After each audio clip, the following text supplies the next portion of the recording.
High in the sky, Ji Ning sped toward a mountain peak cave dwelling. At the entrance, 18 world-level cultivators sat in meditation. Guarding it tightly, Ji Ning secretly interrogated a captured world-level cultivator and learned that the cave dwelling's mistress was immortal Qing Fan. She had offended the lord of the Eastern Yan sect while protecting a female immortal named Su Yuji and was now trapped in the cave dwelling.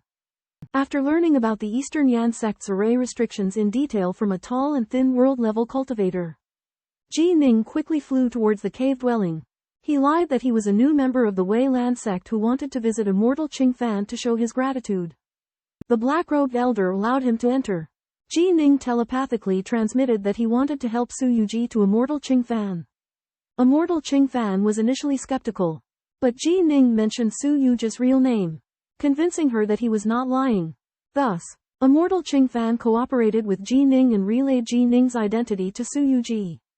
Upon hearing the name Ji Ning, Su Yuji immediately realized that he was an acquaintance. She informed immortal Qing Fan that Ji Ning was an old friend from the Celestial Immortal Lord's secret realm. Immortal Qing Fan understood Ji Ning's true identity and intentions, and she began to cooperate with his plan to rescue Su Yuji. Upon learning of Ji Ning's arrival, Su Yuji's heart was filled with mixed emotions, both joy and guilt. Her original plan was to stay undercover at the East Smoke sect for 10 years, cultivating the Fuxian esoteric art to control 18 world-level cultivators, and then quietly escape. However, Ji Ning's presence disrupted her plans. Celestial Immortal Qing Fan informed Ji Ning that bringing Su Yuji out would face resistance from 18 world-level cultivators. Without hesitation, Ji Ning confidently declared that he would take Su Yuji away. Celestial Immortal Qing Fan advised him against acting impulsively, as it could lead to greater obstacles. However, before Celestial Immortal Qing Fan could finish speaking, Ji Ning had already put Su Yuji away in his secret realm treasure. Faced with 18 world-level cultivators guarding the entrance, Ji Ning manifested 3 heads and 6 arms, forcibly capturing 11 of them while the other 7 managed to flee. Ji Ning's divine consciousness was immensely powerful, overwhelming the divine senses of all world-level cultivators in the East Smoke sect. He declared that he would take his follower Su Yuji away, and anyone who dared to obstruct him would face certain death. Celestial Immortal Qing Fan witnessed Ji Ning's formidable strength and decisive actions with astonishment. Inside the East Smoke sect, Ji Ning's divine consciousness enveloped every corner, deterring all world-level cultivators and paving the way for Su Yuji's escape. Stricken with surprise, Fairy Qing Fan discovers that Ji Ning's divine sense far surpasses that of ordinary world-level cultivators and may even reach the level of the 12 palaces. Ji Ning fearlessly declares his intent to suppress the Dongyan subordinate sect. If the sect master chooses to let bygones by bygones, this matter can end here. However, driven by greed and confidence in their formations, the Dongyan sect master resolves to kill Ji Ning. Ji Ning promptly summons the Yuanyi Waterfire Gourd, releasing 2 Essence Divine Lightning Bolts, the Water Mist Divine Lightning and the Fire Cloud Divine Lightning that swiftly envelop the entire range of the subordinate sect. 39 world-level cultivators who responded to the sect master's orders are instantly killed by the divine lightning, with only a world-level expert at the zenith avoiding this fate owing to his powerful defenses. The remaining world-level cultivators wisely choose to remain on the sidelines. Despite the Dongyan sect master's furious order for 19 world-level cultivators to activate the formations, these world-level cultivators hesitate. Ultimately, only 16 of them choose to act. Ji Ning smirks, stating that he will kill all those who obstruct him. Some of the remaining formations within the subordinate sect are activated, although they constitute just a small portion of the sect's entire defensive system. Their might remains formidable. Ji Ning raises his head to gaze at the formations in the sky, his eyes cold as he prepares to engage in battle. Within the Dongyan subsect, the Dongyan sect master controls a ceiling grand formation that prevents Ji Ning from escaping. 16 world-level cultivators collectively manipulate 8 grand formations, 3 of which excel at disorienting while the other 5 are attack-oriented. Faced with an axe, lightning bolts, flames, dark mist, and a divine sword condensed from the 5 offensive formations, Ji Ning's spirit is incredibly powerful, rendering the disorienting formations ineffective. He employs the divine lightning of the Tao to directly confront the 5 offensive formations. However, as 6 hands descend, covering the sky and blocking out the sun, Ji Ning instantly crushes the divine fire demon, the axe, and the divine sword. The Dongyan sect master and the 16 world-level cultivators controlling the formations are dumbstruck, realizing that Ji Ning's strength far surpasses their expectations. Although the Dongyan sect master urges the other world-level cultivators to exhaust Ji Ning's divine power, Ji Ning's absorption of external energy is sufficient to offset this depletion, and he unhesitatingly flies towards the main hall. In the face of Ji Ning's 6 giant hands, the Dongyan sect master hides within the main hall, feeling as insignificant as an ant, consumed by terror. The primary hall of Dongyan Temple has 8 defensive restrictions, controlled by the Dongyan master who holds the key to the ceiling array's core. Ji Ning uses his 6 eternal divine weapons to breach 6 restrictions but is still unable to break through the hall. Ji Ning flies toward the sky in an attempt to forcefully break through the ceiling array but fails despite 10 full force attacks. Left with no choice, Ji Ning falls back to his original plan of breaking through the array's core. Ji Ning arrives at the Black Palace and breaches 3 layers of warding restrictions, capturing 3 realm warriors in hiding. He then attacks and captures the other array cores, taking a total of 16 realm warriors hostage. The Dongyan master inside the hall is terrified and knows he has no chance of survival. So he crushes a token that signals for help from his elder brother. The Bat-Winged Monarch, the supreme leader of Weilan Temple, is alarmed upon receiving the message and immediately heads to Dongyan Temple. Ji Ning stands atop the mountain. Having captured 34 realm warriors, he gives them 2 options: death or servitude under an oath of allegiance. 5 realm warriors choose to commit suicide, while the remaining 29 succumb to Ji Ning's will. Acknowledging his power, sect leader of East Smoke and Vermilion Dragon Realm God hid in the main hall, coldly observing the developments. He believed in his protective barriers to stop white-robed Ji Ning's attacks, and he was waiting for his elder brother, Daojun Black Dragon, to arrive. However, Ji Ning returned again, and by using his powerful divine lightning, he broke through the outer barriers one after another. Despite continuing to wildly attack, Ji Ning could only break 7 layers of protective barriers, leaving the last inner layer intact. Sect leader of East Smoke laughed, confident that Ji Ning couldn't break through, nor could he escape. Ji Ning continued attacking for an hour, depleting his divine power, but he continuously used the Chodic gemstones to refill his energy. The sect leader of East Smoke also used Chodic gemstones to maintain the protective barriers, but more than half of his immortal energy had been depleted. Immortal Qing Fan attempted to persuade the sect leader of East Smoke to lift the barriers, but the sect leader of East Smoke refused. He believed his brother Daojun Black Dragon would arrive soon, and at that time the one in trouble would be Ji Ning. Ji Ning was enraged when he heard this, claiming that he would not fear even if Daojun Black Dragon arrived. Upon hearing the news that his younger brother was in grave danger, Daojun Black Dragon rushed over. When he saw Ji Ning, he sensed the aura of the 12 palaces and his brows tightened. Daojun Black Dragon stormed into the main hall and seeing that his younger brother was safe, unexpectedly delivered a hard slap to his face. Daojun Black Dragon ordered the sect leader of East Smoke to apologize to Ji Ning, as the sect leader of East Smoke had falsely accused Ji Ning of trespassing in his sect and murdering a world-level cultivator.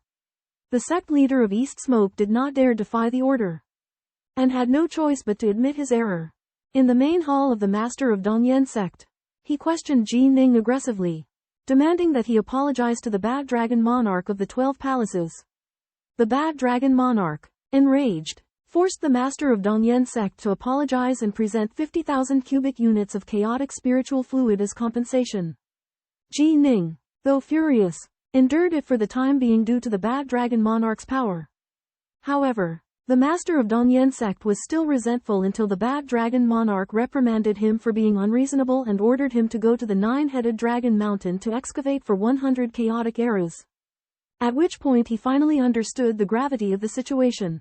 As it turned out, even though the Bad Dragon Monarch was a monarch of the 12 palaces, he had a low status because he had broken through by stealing the celestial birth pill.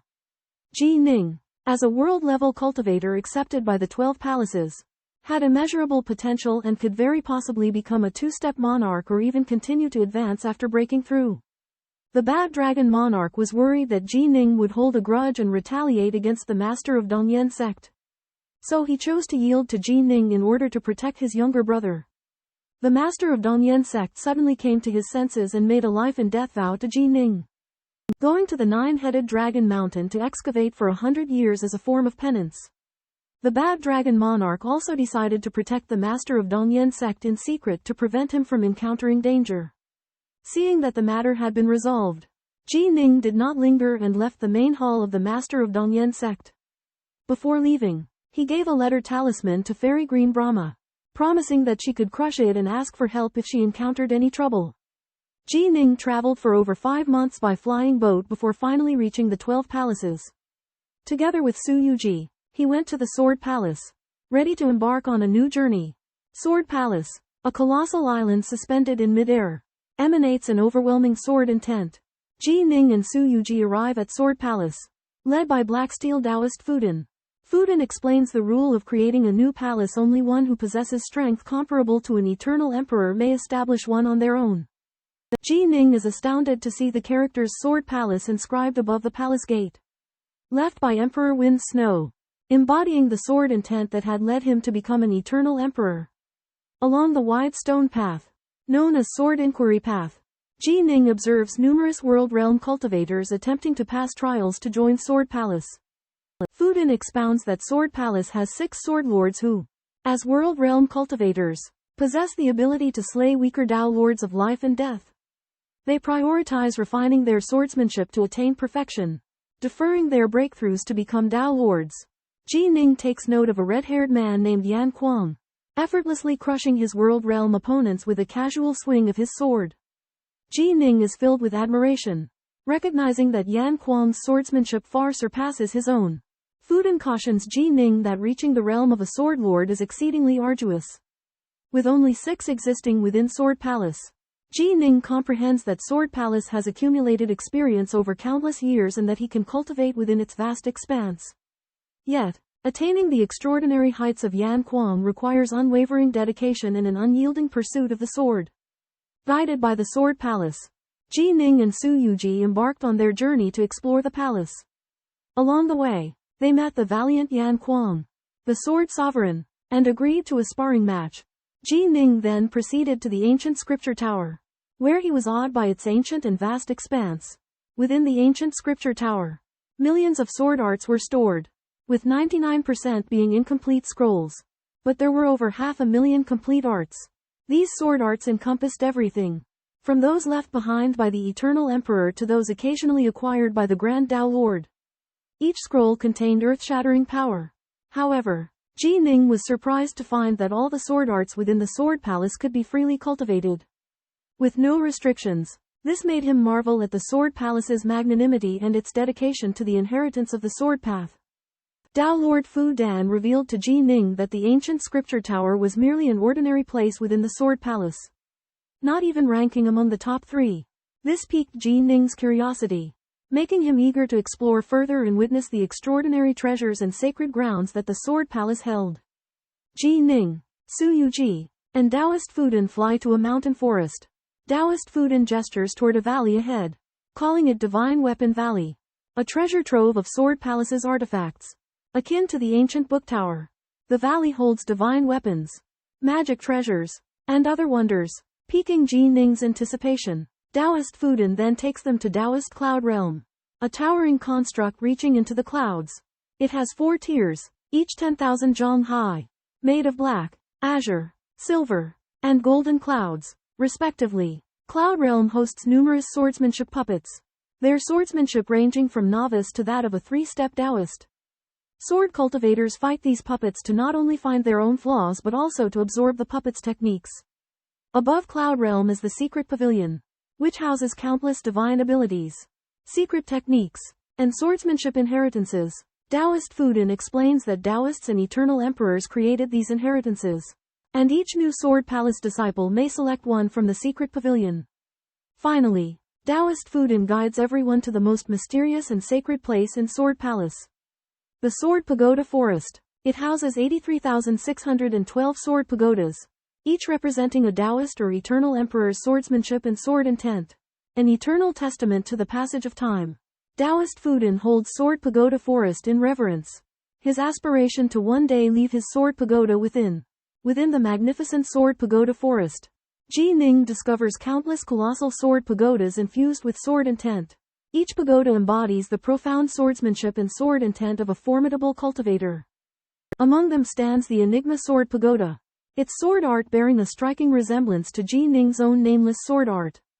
Yet far more abstruse, Ji Ning learns of Enigma Taoist, a sword monarch who once vanquished 3 eternal emperors of the ancient era, earning him the reputation of the foremost Taoist within the endless territories. In his later years, Enigma Taoist ventured on a wandering journey, his fate remaining enigmatic. By serendipitous chance, Ji Ning encounters Nuwa Taoist, the deputy palace lord of the Sword Palace.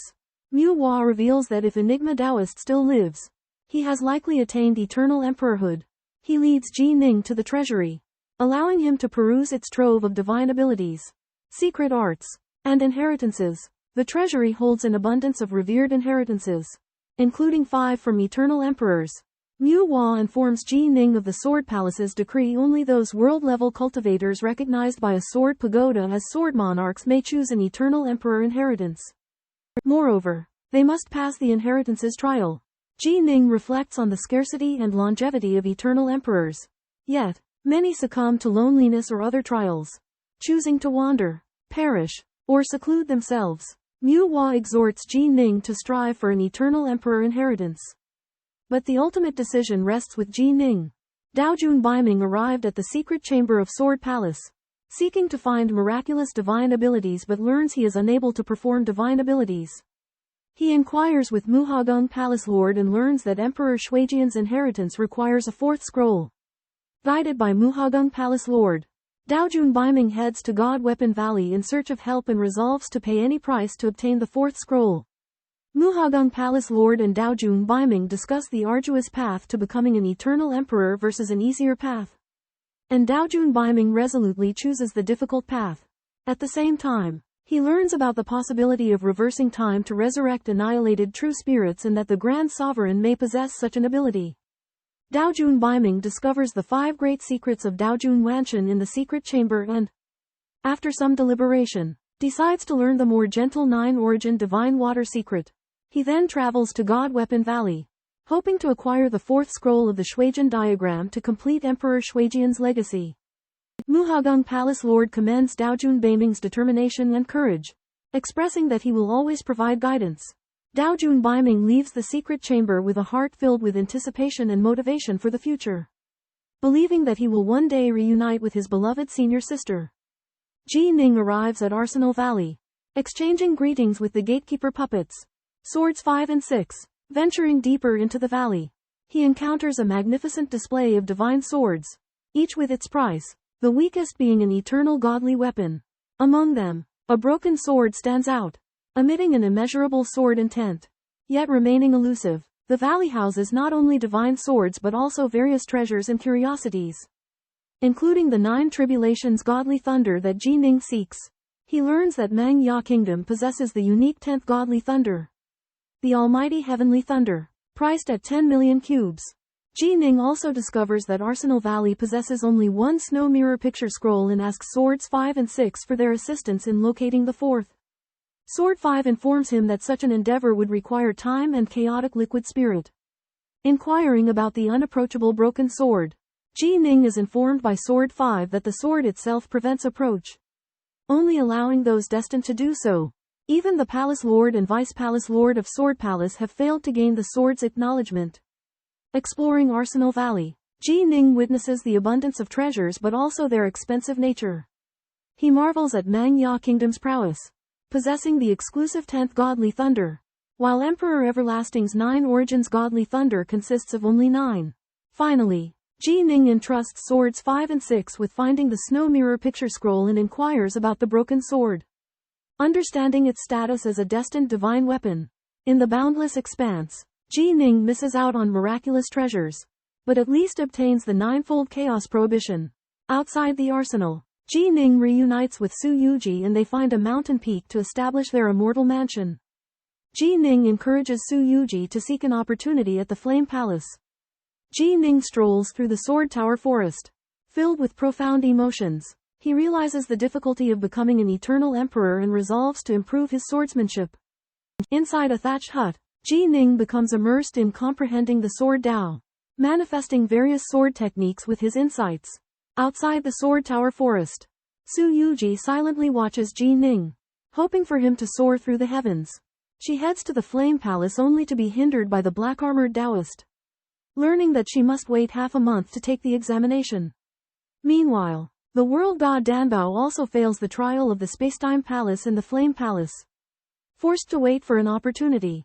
In the Mangya Kingdom's Imperial Palace, the Blazing Beast receives a summons from a powerful sovereign, informing it of its eligibility to enter the ancient domain. The Blazing Beast inquires about the location of the ancient domain, but the sovereign remains silent. Within Imperial depths, the Grand Master conversed with a fiery, alien beast as 13 void thrones stood by. On a snowy throne sat an elder with a hexagonal beard, while 12 golden armored figures inhabited the other thrones, including Daojun of Wood. The Grand Master's summons came after discovering a gifted royal descendant he intended to send to the ancient domain in another universe for experience. This alternate universe, distinct from the endless territories, possessed different universal origins, resulting in alien rules and powers.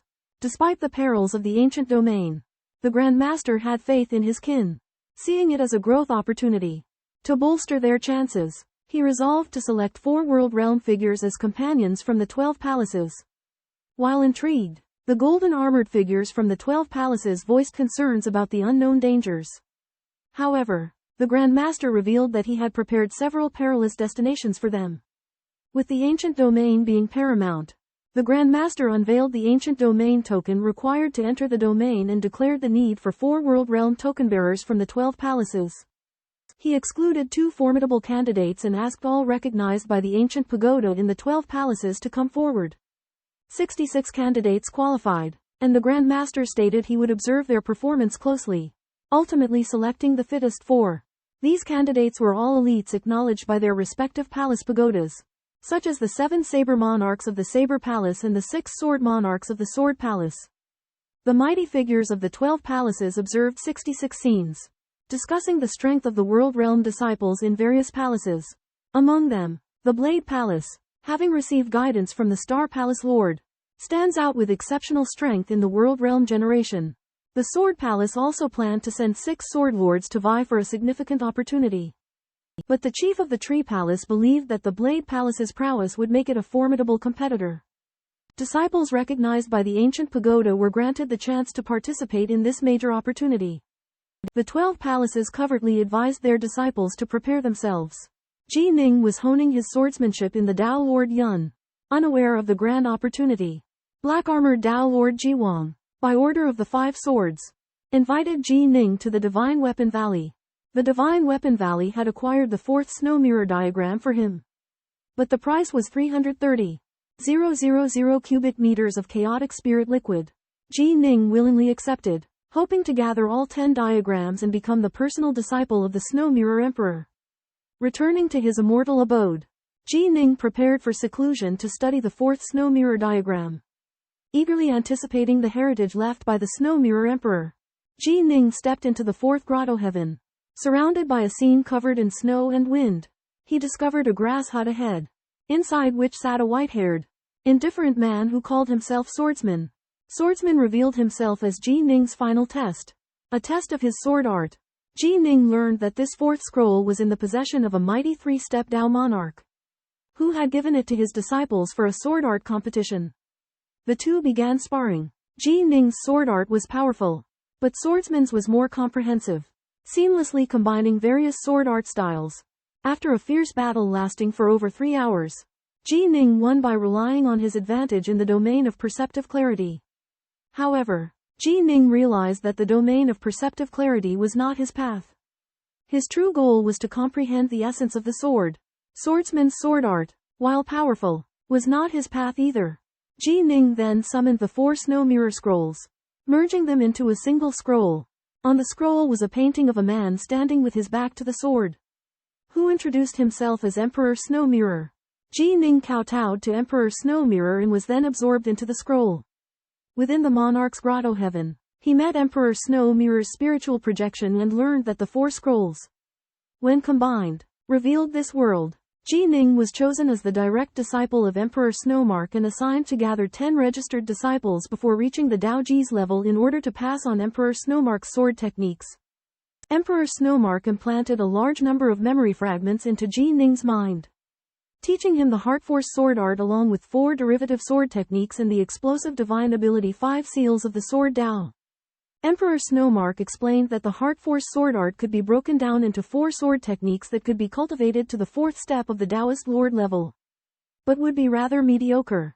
However, if broken down into 96 lower TA sword techniques, it could greatly increase a cultivator's speed. The Emperor also left 4 servant puppets to assist Jining. Jining cultivated in the wilderness for half a month, absorbing the memory fragments into himself and comprehending the Heart Force sword art. His numinous insights domain greatly improved. He came to understand that he had the qualifications to become a Taoist lord, but chose to continue his path as a samsara Taoist lord, reconstructing his divine body and stepping into the first step of the Taoist lord level. Jining knew that although he had inherited Emperor Snowmark's legacy and absorbed the profundities of the Heart Force sword art, he still yearned to acquire the complete contents of nameless sword art and the Pangu Emperor's legacy in order to elevate his sword arts. After parting ways with his master, Emperor Shuijin, Jining encounters 4 powerful puppets: Emperor Jinpao, swordsman, fisherman, and assassin. They are all at the peak of the 3-step Taoist realm, personally refined by Emperor Shuijin, who instructed Jining to use them only once before defeating them. Jining marvels at the puppet's strength but realizes they are a double-edged sword that could create dependency. Still, he is elated as the 4 puppets are undoubtedly a significant defense against threats. Meanwhile, in the distant kingdom Mengya, a fire spirit beast named Tianwashan acquires the Eternal Sutra, a heritage passed down from an eternal emperor. This legacy provides Tianwashan with immeasurable knowledge, propelling him to become the kingdom's candidate for its second eternal emperor. In the kingdom Mengya, royal family members and recognized world-level prodigies receive the Eternal Sutra and train diligently in preparation for an otherworldly trial 1,000 years from now. Within the Sword Palace, prodigies like senior brother Yan Kuang and the Cold Child seize this opportunity to hone their swordsmanship skills. However, Jining, engrossed in his cultivation, remains oblivious to the passage of time. Guided by the memories of Emperor Shuijin, his swordsmanship rapidly progresses, leading him to practice for 8 years before realizing it. As time moves forward, intense competition brews among the prodigies from the 12 palaces as they vie for an unknown but extraordinary opportunity. In the Sword Pagoda Forest, tens of thousands of pagodas soared high into the sky. Jining, a young man in white, toiled in a thatched cottage, diligently practicing the Heart Force sword art. After years of honing, he finally mastered the 7th move, the reincarnation stance, causing his realm to advance rapidly. Next, Jining delved into the study of the nameless sword art.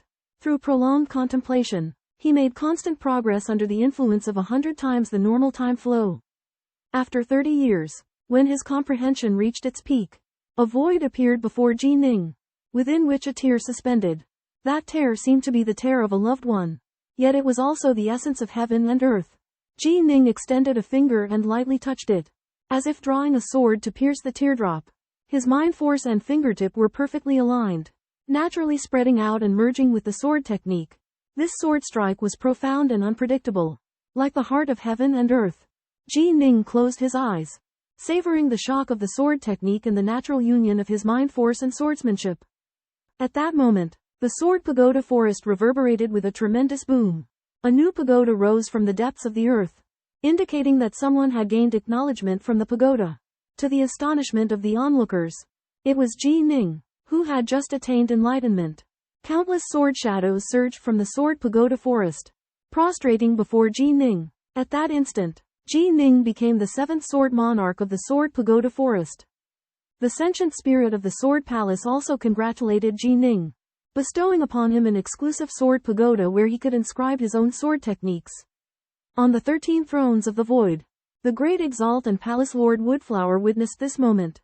They had initially favored Jining, but his progress had far exceeded their expectations, making him a formidable contender for the opportunity to enter the exotic universe ancient domain. Meanwhile, the great Exalt employed the time reversal technique to observe the sword strike Jining had executed. That seemingly simple and casual fingerstrike contained an indescribable profundity, leaving him in awe. In the towering Void Temple, the Grand Exalt and the 12 golden-armored Exalted witnessed Ji Ning's astonishing display of the Heart Sword technique. They realized that Ji Ning had not created the sword technique himself, but instead performed the Heart Sword technique left behind by the Heart Sword Emperor, which gained the tower's recognition. The Exalted praised Ji Ning, but cautioned him that only the path of self-creation truly leads to brilliance. The Grand Exalt instructed Palace Lord Nuwa to remind Ji Ning to combine the mysteries of the mind and swordsmanship when forging his path. Palace Lord Nuwa recounted the legendary feats of the Heart Sword Emperor and the preciousness of the Heart Sword technique.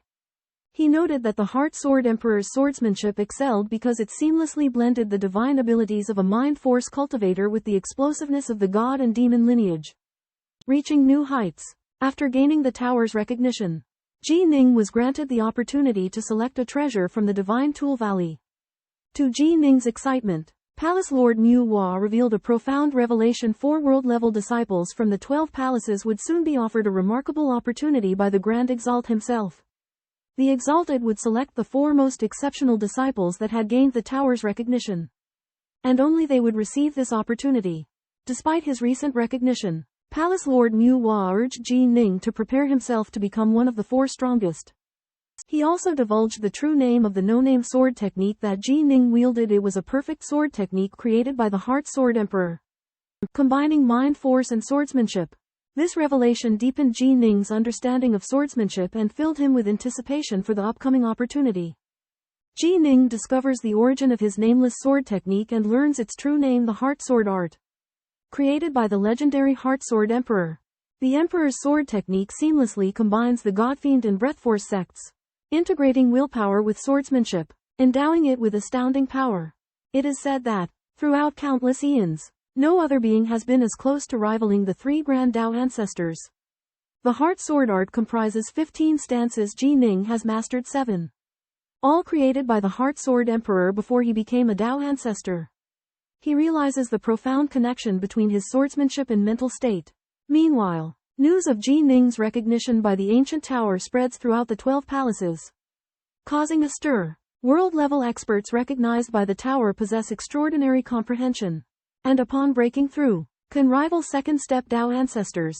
Ji Ning's friend, Immortal Fire Lady Su Yuji, and World God Danba receive the news and immediately proceed to the Sword Palace to congratulate him. Admiring Ji Ning's talents, World God Danba becomes his disciple. Seeking an opportunity, Ji Ning entrusts Su Yuji and World God Danba to assist in selling his most prized treasure, the Blood Flame Cloudfruit, in exchange for much-needed resources. The nameless sword technique in Ji Ning's possession is, in truth, the Heart Sword art. Its unique swordsmanship principles and the profound fusion of swordsmanship and mental state present both new opportunities and challenges in his cultivation journey. Furthermore, after gaining recognition from the ancient tower, Ji Ning becomes the center of attention for the 12 palaces. He prepares diligently for the upcoming opportunities that lie ahead. Ji Ning fortuitously obtained a rare treasure, the Blood Flame Cloudfruit, which can help cultivators of the Emberstream path to transform into a fire attribute godbody, controlling the chaotic divine fire. Only godbodies of the Fiend God stream can withstand its energy, not the refinement Qi stream. Ji Ning entrusted the World God of Pills and Su Yuji to spread the news to attract bids from the Dark North Dao Monarch. The World God of Pills was confident in fetching a high price. The World God of Pills and Su Yuji disseminated the news far and wide, arousing the attention of the 12 palaces' Dao monarchs. The Dao monarchs of the Flame Palace were the most eager, as the fire attribute godbody was of great benefit to them. Initially, the Dao monarchs of each palace remained on the sidelines, but with the passing of time, the bids gradually rose in value. The World God of Pills employed his pill-selling tactics, continuously coaxing out fictitious and genuine bids. After a century passed, Ji Ning's deadline arrived. The World God of Pills announced that the highest bid had reached 1,800,000 cubes of chaotic liquefied essence. Ji Ning was stunned. This price far surpassed his expectations. The World God of Pills and Su Yuji played an indispensable role, successfully selling the Blood Flame Cloudfruit and bringing great wealth to Ji Ning. Within the imperial palace of the Mangya Kingdom, The Grand Overlord on the 13 Thrones of Emptiness announces that the Millennium Period has come. The 12 golden armored powerhouses learn that they must determine the 4 strongest among them in the Tao Monarch Cloud Realm in order to seize an opportunity. Within the Sword Palace, Ji Ning, who has received recognition from the ancient pagoda, receives a summons. The Palace Lord of Nuwa assembles the 7 Sword Monarchs and declares that the 67 world-level powerhouses from the 12 palaces will compete for 4 opportunities, with the individual who makes the farthest advance into the Tao Monarch Cloud Realm emerging victorious. Throughout the 12 palaces, the world-level powerhouses who have received recognition from the ancient pagoda are notified.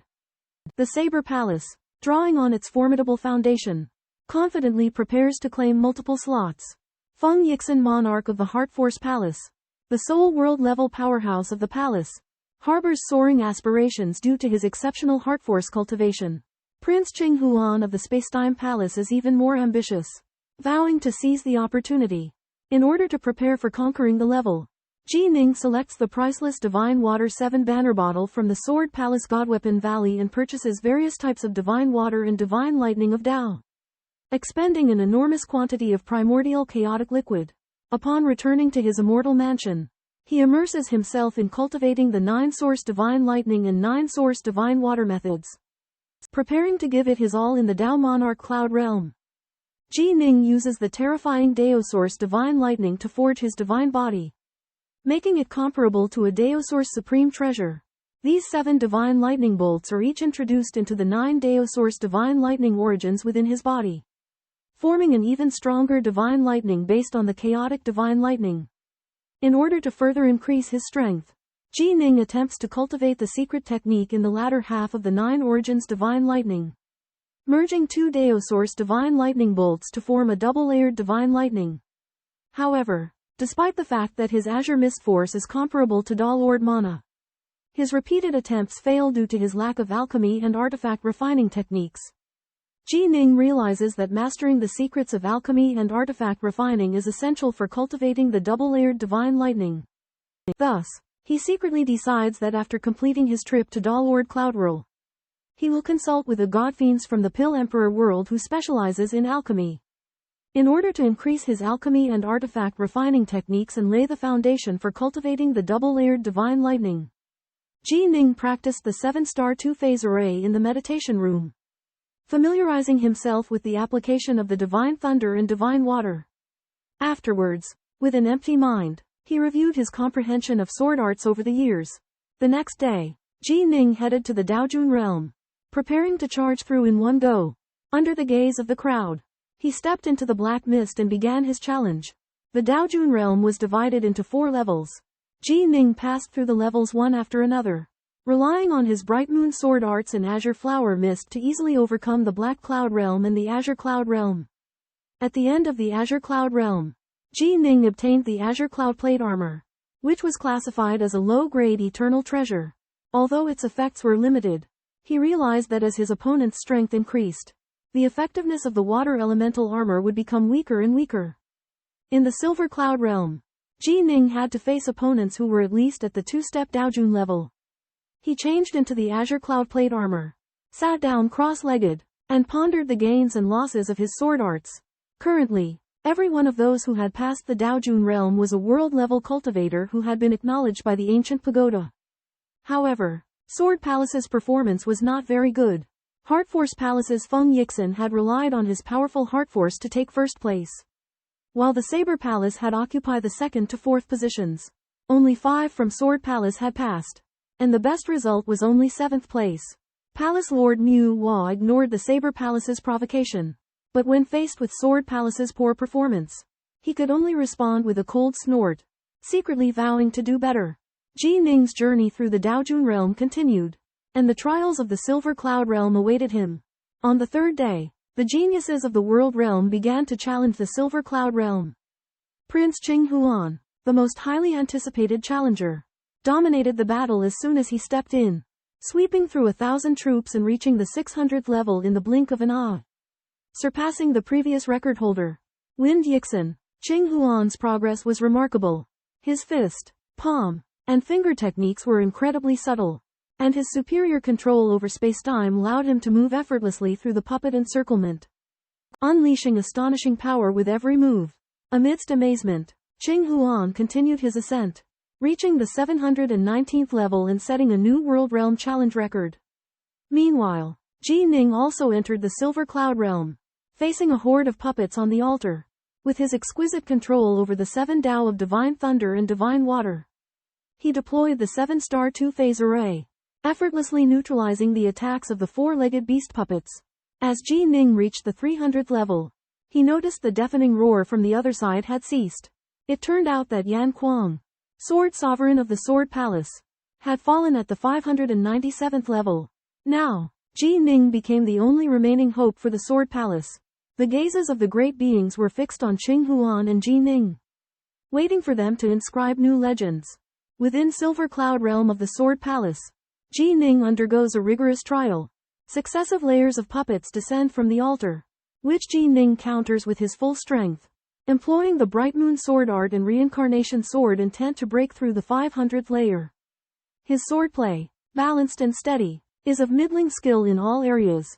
Yet through sheer tenacity and flawless coordination, he forcefully advances to the 602nd layer, becoming the 10th individual in the 12 palaces to reach such a height. Within the Silver Cloud Realm, Ji Ning faces the siege of 8 puppets and the assault of water and fire. Nevertheless, he remains unyielding, persisting in battle despite the onset of fatigue and despair, gleaning experience and refining his swordplay, witnessed by 12 golden armored paragons. The Grand Exalt acknowledges Ji Ning's talent but proclaims that he has reached his limit. Ji Ning, however, refuses to concede, honing his swordsmanship amidst the grueling contest. While others believe Ji Ning can advance no further, he holds steadfast to the belief that with perseverance, he can shatter his limits. Under the relentless onslaught of the puppets, Ji Ning's swordplay continuously improves, seeking a breakthrough to overcome his plight. This intense battle captivates the attention of all, with Ji Ning etching a tale of triumph amidst adversity within the Silver Cloud Realm. Fueled by his indomitable spirit and exceptional talent, Ning Qi struggled under the fierce onslaught of the puppets. But a sudden inspiration struck him, realizing the omnipresence of their attacks. By integrating his years of swordsmanship insights, especially the essence of the yin-yang style, Ning Qi sublimated it into a yin-yang sword intent domain. This domain, based on lightning and divine water, transformed into countless sharp swords encircling Ning Qi, forming a powerful vortex. Within the vortex, the sword intents intertwined and flowed, sometimes following the flow, while at other times going against the flow, forming a tearing force. No matter how the enemy attack changed, the yin-yang sword intent domain could block it at any time, making it difficult for the enemy to approach. With the yin-yang sword intent domain, Ning Qi's strength greatly increased, easily defeating the puppets. The 13 golden armored powerhouses in the void witnessed Ning Qi's transformation. Recognizing that he had comprehended the strongest defensive path, Ning Qi's yin-yang sword intent domain was just a breakthrough of the yin-yang style in his Bright Moon 5 styles. In the future, he would also explore the extremes of the other 4 styles, integrating them into his swordsmanship. While this path was arduous, it destined him to become a heaven-defying Dao Monarch. In the Dao Monarch Cloud Realm, Feng Yishenjun and Prince Qingwan excel, respectively surpassing the 680th and 719th levels, leaving Dao Monarch Yin Wind helpless. Ji Ning from the Northmont Palace is also formidable, overtaking the Red Snow Saber Monarch's 680th level. With the aid of the Yin-Yang Sword Intent Realm, he arduously progresses. However, Ji Ning's swordsmanship is broken at the 705th level, and he is thrown out of the Dao Monarch Cloud Realm in disarray. Nevertheless, he derives a defensive method from his ordeal, significantly improving his strength. Palace Lord Nuwa summons Ji Ning to her manor, informing him of the top 4 participants in the Dao Monarch Cloud Realm. As expected, Ji Ning ranks second, after Prince Qingwan. Palace Lord Nuwa reveals that Prince Qingwan holds great potential, proficient in 2 paramount Daos. If he can merge these 2 Daos, he may stand on par with Dongshu and Betheler. Palace Lord Nuwa is astonished to find that Grand Flame Monarch of the Goodwater Palace has advanced to the 687th level, overtaking the Red Snow Saber Monarch of the Saber Palace. The Saber Palace, once confident of victory, now faces failure, disappointing Dao Monarch Yin Wind. In the end, Prince Qingwan, Ji Ning, Feng Yishanjun, and Grand Flame Monarch emerge as the 4 recipients of the mysterious opportunity. Palace Lord Nuwa reveals that they will be summoned by the Grand Exalt, leaving Ji Ning both excited and curious to unravel the true nature of this opportunity. The 12 palaces maintain close ties with the imperial family, allowing them to use the royal teleportation array to access the imperial palace directly.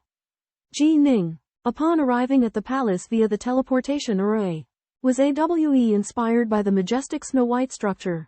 2 lifelike sculptures stood before the grand palace gates, one depicting a human wielding a long spear, and the other a coiled dragon beast. As Ji Ning stepped into the palace gates, the sculptures suddenly uttered deep voices, inquiring if he had come to visit the sovereign.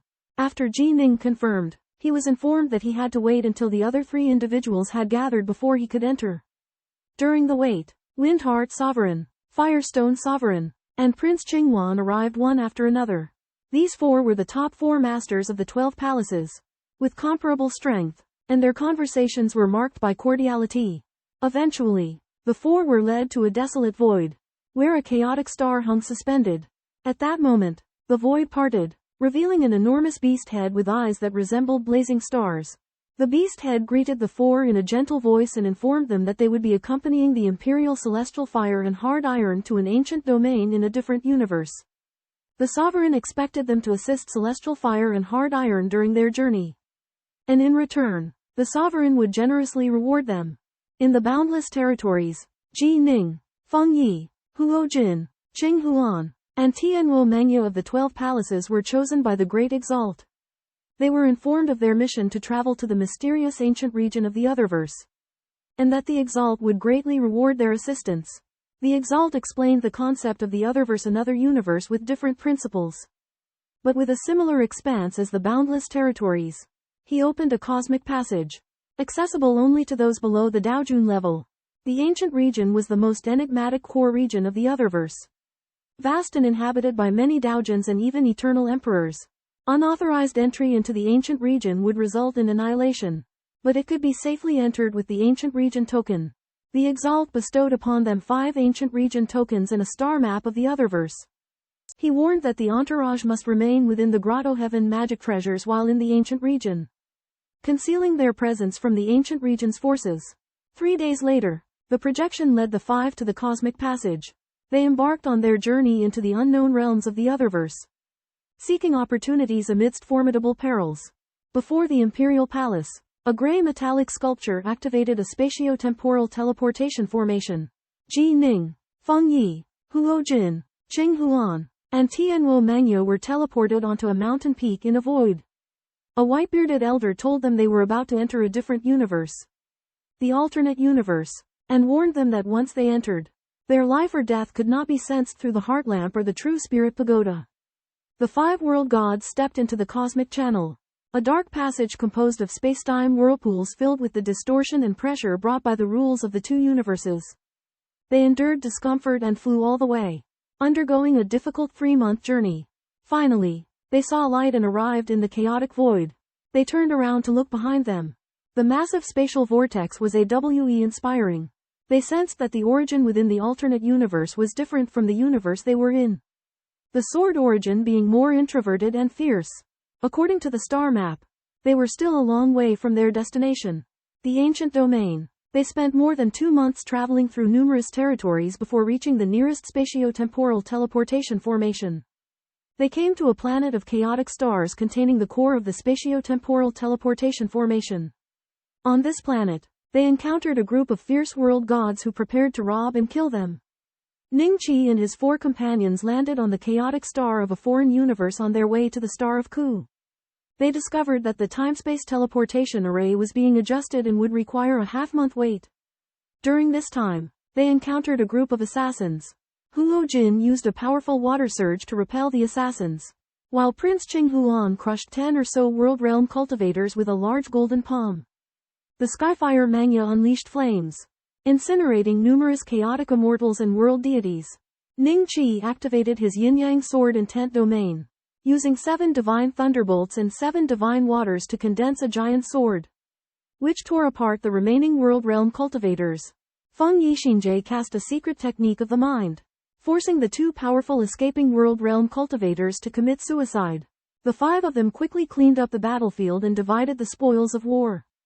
Among the assassins, there were many peak world realm powerhouses, and 3 or 4 even surpassed the peak world realm. This astounded and worried the group, as the strength of the foreign universe far exceeded their expectations. In the vast foreign cosmos, a group of 5 world-level experts led by Ji Ning emerged. They discovered that this universe was teeming with an incredible number of world-level peak experts and beings surpassing the world-level peak. Vastly different from the boundless territory they were familiar with. After a sweeping raid, they slew over 100 world-level experts. But the retaliation they faced made them realize that these world-level beings were far more powerful than the norm. Through exploration, Ji Ning's group discovered a complex of caves, deducing that it was the lair of the world-level beings they had slain. However, the number of caves exceeded the number of world-level beings they had killed, leading them to suspect that other world-level beings had escaped. This proved to be true. 19 world-level beings had narrowly escaped. Witnessing the successive shattering of their companions' life jades and realizing that they had encountered a formidable slaughter, Ji Ning's group recognized that the ambush they had faced was not a coincidence but was linked to the 9 God Stars disciple recruitment rules. The 9 God Stars had declared that only those who personally killed 1,000 world-level beings could become introductory disciples, sparking a frenzied massacre across hundreds of territories.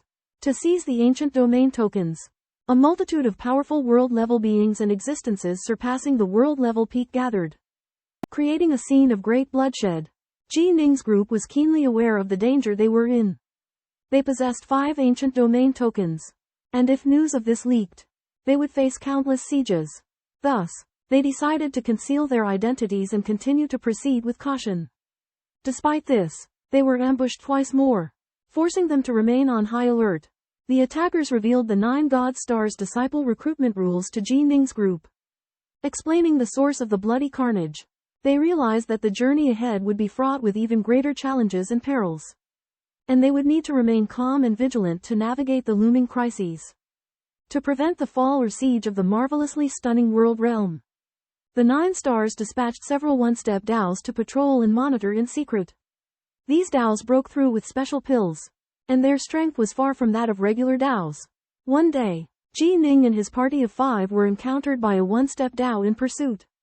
In desperation, Prince Qingwan killed him. To avoid scrutiny by 9 stars, Qingwan used his mastery of the spacetime DAO to confound spacetime, preventing the DAO from time tracing. 2 years later, 9 stars sent 3-step DAOs to investigate. Discovering that spacetime had been disrupted, they could only seek help from an expert in the spacetime DAO within the sect. After ascertaining the truth, this expert was shocked to learn that among the 5 assassins, one was a one-step DAO who could kill with a single blow. The 9 stars moved with full force to find the culprits, but the 5 had already left their sphere of influence by then. They also encountered another danger on their way, a gigantic sea creature with a special entity sleeping on top of it. The 5 narrowly escaped the special creature's attack, avoiding further trouble. After 1605 years of their journey, they finally reached the mysterious and vast primordial heaven region. In the ancient domain, a perilous and opportunity-laden heart of the other universe, 5 world-level powerhouses including Ji Ning ventured into its outskirts and sensed an invisible force enveloping them. Guided by this perception, they set off towards the core of the ancient domain. One day, they encountered a massive floating landmass with dozens of faint figures scattered upon it. The investigation by Xin Yi Jun revealed that these were all mortals.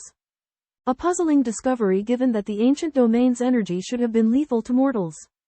Upon landing, Ji Ning and his companions met Practicing Rain, a Jindan cultivator from Western Wasteland. Practicing Rain informed them that this continent was named Northdan State, spanning an area of billions of miles and nurturing countless lives, with the highest cultivation level being Tribulation Realm. After transcending the Tribulation, cultivators would ascend to other paradise worlds, likely controlled by powerful Daojun experts residing in the ancient domain. This news alerted Ji Ning and his group to the possibility of formidable Daojun existences behind the ancient domain. Yet, they remained determined to forge ahead, trusting that the hardships and perils along the way would hone and transform them. As Xin Yi Jun departed, he bestowed a minor divine ability on Practicing Rain, raising her cultivation realm. Practicing rain felt exhilarated but lost her memory of the encounter. Meanwhile, Ji Ning and his companions continued their expedition into the ancient domain. Cautiously exploring this enigmatic and potentially transformative alien realm, Ji Ning and his group of 5 cautiously traversed the ancient domain. Encountering numerous perils, over 1,000 years into their journey, they narrowly escape a fatal encounter with a green-robed Tao Lord on the verge of a breakthrough. Hovering on the brink of life and death, they realize the abundance of Tao Lord and the omnipresent danger within the ancient domain. Pressing on, they encounter a violent space storm that engulfs their flying vessel. 9 months later, they stumble upon a vast continent teeming with signs of human life. Their spirits soar, as the continent may harbor a spatial teleportation array, potentially shortening their journey. However, before they reach land, they sense a formidable aura. Prince Qingwan speculates the presence of a Daojun in hiding and urges caution. Cautiously, they land and arrive at a bustling town known as Thousand Peaks City. Legend has it that an unrivaled expert named Qi Shu, the Old Devil, resides within it. Qi Shu, the Old Devil, detects their presence and a flicker of surprise crosses his face. Ji Ning and his companions instantly grasp their potential exposure. On an immense continent, an old demon named Qi Shu is awed by 5 mysterious figures. He learns that this continent is called Mortal Realm, where the spiritual energy is thin and cultivation is limited. The only way out is to go to Spirit Immortal Realm, and the ancient teleportation formation leading there opens only once every 100 years. After hearing this, Ji Ning, Qing Huan, Huo Jin, Tian Huo Mang Ya, and the 5 others decide to investigate this ancient teleportation formation first. They discover that the formation's energy comes from the surrounding space's spiritual energy, which makes the mortal realm's spiritual energy extremely thin. Learning that the teleportation formation opens once every 100 years, the 5 decide to hide here for the time being and wait patiently. In the Dong Mountain area, they meet a young man named Qing Zhu, whose temperament is indifferent and detached from worldly affairs, leaving a deep impression on Ji Ning. Time flies, and in a blink of an eye, 30 years have passed, and the opening of the ancient teleportation formation is near. Countless nascent soul and god transformation cultivators from the mortal realm gather here, eagerly looking forward to going to the spirit immortal realm and embarking on a higher level of cultivation. However, they do not know that right beside them, 5 existences with earth-shattering strength are silently watching them. After millennia of arduous cultivation, Ji Ning and his peers' progress stagnated. One day, he witnessed a mortal using a drill and realized that haste makes waste. He understood that optimal speed was not achieved through blind acceleration but through alternative approaches. Inspired, Ji Ning began refining his swordsmanship, incorporating elements from mundane combat techniques in the drilling process. He concluded that the fastest strike was not the shortest but the one that disrupted resistance with a rotating motion. Through experimentation, Ji Ning's swordsmanship evolved, becoming silent and unleashing devastating power at the final moment. He could penetrate dimensional barriers, entering other spatial dimensions, and even shatter spatial laws. Breaking through spatial limitations, Ji Ning's sword was a weapon of destruction, obliterating obstacles and achieving limitless speed. He had mastered the yin-yang sword intent and dripping blood sword intent of the Bright Moon 5 stances. Comprehending the true meaning of fastest and rivaling the ultimate technique of the Snow Mirror Emperor Lord, Ji Ning realized that the Tao was not elusive but present in life and all things. In crucial moments, pausing and then erupting could lead to breakthroughs. Enlightenment required observing the myriad forms of life and perceiving their essence. In the tranquil mountains, a young man with snow-white hair was crafting simple furniture. A young boy, Ji Ning, stood nearby, silently watching with a fishing rod and basket in hand. The young man wondered why the boy had been standing there for so long. He had an extraordinary bearing, yet seemed ordinary. Lost in contemplation, Ji Ning inadvertently comprehended a style of sword art known as moonlight sword technique. He felt a surge of gratitude. Upon inquiring, Ji Ning learned about the man's history. His name was Yang Qiongtu, born into an affluent family. However, due to an insufficient spiritual root, he was unable to cultivate immortality. After his father's passing, Yang Qiongtu inherited the family business and became a successful merchant. But after being betrayed by his wife, he retreated into the mountains and called himself Green Bamboo. Despite his misfortunes, Yang Qiongtu's spirit was extraordinary. far surpassing that of ordinary people. Ji Ning decided to grant him an opportunity, transforming his body to possess an unparalleled physique and spiritual root. Ji Ning also imparted the complete cultivation method and 2 supreme sword techniques to Yang Quding Yin-Yang sword technique and blood drop sword technique. He knew that Yang Quding was exceptionally talented, destined to rise in the mortal realm. When Yang Quding regained consciousness, a flood of information rushed into his mind, revealing that he had inherited the legacy of an unparalleled master. He was overjoyed, realizing that his fate had been altered. He kowtowed in the direction Ji Ning had departed, calling himself Biming as a disciple. Meanwhile, Ji Ning continued on his journey, planting the seeds for a future reunion with Yang Quding. The seeds awaited the unraveling of destiny. During his leisurely time on Winter Mountain, Ji Ning and his disciple Yang Quding, both mortals, are noticed by schoolmates Prince Qing Huan and Feng Yi. Although Yang Quding is immortal, his talent and temperament are highly praised, and he is evaluated as having the potential of a sword immortal. In the blink of an eye, 61 years pass and the time-space teleportation formation is about to open. Ji Ning and his disciple part ways, with Yang Quding venturing out to seek experience and Ji Ning following Prince Qing Huan and the others to the spirit immortal realm. Upon arriving in the spirit immortal realm, they find that the continent is not the paradise they had expected.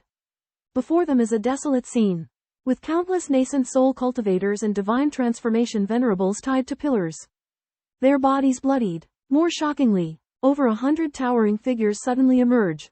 Their auras terrifying. Ji Ning and the others realize that there is a Daojun hidden behind the spirit immortal realm, and this continent has become the Daojun's hunting ground. These cultivators will be sent elsewhere as playthings. Faced with such a crisis, Ji Ning and the other 4 quietly leave, preparing to investigate carefully and seek a way to escape. 5 people led by Ji Ning cautiously infiltrated the Lingxianji continent. On the outskirts of the Lingxianji continent, they encountered a powerful formation that covered the entire continent. The profundity of this formation made it difficult for them to figure out, leading them to speculate that it was created or purchased by the Dao monarch of the Lingxianji continent. In the center of the continent was a cave shrouded in mist, which was likely the residence of the Dao monarch. The 5 did not dare to approach it. They explored other areas of the continent and discovered that it was shrouded in endless resentment. On a patch of black wasteland, there was a massive black building where countless cultivators were imprisoned. This black building was a vast prison, filled with all manner of punishments and tortures that were even more horrific than the nightmare realms of legend. Ji Ning and his companions hid their forms and witnessed the cruelties inflicted on the cultivators. They speculated that the Dao monarch of the Lingxianji continent might be relatively weak, since most of the puppets in the prison were quite feeble. The 5 of them ventured into the prison and met a scrawny old man. The old man told them that he had been captured by a teleportation array. There were other imprisoned cultivators in the prison, all of whom were filled with resentment and vowed to escape and seek revenge. Just as Ji Ning and his companions infiltrated the prison, a figure flew out of the cave at the core of Lingxianji continent. This figure wore a pale green robe, had a hunched body, an aged face, and cold eyes. He went to the prison to inspect the latest arrivals. In the depths of the dark prison, Ji Ning and his companions chat with an imprisoned, emaciated old man. The old man recounts their experiences in the spirit immortal world for 600 years, and their tragic journey to this place through an ancient teleportation array. They were brutally tortured, and many cultivators exploded rather than endure the unbearable pain. But they long for revenge in the immortal realm. The old man reveals that there is a horrifying demonic lord who descends upon the prison every 100 years to inflict torture himself. However, reaching the late nascent soul realm and triggering a heavenly tribulation allows them to escape this cage. As the Dao monarch cannot intervene with heavenly tribulations, Ji Ning and the others deduce that the heavenly tribulations in the ancient domain may originate from the entire domain, rather than the continent itself. Hence the Dao monarch cannot interfere. Ascending through tribulation is likely a scheme to provide hope for these cultivators, allowing them to endure. As Ji Ning and the others leave their prison cell, a cold snort echoes through the dungeon, and a formidable divine will envelops the entire prison. Pale green mist diffuses but abruptly halts. Then, a voice booming with rage and shock resounds. Who are the 5 of you? Ji Ning and his companions realize that the Dao monarch has descended. Feng Yishenjun and his party of 5 wandered into the spirit immortal realm and were imprisoned in a massive prison. Upon learning that their confinement was orchestrated by a Daojun through a formidable array, they demanded their release. The Daojun agreed on the condition that they swear a life oath to keep their encounter a secret. As the quintet prepared to swear, an array in the spirit immortal realm's sky activated, and a colossal black serpent lunged towards their prison. Recognizing the Daojun's intent to kill them, the 5 immediately resisted. Feng Yishenjun unleashed a projection of his heart's world, which instantly crushed the prison and its puppets.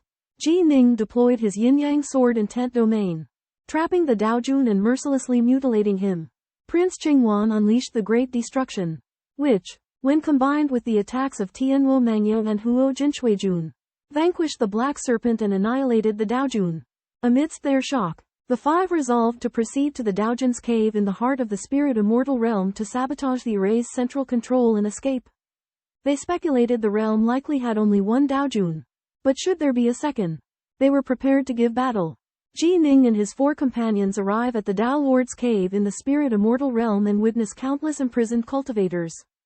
They rescue them, earning a great amount of merit. In order to leave the spirit immortal realm, they decide to break into the Dao Lord's cave and destroy the array covering the continent. Despite their best efforts, they are unable to break the array. Conjecturing that the array's hub is hidden deep within the cave, they decide to search for it. Inside the cave, they discover a void passage leading to a fiery rock area. In a cave within the rock area, a Dao Lord clad in black robes sits cross-legged. The Dao Lord possesses a powerful aura, and upon learning of Ji Ning's group's arrival, finds himself in a dilemma. On one hand, he does not wish to make enemies of 5 world-level experts, as they may have powerful sects backing them. On the other hand, he is sworn to protect this place by his master and must kill all intruders. In a fiery grotto, the black-robed Taoist observed a towering figure climbing up rocks from a distant void passage, wielding a giant axe. As impressive as the colossal figure's power was, the rocks remained unscathed. The Taoist summoned the towering figure, Mo Cha, and commanded him to enter the depths of his cavern and eliminate 5 intruders from the extraterritorial worlds. Mo Cha respectfully received his orders and flew into the cavern. Inside the innermost level, 5 extraterritorial world experts Ji Ning, Qing Huan, Feng Yi, Huo Jin, and Tianwo Mangyo had already broken through 8 layers of seals and reached the final stone door. The door bore oppressive patterns of sin, emitting an aura of resentment. Ji Ning and Feng Yi, the Heart Lord, joined forces to break the seal, while Prince Qing Huan launched an all-out assault. The stone door finally gave way. They entered a vast hall and discovered a robust, crimson automaton seated in a meditative pose. Its formidable aura far surpassed that of an ordinary Taoist. On the opposite side of the hall was a green stone door, where resentment gathered. Ji Ning and his companions realized they were closing in on the secret of the spiritual immortal realm as a perilous battle loomed. The mighty automaton rose, brandishing a giant shield and axe, and charged towards them with a thunderous roar. I shall have your lives. Within the vast hall, the yin-yang sword Dao domain enveloped everything. Ji Ning and his companions fought against a formidable automaton. However, the automaton's mighty battle axe and shield attacks proved devastating, forcing them back with each clash. In the critical moment, Feng Yixin transformed into a divine flame bird and charged at the automaton. Tian Huamong Ya and Huo Jin Shui Jun combined their water and fire powers for close combat. Ji Ning and Prince Qing Huan summoned 6 arms and struck with their swords. But the automaton roared and swung its battle axe with earth-shattering force. The flame bird was cleaved in 2. And Huo Jin Shui Jun was cut in half at the waist. Prince Qing Huan's golden palms barely defended against the axe, saving Tian Huamong Ya. Ji Ning seized the opportunity to unleash a sword technique, aiming for the automaton's finger joints to seize its battle axe. However, the automaton countered with a thunderous shield strike. Ji Ning was gravely injured by the impact and was sent crashing into a wall. Prince Qing Huan and the others were horrified, fearing Ji Ning's demise. Suddenly, a venomous sword light appeared, ensnaring the automaton. A shadowy figure emerged from the darkness, claiming to have completed the task entrusted by Emperor Shui Jian. The shadowy figure vanished, and the automaton was taken away. Ji Ning and his companions were relieved, grateful for having escaped with their lives. As world-level cultivators, They could only rely on strategy to prevail against a three-step Taoist automaton. Ji Ning's swordplay and cunning proved to be their salvation. Inside the true mirror grotto heaven, Ji Ning's group of 5 encountered danger. They discovered a powerful rank 3 Taofather level puppet, as well as a mysterious black-robed Taofather. The black-robed Taofather revealed that they had provoked the most formidable Taofather of the Annihilation God Palace, Monarch 3 Silkworm, and that the 1,000-leaved rainbow flower in the grotto heaven was cultivated by Monarch 3 Silkworm. Despite having the powerful assassin puppet on their side, Ji Ning was still unable to refine the captured puppet. The black-robed Taofather confidently stated that their puppets were too weak to resist his master. In desperation, Ji Ning's group opened another stone door and discovered a large pool filled with yin qi, which nourished a 1,000-leaved rainbow flower in the center. The black-robed Taofather explained that the 1,000-leaved rainbow flower was a precious material used by Monarch 3 Silkworm to refine his treasures, and that only Monarch 3 Silkworm could grow them. This revelation made Ji Ning and his companions realize the extent of their predicament.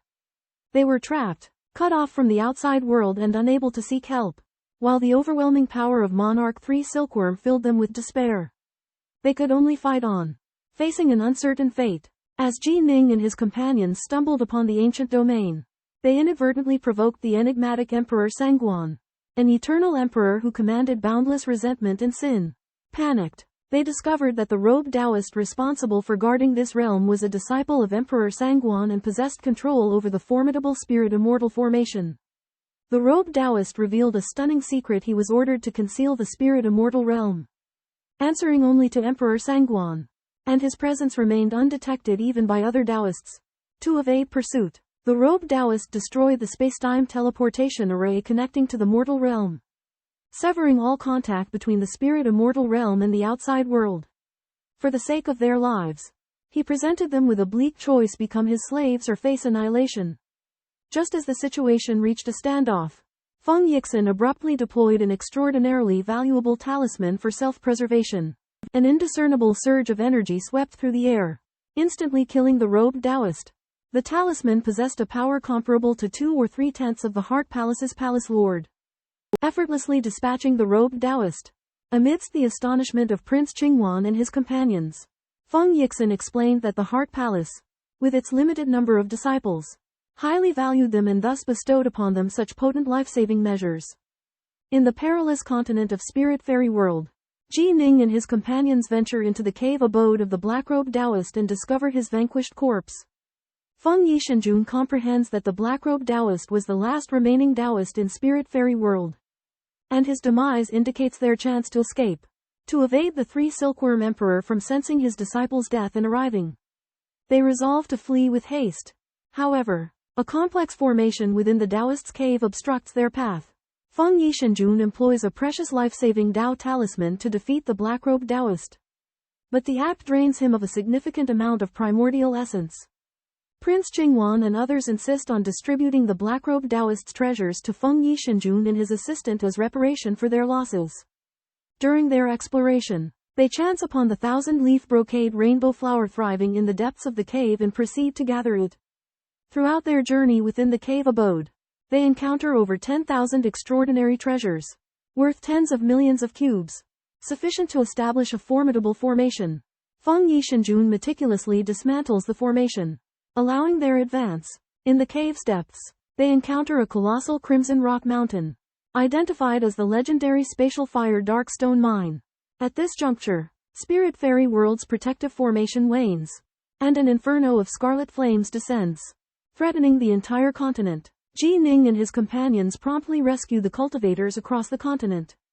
Amidst the continent's fragmentation and collapse, they witness the true nature of the spatial fire dark stone mine. A sense of astonishment washes over them as they realize that the secrets of Spirit Fairy World likely revolve around this mine. As the continent succumbs to utter destruction, they depart that realm of boundless opportunity and peril, laden with questions and lingering regrets. Across the boundless universe, the quintet of Ji Ning, Prince Qing Huan, Feng Yi, Huo Jin, and Tianwo Mengya traverse the void, arriving before a majestic crimson mountain. Their eyes widen in awe as they discover that the mountain harbors an immense deposit of the precious space flame ore. Space flame ore, a rare and coveted treasure. is sought for its use in forging puppets, magic treasures, and cultivating secret divine abilities. The mountain, spanning millions of miles, holds a vast reserve of this ore, sufficient to incite competition from the eternal emperors. However, they quickly sense that the mountain exudes an unfathomable might, rendering it impossible to mine even with their combined efforts. They realize that possessing such a formidable treasure requires unparalleled strength. As they marvel, they surmise that the three Silkworm Emperors' deployment of disciples to guard the site serves to protect its secrecy. They resolve to depart promptly, fearing entanglement in potential conflicts.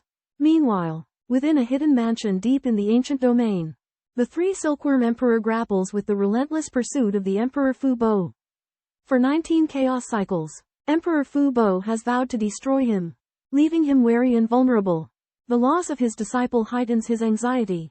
Fearing that Emperor Fu Bo will follow their trail, Ji Ning's group hastily retreat from the mountain, assuming that the three Silkworm Emperor would be preoccupied. Unbeknownst to them, he is embroiled in his own struggles, incapable of pursuing them at this juncture. After leaving the spirit immortal realm, Ji Ning and his companions spent 3 years on the run, and split the treasures in the void of the ancient domain. In the treasure of a weak Daojun, they found 3 rare 1,000-leaf colorful rainbow flowers, an ancient domain token, and numerous magical treasures. They discussed how to distribute the treasures, and decided to split the 3,000-leaf colorful rainbow flowers into 3 parts. The ancient domain token into 1 part, and the remaining treasures into 1 part, with each person getting 1 part. Ji Ning decided to give the ancient domain token to Su Yuji because of her progress in the Flying Immortal Saint's inheritance. To help her attempt to become an immortal Daojun, the team then expanded, with Ji Ning, Qing Huan, and Feng Yi each bringing a follower to join them: Fire Fairy Su Yuji, the Sky Wolf World God, and Immortal Yan Wei. The Sky Wolf World God and Immortal Yan Wei were both powerful beings who could become Daojuns at any time. In the Snow Mirror Scroll Paradise, Ji Ning encountered the Black-Robed Daojun's powerful puppet. After the puppet learned of its master's death, it chose to submit to Ji Ning, becoming his 3-step Daojun puppet. Thus, Ji Ning's battle strength increased significantly, and the group of 8 embarked on their journey to the ancient domain. Ji Ning subjugates the mecha automaton and learns of its past mission to retrieve spatial netherflame stone under the orders of Emperor Triceratops. The automaton also reveals the vengeful nature of Emperor Triceratops, the prohibitions against killing in the origin grounds, and the special status of the prefecture lords of the Divine Court. After 900 years of cautious progress, Ji Ning's group of 8 finally arrives at the origin grounds.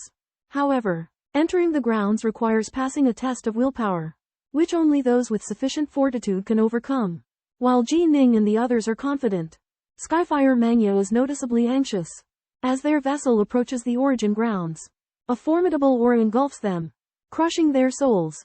Ji Ning's cultivated soul effortlessly resists, and Prince Qingwan, Feng Yi, and Huo Jin perform admirably. However, Skyfire Mangya struggles, his face pale and his body trembling violently. At the entrance to the origin lands, Ji Ning and his 7 companions faced a trial that tested their willpower, which they all eventually passed.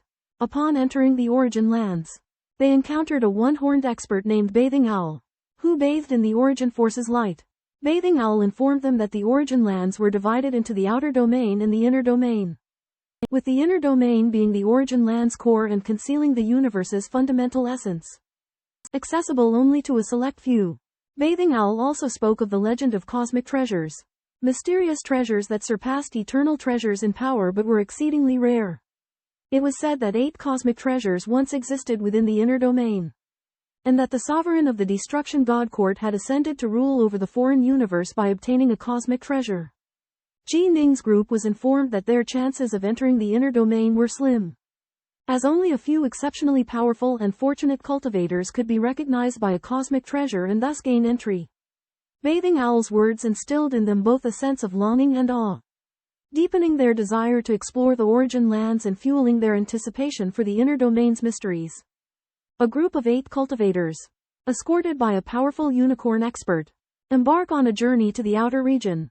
The unicorn expert warns them of the dangers of the outer region, emphasizing the presence of the 2 eternal emperors who reside there in seclusion: Emperor Beipu and Emperor Fubo. Emperor Fubo is renowned for his mastery of the path of talismans.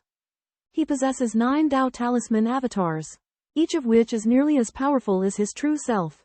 Driven by rage after his beloved disciple was killed by Emperor Sanjan, Emperor Fubo relentlessly pursued Emperor Sanjan for 19 chaotic eras.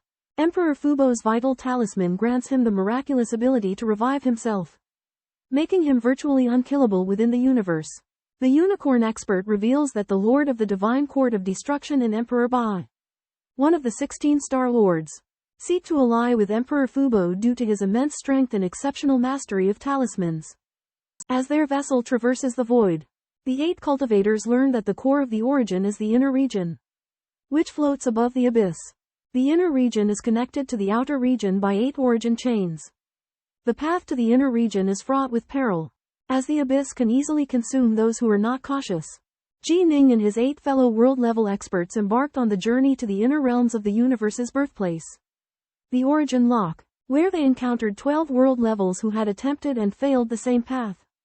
They learned that traversing the chain entailed enduring assaults from vengeful spirits and resisting the influence of the chain itself on their psyche, with the latter being particularly perilous. As an expert cultivator of mental power, Feng Yixin Jun ventured onto the chain first, utilizing his formidable mental fortitude to repel the chain's influence and effortlessly vanquish the vengeful spirits. As they progressed further, the number and intensity of the vengeful spirits amplified. Feng Yixin Jun engaged in close-quarters combat, clearing a path through the challenges. Yu Shao Daojun and the 12 world levels were astounded by Feng Yixin Jun's exceptional mental fortitude and prowess. With 1,000 vengeful spirits bearing down on him, Feng Yixin Jun reached the chain's terminus and successfully entered the inner realms. Elated by Feng Yixin Jun's achievement, Ji Ning's group prepared to follow suit. Feng Yixin Jun cautioned them about the chain's influence on their minds, emphasizing its perilous nature. Qing Huan, Ji Ning, Tianwo, and Huo Jin, their confidence brimming, stepped onto the origin lock. Ji Ning and his party decide to attempt to cross the chain of laws, one after another, to reach the fabled inner realm. Huo Jin was the first to try. He steps on the chain, confident of his abilities, and crushes demons along the way. But at 700 li, he stalls, his mind struggling to focus, and is forced to retreat. Next, Prince Qing Huan gives it a shot, and he too cuts through the demons, but is stopped at 920 li, realizing that he has reached his limit. Witnessing Huo Jin's and Qing Huan's failures, Ji Ning comprehends the dangers of the chain of laws, but he is determined to try, and strides onto the chain. Ji Ning unleashes the yin-yang sword intent domain and goes on a rampage. He slaughters demons with vigor and is on the verge of reaching the end. Brother Feng Yi, wait for me, shouts Ji Ning, his eyes blazing with fighting spirit, as he resolutely continues forward. Meanwhile, Daojun Yu Shao and 11 other world-level figures observe from the sidelines, marveling at the strength of Ji Ning, Huo Jin, and Qing Huan, but also wondering whether they will succeed in their challenges. As Ji Ning stepped onto the source lock chain, an intangible force pressed down upon him. With his formidable state of mind, Ji Ning resisted the force's influence and continued forward at a rapid pace. Yin spirits surged forward, but they were all annihilated by Ji Ning's yin-yang sword intent domain. The intangible force of the source lock chain grew stronger as he ventured deeper, and Ji Ning detected a strange melody echoing through his sea of consciousness, tempting him to lose himself in it. Despite the increasing influence of the bewitching force, Ji Ning pressed resolutely onward. The yin spirits were kept at bay by the yin-yang sword intent domain, and Ji Ning's azure flower mist force-nurtured primordial spirit was incredibly resilient, enabling him to withstand the illusions. Eventually, Ji Ning reached the inner domain, a desolate and ruined scene with vast chasms and mountains, as well as the corpse of the eternal emperor, which exuded a formidable aura. Ji Ning was overjoyed to set foot in the inner domain, feeling that his hardships and perils had all been worthwhile. Meanwhile, Skyfire Manoa began his own challenge, but his mental fortitude was weaker, and he chose to retreat after reaching only 500 kilometers. Upon returning from a failed attempt to challenge the source chains, Tianwo Mangya recognized the great disparity of power between himself and Feng Yi and Baiming. Despite the reassurances of Prince Qingwan, the characters acknowledged the differences in opportunities between the inner and outer domains. Yan Wei, a disciple of Su Yuji. The Fire Immortal achieved an impressive feat by reaching over 900 miles along the chains. While the prince's disciple, the Wolf World God, managed only 500 miles. Meanwhile, Ji Ning and Feng Yi embarked on a journey into the inner domain, where they witnessed a desolate landscape pockmarked with battle scars. They stumbled upon 35 corpses of ancient powerhouses, their bodies emanating an immense aura of the eternal. Though they remained intact, the reason for their peaceful demise remained elusive. Sensing an unfathomable secret hidden within the domain, Ji Ning and Feng Yi resolved to first explore the legacy left by the 35 powerhouses. Recognizing their own limitations in attempting to comprehend the cosmic source, 2 Tao Lords and 3 world-level cultivators were also searching for the opportunities within the inner domain. And among the 35 corpses, 3 stood out as the most formidable, exuding an aura comparable to that of a great sovereign. Venturing deep into the inner domain world, Ji Ning and Feng Yi Shenju discover 35 corpses exuding an astonishing aura. They are divided into 3 factions, each with a leader. The most striking leader is a golden giant sitting cross-legged, emanating an immense aura of heart force, a mighty being who has achieved eternity in the realm of heart force. Stirred with excitement, Feng Yi Shenju decides to challenge the heart force leader's trial, hoping to receive guidance from his dharma and ascend even higher. Ji Ning watches as Feng Yi Shenju enters the trial world, while he continues his own exploration of the inner domain world. Examining the other corpses, Ji Ning notices a second leader, a colossal 4-legged beast radiating an aura of destruction, followed by 5 eternal emperors as if they were followers. The third leader is a burly man wielding a giant sword, carrying an abounding and weighty sword intent. With 2 other swordmasters who had also achieved eternity, Ji Ning becomes captivated by a painting depicting the mighty swordmaster. Sensing a profound longing within the image, he resolves to investigate further.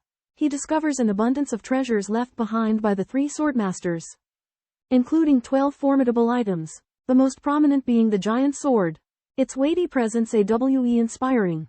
Instead of rushing into challenges, Ji Ning chooses to absorb the lingering traces of battles within the inner domain world. In a mountain pass, he senses the chaos of spacetime, and amidst flames, he gains insights into the way of flames, continuously deepening his comprehension of universal laws. Ji Ning explored the inner world alone and discovered traces of 39 eternal Taos, of which 4 had no corresponding eternal emperor. To his shock, there was also a trace of the Chaos Tao, which was above the 3 sovereigns and existed everywhere. This inspired Ji Ning, leading him to comprehend the shadowless stance of the Bright Moon sword art, which allowed him to blend into everything. It greatly enhanced his speed and power. While he had yet to fully merge the shadowless stance with everything, it had boundless potential. The shadowless Tao of the inner world made his speed far surpass most Tao lords. After 893 years of observing various Taos, Ji Ning comprehended the strongest Taos, such as the blood drop sword intent that shattered all hindrances and the shadowless sword intent that blended with everything. By now, he had comprehended 3 stances of the Bright Moon sword art, with only the Heartforce stance and Heavenbreaker stance left. Ji Ning approached the only 3 sword Tao exalts in the inner world, ready to undergo their test. He believed that opportunity lay ahead and would not shrink back. Formless ripples enveloped him, and he stepped into the test world left behind by the 3 sword Tao exalts.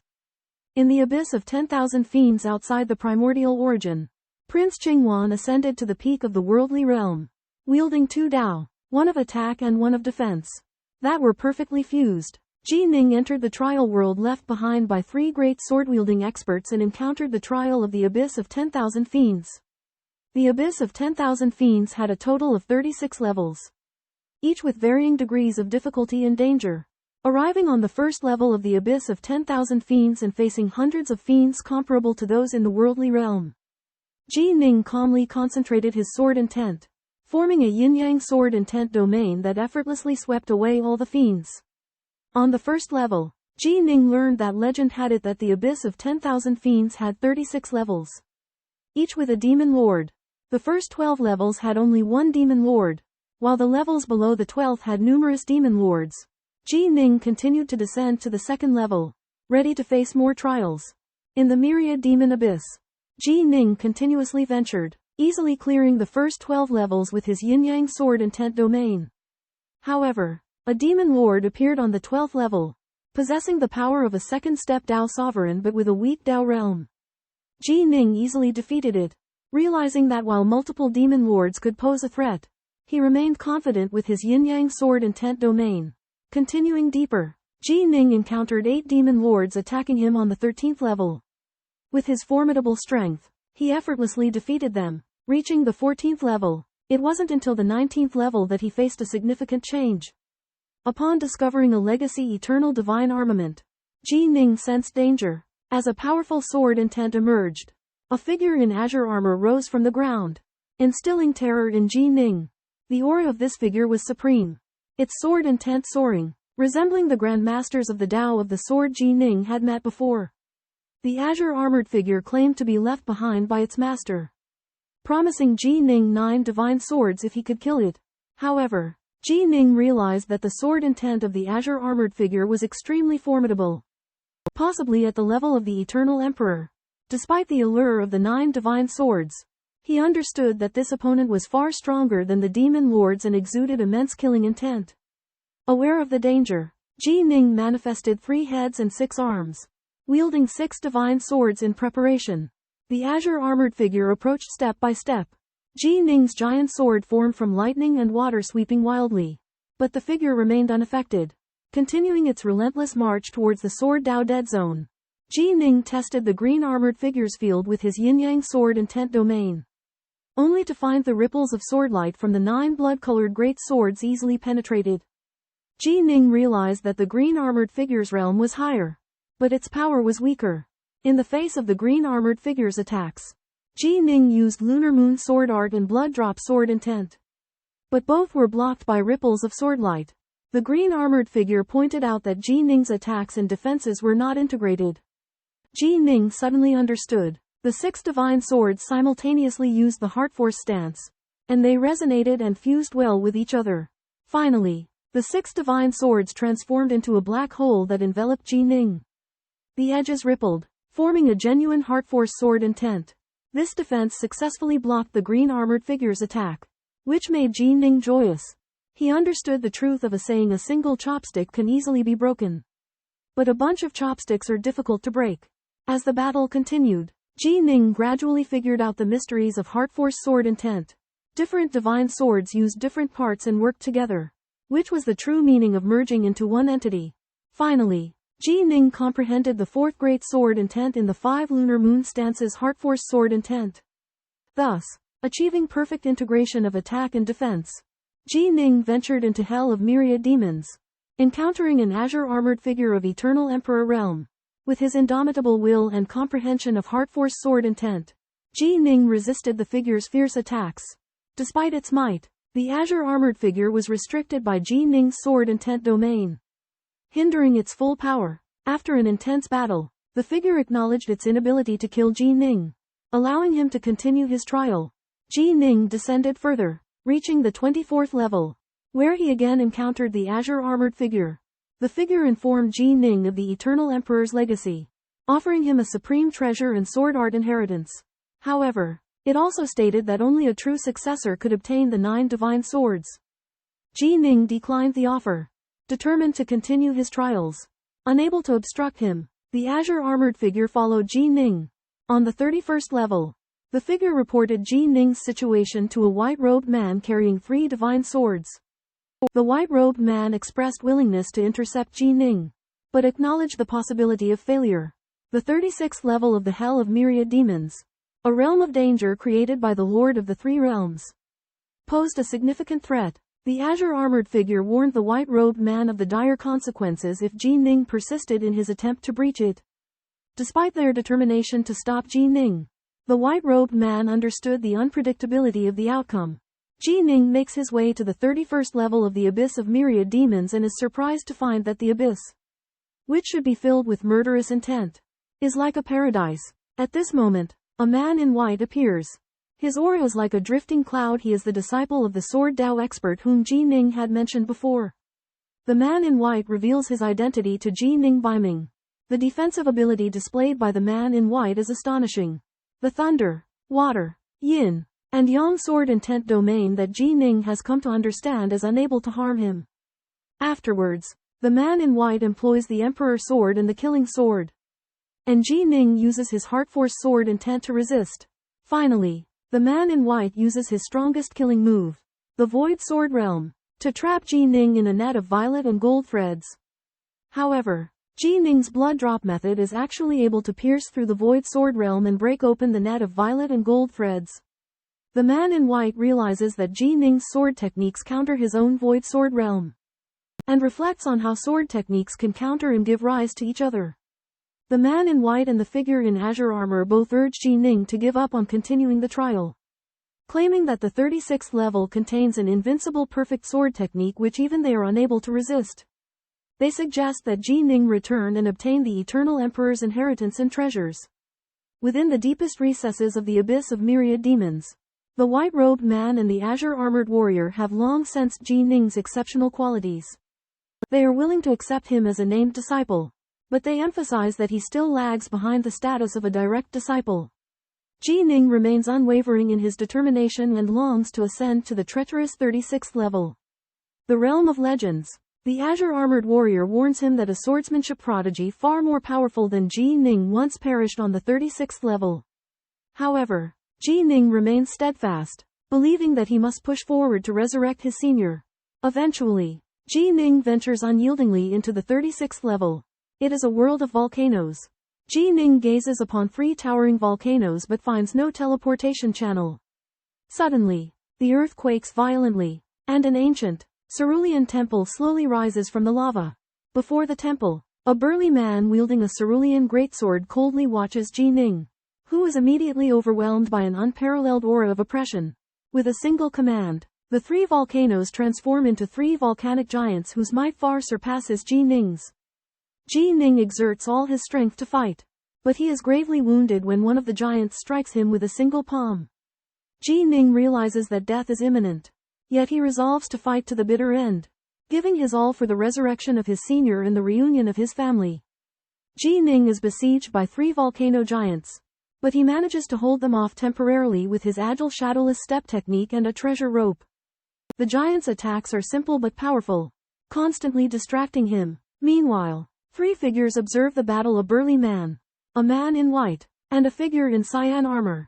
The burly man finds Ji Ning's combination of offense and defense lacking in perfection, deeming him unqualified for discipleship.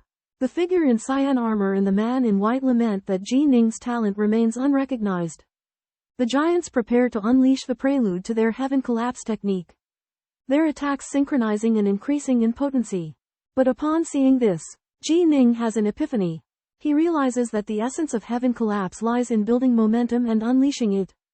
Akin to drawing a bow and shooting an arrow, Ji Ning raises his 6 divine swords of violet radiance, pouring divine power into them and causing their weight to surge like a chaotic star. He prepares to execute his own heaven collapse, using the heavy weapons to gather momentum before unleashing a devastating blow that will vanquish the giants. Wielding the essence of shattering the heavens, Ji Ning unleashed an impressive display of power as he crushed the volcano giants head-on with his 6 divine swords. Despite their formidable strength, Ji Ning's agility and the overwhelming might of his shattering the heavens essence repeatedly repelled them. During the fierce battle, Ji Ning had a sudden realization about the hidden connections between the 5 essences of sword intent. They complemented each other, originating from a common source. With this newfound insight, Ji Ning effortlessly merged his 5 sword intents: bloody, invisible, shattering the heavens, yin-yang, and ideal into a single force.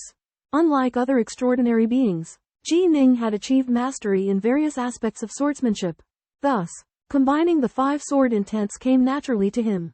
He seamlessly transitioned between them, toying with his opponents using the invisible essence and overwhelming them with the shattering the heavens essence. More significantly, as the 5 sword intents circulated in a cycle, they influenced and reinforced each other, elevating their collective power to new heights. In that moment, Ji Ning grasped the essence of reincarnation, flawlessly harmonizing the 5 sword intents into a perfect loop. This astounding advancement astonished the 3 sword grandmasters observing the battle from afar. They recognized Ji Ning's extraordinary talent and boundless potential, reveling in the privilege of guiding him on his path. Amidst the vast cosmic expanse, Three ethereal figures of sword-wielding masters manifest before a young man named Ji Ning. The burly man initially dismisses Ji Ning, but his stance shifts once Ji Ning comprehends 5 perfectly harmonized sword paths. The burly man cautiously reveals that only if Ji Ning obtains the cosmic treasure, the purgatory sword, will he become the disciple of the Overlord, but he also extends an invitation for Ji Ning to be his titular disciple. Outraged by the burly man's decision, the azure-armored figure and the white-robed man express their fury. Adhering to their master's orders, they have long awaited a talent like Ji Ning and are unwilling to let him settle as a titular disciple. They entice Ji Ning with promises of grand treasures and the status of a direct disciple to their respective masters, hoping to sway his allegiance. However, the burly man coldly interjects, reminding them that the ultimate choice lies with Ji Ning. Faced with the options of becoming the titular disciple of the Overlord or the direct disciple of 2 other swordmasters, Ji Ning contemplates the path that lies ahead. Prior to this encounter, Ji Ning had engaged in a fierce duel with the burly man, valiantly resisting the formidable onslaught of the man's colossal sword with his exceptional swordsmanship. While acknowledging Ji Ning's prowess, the burly man emphasizes that the purgatory sword's approval will be the determining factor. Thus, Ji Ning stands at a pivotal crossroads, and the presence and rivalry of these 3 sword master projections hint at the unbounded possibilities that await him. On the 36th level of the myriad hell abyss, Ji Ning, with his extraordinary sword Dao talent, comprehended the celestial collapse sword intent and successfully mastered the 5 sword styles of the moonlight sword art, forming a flawless and harmonious sword technique. However, the cosmic treasure he yearned for refused to acknowledge him as its master, simply stating that it disliked him. Despite his disappointment, Ji Ning remained calm and collected. He faced 2 choices, witnessed by 3 mighty sword Dao experts, to become a personal disciple of the ruler or a direct disciple of the other 2 emperors. After careful deliberation, Ji Ning ultimately chose to become a nominal disciple of the ruler. The ruler's inheritance was crucial for Ji Ning's sword Dao cultivation, far more valuable than the myriad treasures offered by the other 2 emperors. The burly man, as the ruler's nominal disciple, led Ji Ning to the temple, marking the beginning of a new journey in his cultivation. The white-robed man and the figure in green armor, though regretful, were happy for Ji Ning. They watched as he left with the burly man, hearts filled with a myriad of emotions. They had waited for a long time, and now, their senior had finally taken a nominal disciple for the enigmatic ruler. Deep within the temple, the burly man Ji Ning discovers a lava lake and a peculiar gigantic jade tree nearby. Inside a stone house by the lake, the spirit of a master sits cross-legged. Ji Ning is chosen as his nominal disciple, and the spirit bestows upon him a rainbow light, imparting a powerful sword technique. At this moment, a figure in black gauze flies from the outer world into the inner world, her powers defying the constraints of the origin chain. There are the corpses of 3 swordsmanship masters in the inner world, and the figure in black gauze is Dan Venerable, one of the 3 ancient Star Lords. She senses the recent disturbance nearby and notices that a treasure is missing from the body of the burly man. Dan Venerable scans her surroundings and inquires about the situation from a man in a white robe with silver eyes. Suddenly, a handsome young man appears in white clothes, apparently related to the matter. Ji Ning returned to the inner domain world from the myriad demons abyss, only to encounter 2 enigmatic figures, a silver-eyed man and a graceful woman adorned in a black veil. The woman exuded an air of aloofness, and Ji Ning could only sense her immense aura without seeing her face. She seized Ji Ning and took him away, leaving the silver-eyed man to depart alone. The black-veiled woman introduced herself as Dao Zunj, one of the 3 ancient Star Lords of the inner domain world of the origin. She took an interest in Ji Ning and asked if he was the inheritor of a certain sword Dao sovereign. Emperor Fubo arrived, learning that Dao Zunj had taken Ji Ning. He offered a talisman as a gesture of goodwill. Dao Zunj revealed a secret, a restriction established long ago by a sword Dao sovereign that prevented outsiders from knowing the number of his treasures. Dao Zunj and Emperor Fubo could break the restriction but were wary of the backlash from the origin and dared not take the treasures by force. Dao Zunj left the ancient domain with Ji Ning and traveled through a strange 5-colored void bridge, arriving instantly at the 3-leaf realm, her private domain. Dao Zunj confessed that she had tried to reverse time and resurrect her brother but had failed and suffered a counterattack. She warned Emperor Fubo not to attempt resurrecting his disciple, as only the power of the cosmic genesis could withstand the cosmic force. Ji Ning is led by a mysterious alchemy venerable into the secluded three-leaved territory. The alchemy venerable reveals that she created the three-leaved territory as her own secluded abode. Ji Ning is relieved to learn that he can enter and leave the three-leaved territory whenever he wishes. The alchemy venerable flies with Ji Ning into the three-leaved territory, a vast celestial land floating on three colossal leaves. The alchemy venerable remains tight-lipped about the origin of the three-leaved territory's name, piquing Ji Ning's curiosity. Meanwhile, Su Yuji grows anxious as she senses Ji Ning's aura vanishing. She rushes to the inner domain and inquires about his whereabouts from Fire Fate Water King, who reveals that Ji Ning hasn't been seen since entering the inner domain. Su Yuji worries that Ji Ning is in danger and resolves to wait patiently for his return. Within the depths of the three-leaved territory, the alchemy venerable leads Ji Ning to a dark cave. The cave is empty except for the alchemy venerable and Ji Ning. The alchemy venerable confesses that she prefers solitude and doesn't enjoy being disturbed. The alchemy venerable explains the pivotal role of the primordial fluid in alchemy and shows Ji Ning her immense lake of primordial fluid. Leaving him astounded, she then requests a favor: she needs to borrow Ji Ning's sovereign armor for half a month. Ji Ning hesitates but ultimately hands over the armor. As the alchemy venerable's hand brushes against the armor, tears well up in her eyes, and she whispers words that Ji Ning can't hear. Unbeknownst to Ji Ning, the veiled woman is the alchemy venerable herself, and the sovereign had long ago instructed Ji Ning that if he ever attained eternal Daomerge, he should repay the kindness to the alchemy venerable. Ji Ning borrows an armor from the mysterious and mighty figure, Dan Zun. As a return, Dan Zun agrees to grant Ji Ning one request, even if the cost is a puppet with the strength of a fourth-step Dao monarch. After much consideration, Ji Ning asks Dan Zun to teach him alchemy methods. Dan Zun agrees and gives Ji Ning the alchemy technique. 7 chapters of Dan Yi. This technique contains the characteristics of countless marvelous artifacts and pill-concocting recipes. Ji Ning's alchemy level rises rapidly as a result. Dan Zun tells Ji Ning that if he meets disciples with an extraordinary talent in alchemy, he can pass on the first chapter of 7 chapters of Dan Yi to them. If they fully master the first 3 chapters, they can come meet Dan Zun to receive the latter 4 chapters.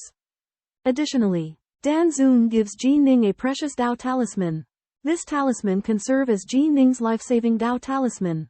Whenever Ji Ning dies, he only needs to drip a single drop of blood onto the talisman to revive instantly. It essentially gives Ji Ning an extra life. Afterwards, Dan Zun's follower Yu Hong leads Ji Ning to a residence and tells him that Dan Zun has 5 eternal emperors following him in the three-leaf realm. Ji Ning speculates that Dan Zun is likely on par with the mighty rulers of Swallow Mountain Country. Within the ancient cave, Exalted Dan gazed upon the rustic armor left by her brother and fell into contemplation. She had once spent countless years here with her brother, yet now she was all alone. Leaving the cave, Ji Ning followed Daojun Yu Hong to the Three Purities realm and was assigned to a secluded cave of his own. Learning that the renowned Exalted Dan was the very person who had brought him there, Ji Ning couldn't help but be awestruck. Exalted Dan was a Grand Master of alchemy, her proficiency unmatched throughout the universe. Her follower, Emperor Yan, was equally skilled in artifact refinement. In his cave, Ji Ning immersed himself in studying the 7 chapters of the Divine Leaf, absorbing its intricate alchemical techniques. With guidance from Exalted Dan, he rapidly mastered the art of controlling substances within the 7 chapters of the Divine Leaf. Subsequently, Ji Ning began cultivating the 9 Origins Divine Lightning, utilizing the substance control technique from the 7 chapters of the Divine Leaf. He effortlessly fused 2 Dao Divine Lightnings, cultivating the 2nd level Divine Lightning. He then incorporated the earthly baleful Divine Lightning, successfully cultivating the formidable 3rd level Divine Lightning. Ji Ning continued to cultivate in the Three Purities realm, relentlessly honing his abilities and preparing for the arduous journey that lay ahead. Days passed by peacefully in Tri-Leaf World for Ji Ning. Currently, he sat calmly in the side hall, gazing out at the vast Tri-Leaf World. Deep yellow lightning sparked at his fingertips, containing terrifying might. Crystalline quadruple divine water flowed from another finger, its destructive power surpassing even the lightning, capable of instantly freezing a formidable Dao monarch. Jining knew that his strongest killing move had now become the yin-yang sword intent domain. Originally a defensive technique, it had transformed into a deadly weapon through the use of divine lightning and divine water. To repay Dan Zun's kindness, Jining shared the first chapter of the divine book of the Danba world. The 7 chapters of the Danleaf. Danba was profoundly moved, praising the pill concocting technique as the true Tao of pills. He believed it could help him reach the Tao monarch realm and beyond. Jining hoped that the more Danba progressed, the greater his assistance would be. The next day, Jining left his grotto, seeking out the abandoned fire monarch. After 3 hours, he reached the monarch's grotto, only to be stopped by 2 boys. Upon learning that their master was proficient in artifact refinement, Jining decided to visit through a side entrance. 3 magical treasures hung in the air before the side entrance, exuding powerful might. A Tao monarch attendant greeted Jining, and he stepped through the side entrance, facing a vast void filled with countless stars. Each star represented a different magical treasure. Jining stood there, watching the Tao monarchs fight desperately for the treasures. As a world-level cultivator, he could only sigh. He understood his true strength lay in the Tao of the sword. For the Tao of pills, he would merely master the techniques of pill concocting. Entering the abandoned fire sovereign's treasury in the foreign universe, Jining is awestruck by the dazzling array of treasures. He discovers a heaven-defying Dharma treasure called the Azure Sun Shuttle.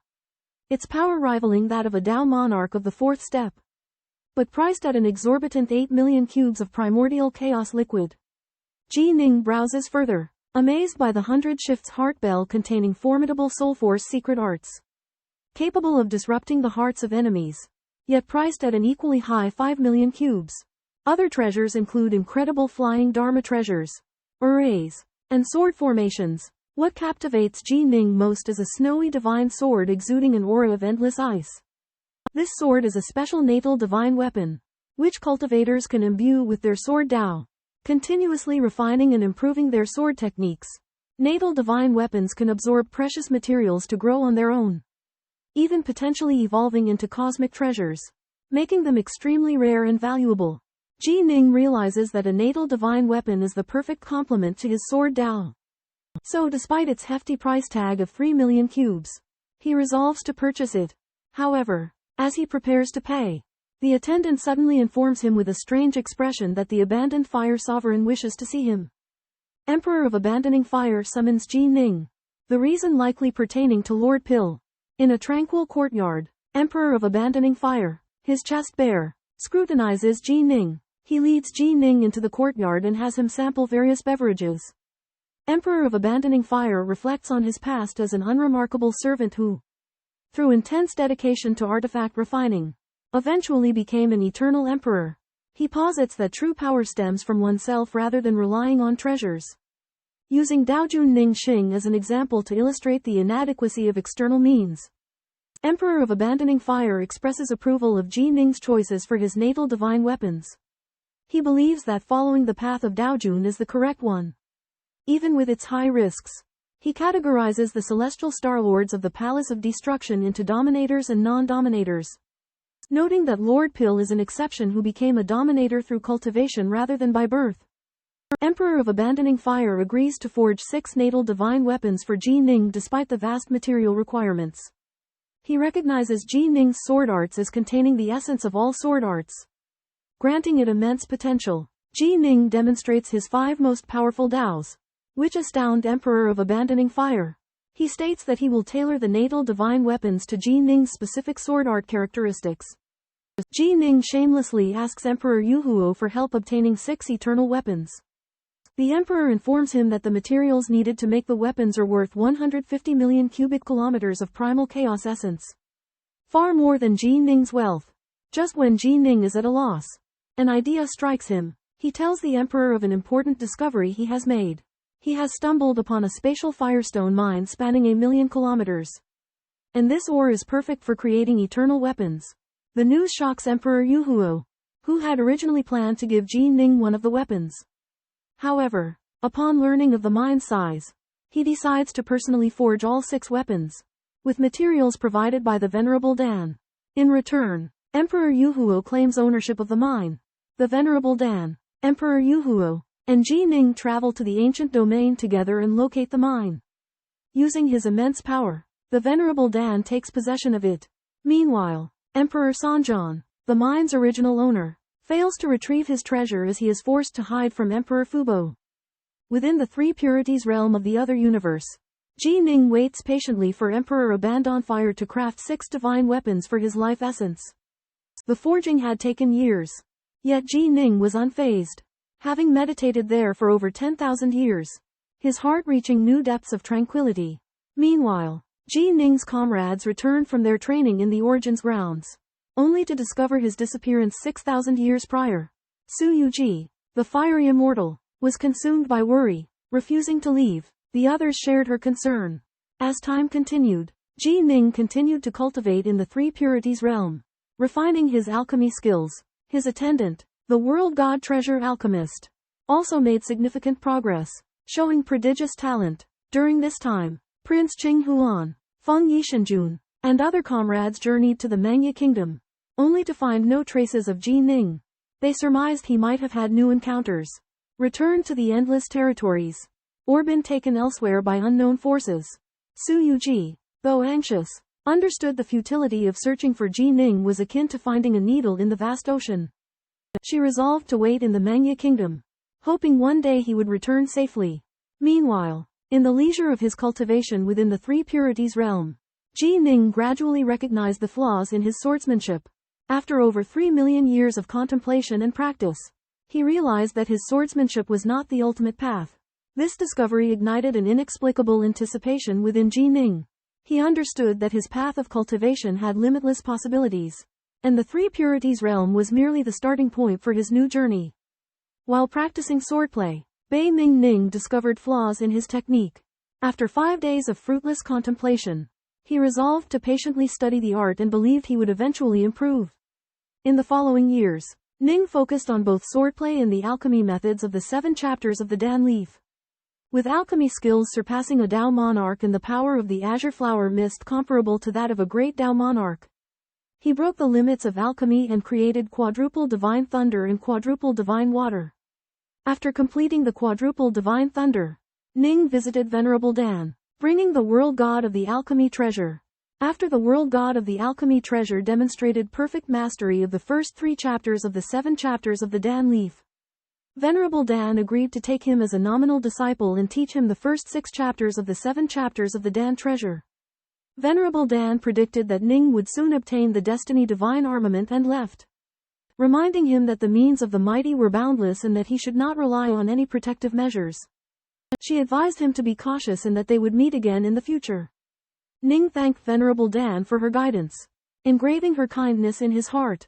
He did not visit Venerable Dan before leaving but silently remembered her favor, waiting for the day when he could repay her. After 6 years in seclusion at the Three Leaves realm, Ji Ning finally awaits the completion of his natal divine weapon. With Castfire Emperor as his guide, he arrives at the latter's cave and beholds 6 meticulously crafted divine swords. Castfire Emperor elucidates the uniqueness of natal divine weapons and emphasizes the growth of their weapon spirits being contingent on Ji Ning. Ji Ning nourishes the divine swords with his blood, soul, and divine sense, leading to the swift emergence of their sentience, which manifest as 6 childlike, ethereal spirits. He names them in order of their awakening and senses a profound emotional connection born from his lineage. Castfire Emperor expounds on this bond, explaining that natal divine weapons are intimate companions to cultivators, their connection deepening with their growth. Ji Ning names the 6 swords Northern Radiance swords, in tribute to his own Dao title Northern Darkness and that of his senior apprentice sister Yu Wei, Scarlet Radiance Fairy. Upon hearing their names, the 6 swords adopt the Northern Radiance moniker and express their unwavering devotion to Ji Ning. He then imbues them with the 5 most formidable sword intents he has comprehended, strengthening their power. Castfire Emperor cautions Ji Ning that his divine swords require precious materials to evolve, a responsibility he readily accepts. Guided by Dao ancestor Yu Hong, Ji Ning departs from the Three Leaves realm, while alchemist Venerable silently observes his departure from his cave's entrance. In the boundless cosmic passage, Ji Ning sped along at an astonishing velocity, sensing his avatar and his beloved Su Yuji. Exiting the passage, He stepped onto the vast lands of endless territories with elation. Returning to his homeland Manya country, Jining had undergone numerous trials in the extraordinary universe, reaping an abundant harvest. With an even more profound comprehension of the Sword Tao, he felt a breakthrough was imminent but required a union with his avatar. Thus, he tore apart space and headed for Sky Palace to merge with his avatar. Meanwhile, Su Yuji anxiously awaited Ji Ning's return in Manya country. The great sovereign personally appeared, not only revoking Ji Ning's cosmic region token but also bestowing a timespace disc, a treasure to safeguard his life. When Ji Ning returned to Sword Palace, Su Yuji's tears of joy flowed freely. Sword Palace Lord Nuwa also came to greet him, and learning of Ji Ning's plan to venture out of Manya country, he led him to kindle the heart lamp. The heart lamp could sense its owner's life and death, providing a glimmer of peace to Ji Ning's loved ones. After kindling the heart lamp, Ji Ning embarked on his solitary journey. The great sovereign held high hopes for his future, believing he would undoubtedly become a future overlord, achieving great accomplishments. Led by Palace Lord Muha, Ji Ning and Su Yuji enter Sword Palace. Numerous Taoists in the palace discuss Ji Ning's return after 80,000 years. Ji Ning follows Palace Lord Muha to an ancient tower. Inside, there are 5 layers of stone platforms containing spirit lamps, each corresponding to a Taoist's true spirit flame. The first layer has many spirit lamps, representing one-step Taoists, while the second layer has fewer, representing two-step Taoists, and so on. Ji Ning lights a spirit lamp and places it on the first stone platform, marking the beginning of his journey as a Taoist. Exiting the tower, Ji Ning meets an alien servant assigned by Palace Lord Muha. This servant possesses powerful soul and avatar abilities, enabling him to quickly convey Ji Ning's news to the Taoists and emperors of Manya country. Providing Ji Ning with strong support, Palace Lord Muha informs Ji Ning that Manya country Taoists are forbidden from killing each other, and will unite and support each other when venturing outside. Palace Lord Muha gives Ji Ning a star chart of the known territories. Ji Ning is surprised by its vastness, far exceeding any alien universe star charts he has seen before. Palace Lord Muha warns Ji Ning of the many dangers in the boundless territories and advises him to proceed with caution. Ji Ning embarks on his new journey with excitement. In the boundless universe, the endless territories occupy a vast expanse. Amidst them, many perilous lands lie, with the Umbral Sea standing out as the most formidable, surpassing even the survival capabilities of the Eternal Monarch. Within the endless territories, 6 formidable factions hold sway. Tao Alliance comprising a vast number of cultivators, embroiled in internal conflicts. Manya Kingdom founded by the Great Exalt, possessing exceptional prowess. Eternal Clan subsisting on cultivators, boasting formidable strength. Special Life Form Clan composed of unique entities born from chaos.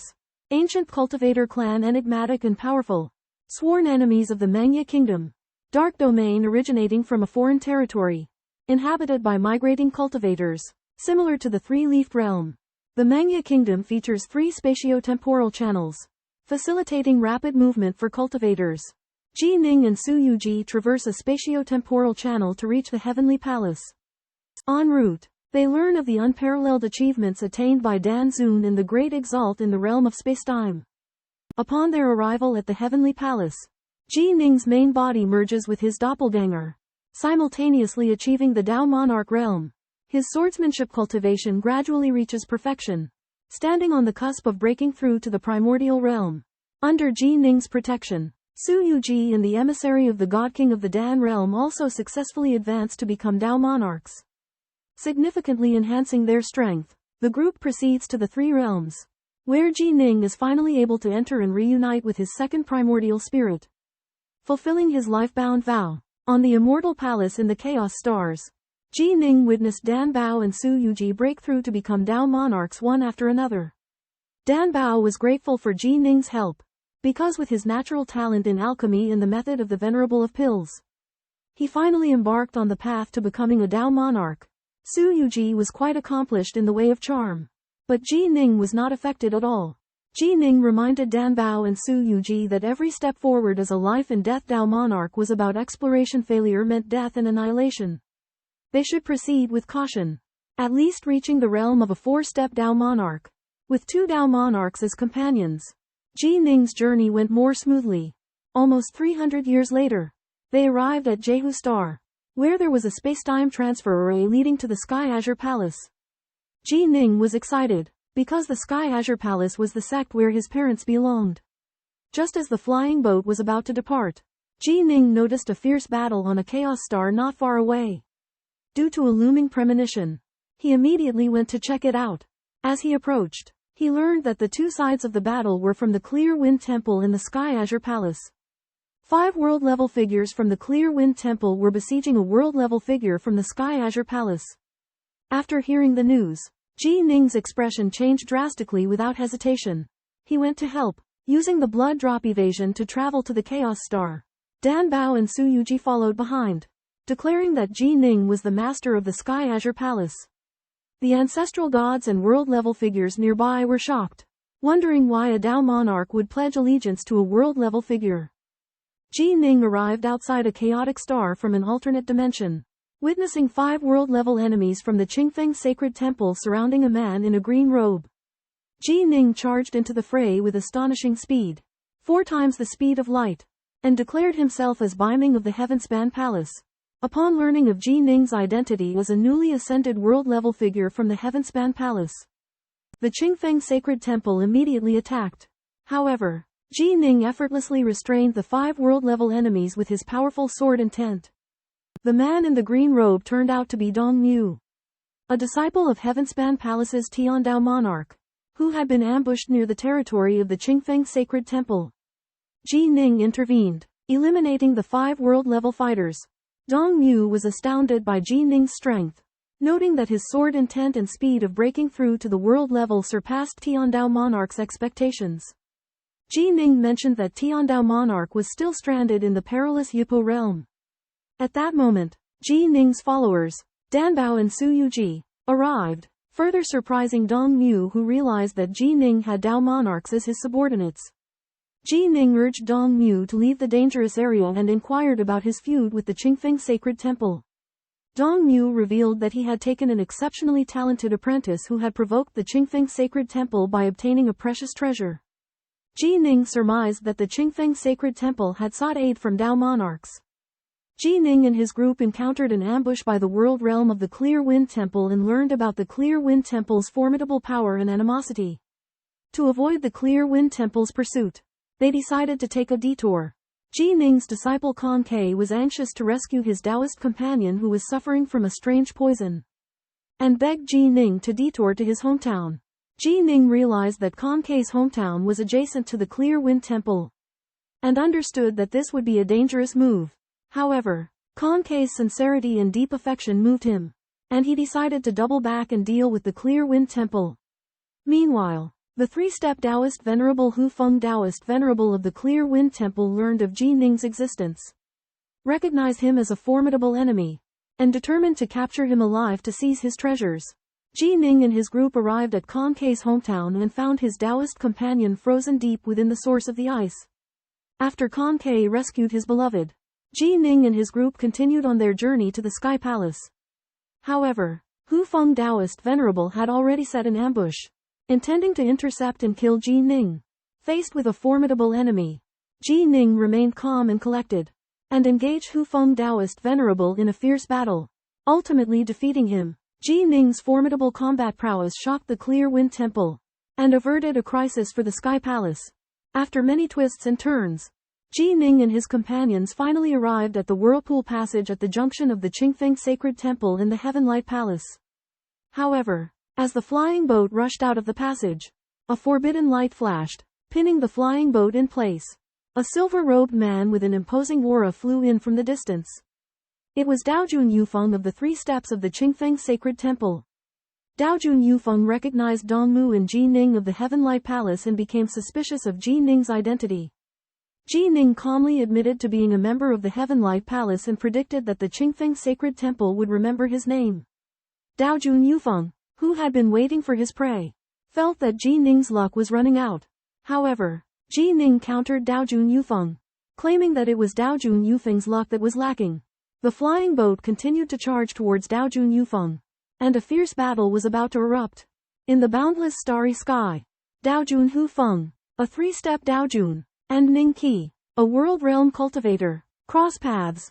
Hufeng Daojun disdains Ningqi's overestimation of his own abilities and unleashes a powerful black gale to destroy Ningqi's flying boat. However, Ningqi employs his thunder and water sword Qi realm, and its immense power tears the black gale apart. Witnessing his secret technique being broken, Hufeng Daojun is stunned. He believes that Ningqi is using powerful Dao talismans and refuses to believe that a world realm cultivator could possess such heaven-defying strength. Thus, he wields his twin blades and charges towards Ningqi's flying boat.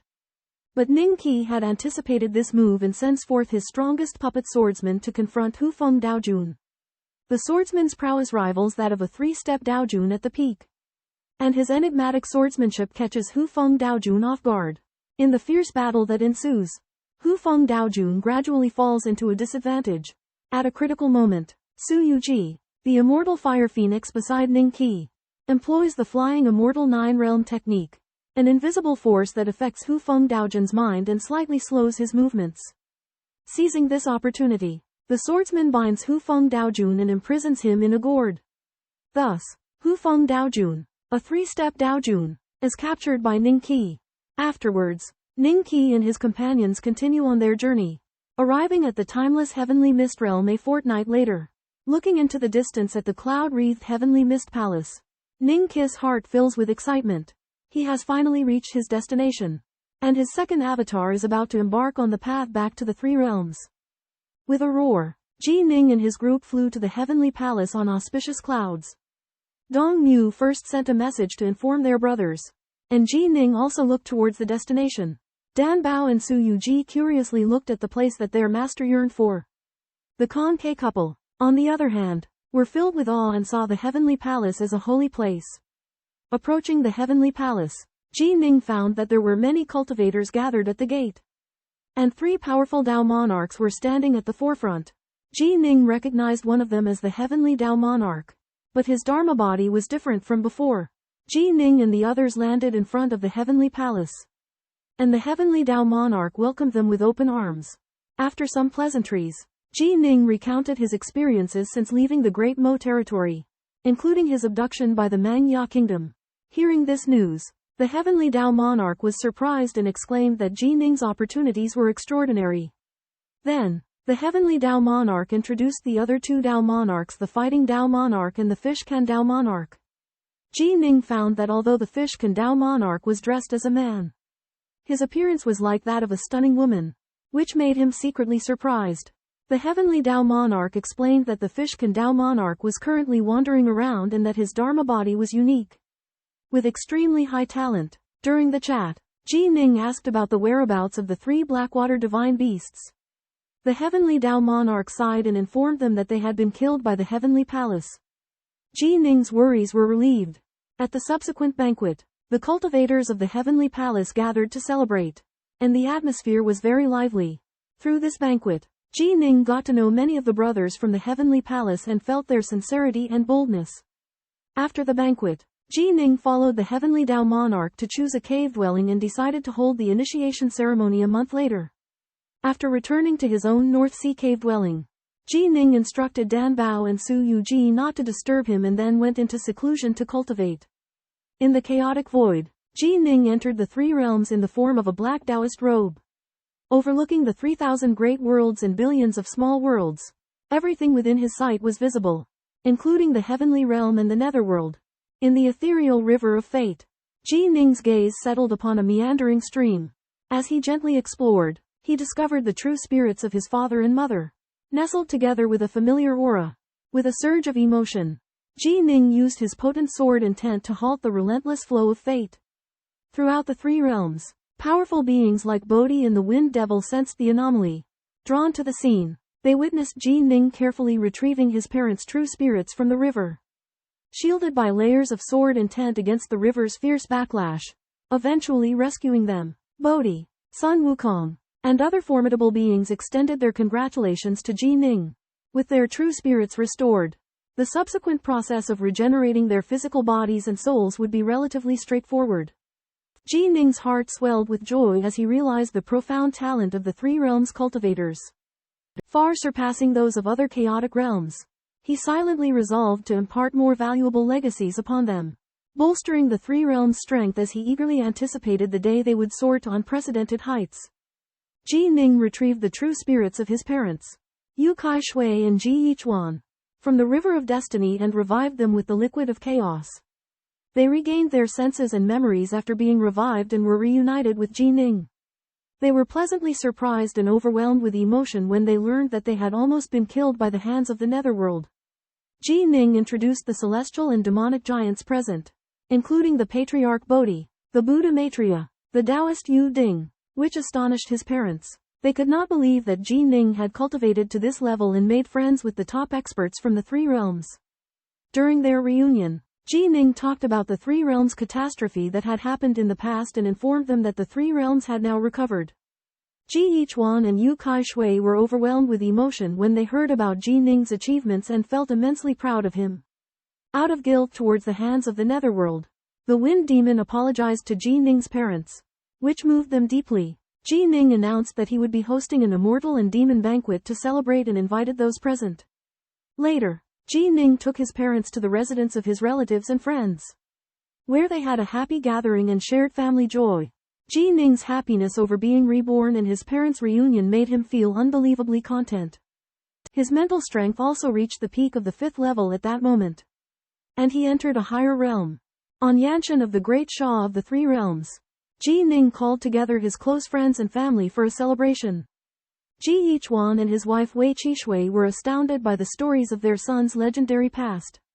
Ji Ning participated in the Three Realms cataclysm and was even equal in power to the leaders of the immortals and demons. And his power was now even more unfathomable. Ji Ning had also become a disciple at the Tian Kang Palace in the Endless Chaos. Ji Ning had captured Hu Feng, a 3-steps Daoman from the Qingfeng Temple, which excited Tian Daoman in the Tian Kang Palace. Ji Ning intended to use Hu Feng as a bargaining chip to negotiate with the Qingfeng Temple. During his apprenticeship, Ji Ning collected many cultivation methods and secret arts for those below the level of Daoman, which would serve as the foundation for cultivators in the Three Realms. Ji Ning hosted a grand banquet in Yanshan and invited the top immortals and demons of the Three Realms. During the banquet, Ji Ning imparted his great Tao, benefiting many immortals and demons. And Ji Mingyue gave a detailed account of her father Ji Ning's legendary experiences, which astonished everyone present. Ji Ning firmly established the foundation of his hometown. Not only did he bring back the countless years of accumulation of the Tian Kang Palace, but he also prepared to leave his own legacy in the Three Realms, establishing a solid foundation for the Three Realms' future development. Ji Ning joins the Heaven Awakened Palace and his extraordinary talent draws the attention of the likes of eldest Taoist. Meanwhile, in the void of darkness, Sacred Lord Qingfeng is shocked and wary of Ji Ning's live capture of Taoist Hufeng. In the library of the Three Realms Awareness Island, Ji Ning concentrates on the creation of his sword techniques, starting from the ordinary and progressing to the profound, and his understanding of the sword deepens. However, during his time with his family, he suddenly realizes the true swordsmanship lies not in the divisions of schools, but in the grasp of complete swordsmanship. This epiphany triggers a resonance between Ji Ning and the origin of the cosmic swordsmanship, and he comprehends the true meaning of Lord of the Swordsmanship. Ji Ning combines the 5 most powerful ways into one, simplifying the complex and reaching the pinnacle of swordsmanship. As he understands the sword even deeper, Ji Ning's speed reaches an astonishing 10 times the speed of light, far surpassing the Taoists on the brink of merging with the Tao. He realizes he possesses the potential to break through to the Taoist level, and filled with anticipation, sets off on a new journey, hoping to find a way to resurrect senior sister Yu Wei through the power of ultimate swordsmanship. In the northern dark cave, Ji Ning indulged himself in wine and revelry. Seemingly unbothered, Su Yuji approached from afar, questioning Ji Ning for neglecting his swordsmanship. Ji Ning explained that the essence of swordsmanship lay in the heart, not in practicing techniques. At that moment, with his ultimate sword Dao, Ji Ning sensed an overwhelming presence. Taoist Yidu and Taoist Tiandao also detected it and informed Ji Ning that the approaching intruder was Saint Monarch Qingfeng. Qingfeng sought retribution after members of the Azure Palace had captured Hu Feng Taoist, one of his disciples. Taoists Tiandao and Yidu confronted Saint Monarch Qingfeng. Despite their formidable strength, Qingfeng swaggered and threatened to imprison the cultivators of the Azure Palace indefinitely unless Hu Feng Taoist was released. Unmoved, Taoists Tiandao and Yidu retreated to the Azure Palace with Ji Ning and the others watching, preparing to withstand Qingfeng's siege. In the boundless heaven awakened realm, the beast skin-clad youth, Ji Ning, soared through the air, gazing into the distance at the enigmatic celestial palace, shrouded in a grey whirlwind that obscured the heavens.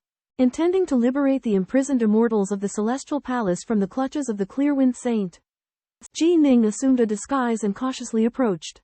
However, the defenses of the Clearwind Sanctuary proved impenetrable. Cosmic immortals warned Ji Ning of the Clearwind Saint's ruthless nature, declaring that anyone who dared to venture near the celestial palace would be met with annihilation.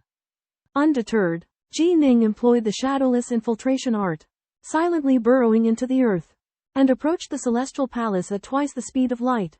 The Clearwind Saint, sensing Ji Ning's presence through his formidable divine powers, launched a succession of attacks.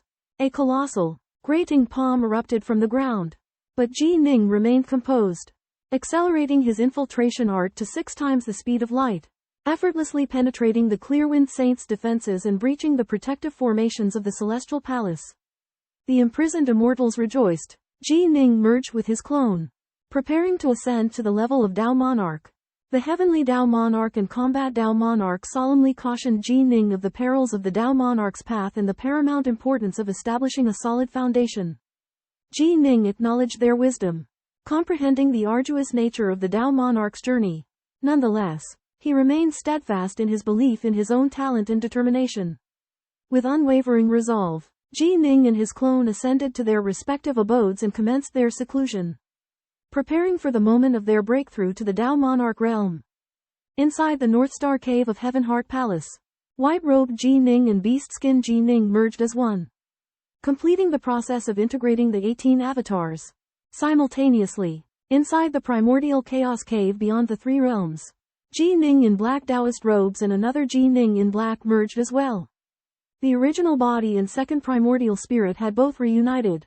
At this moment, white-robed Ji Ning and Ji Ning in black Taoist robes began their breakthroughs simultaneously, entering the Dao Monarch realm of life and death. This process required both the original body and second primordial spirit to break through. It could not be carried out by one alone. As Ji Ning broke through, the heavens and earth shuddered, and the power of chaos formed vortices, releasing terrifying reverberations. However, within the cave of Heaven Heart Palace, all of this was blocked by the restrictions activated by Ji Ning, and not a trace of the power of chaos surged in.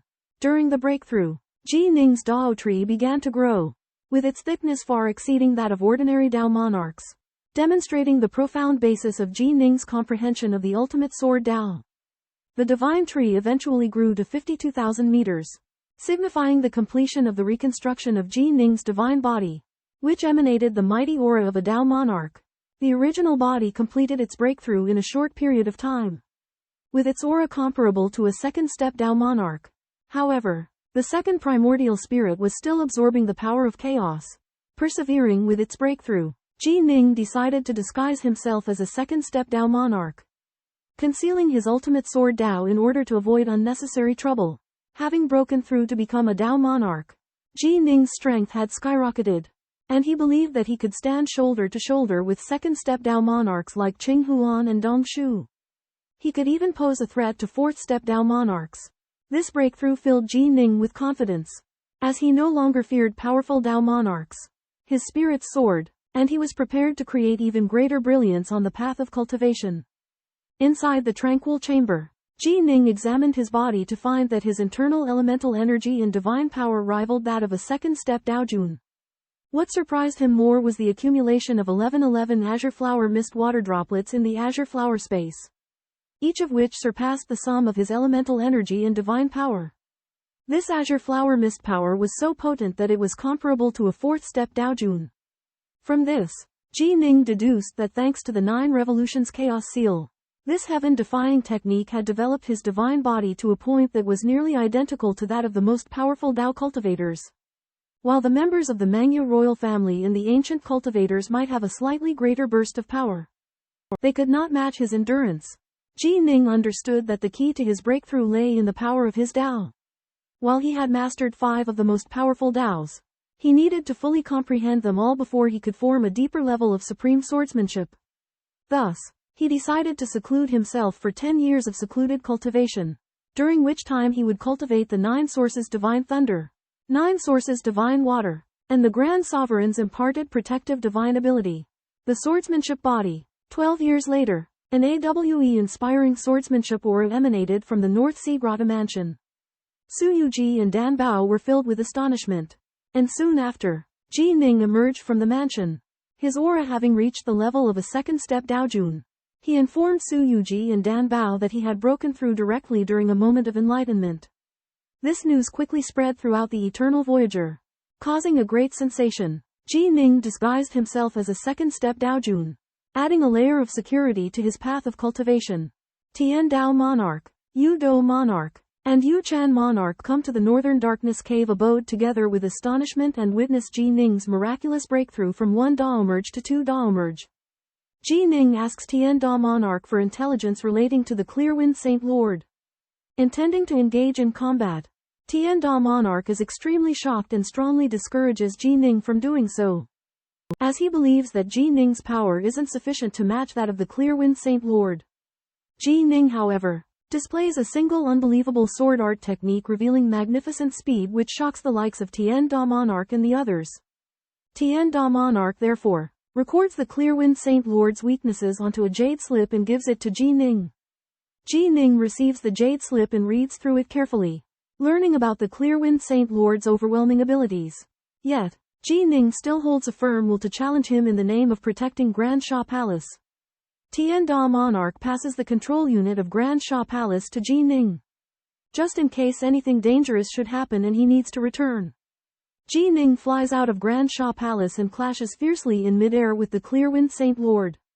His sword arts prove to be formidable, with myriad sword images violently colliding against the Clearwind Saint Lord's hazy and savage gales. The Clearwind Saint Lord expresses his disdain and believes that Ji Ning is courting death. Without showing a hint of fear, Ji Ning draws his sword and decides to fight him to the death. In the vast expanse of the sky, Ji Ning wielded the Northbow sword, the embodiment of his ultimate swordsmanship, and unleashed the celestial collapse stance against the Sage of Zephyr. Despite the Sage of Zephyr using a thin and sharpened blade, his swordsmanship unleashed boundless gusts of wind, clashing with Ji Ning's power.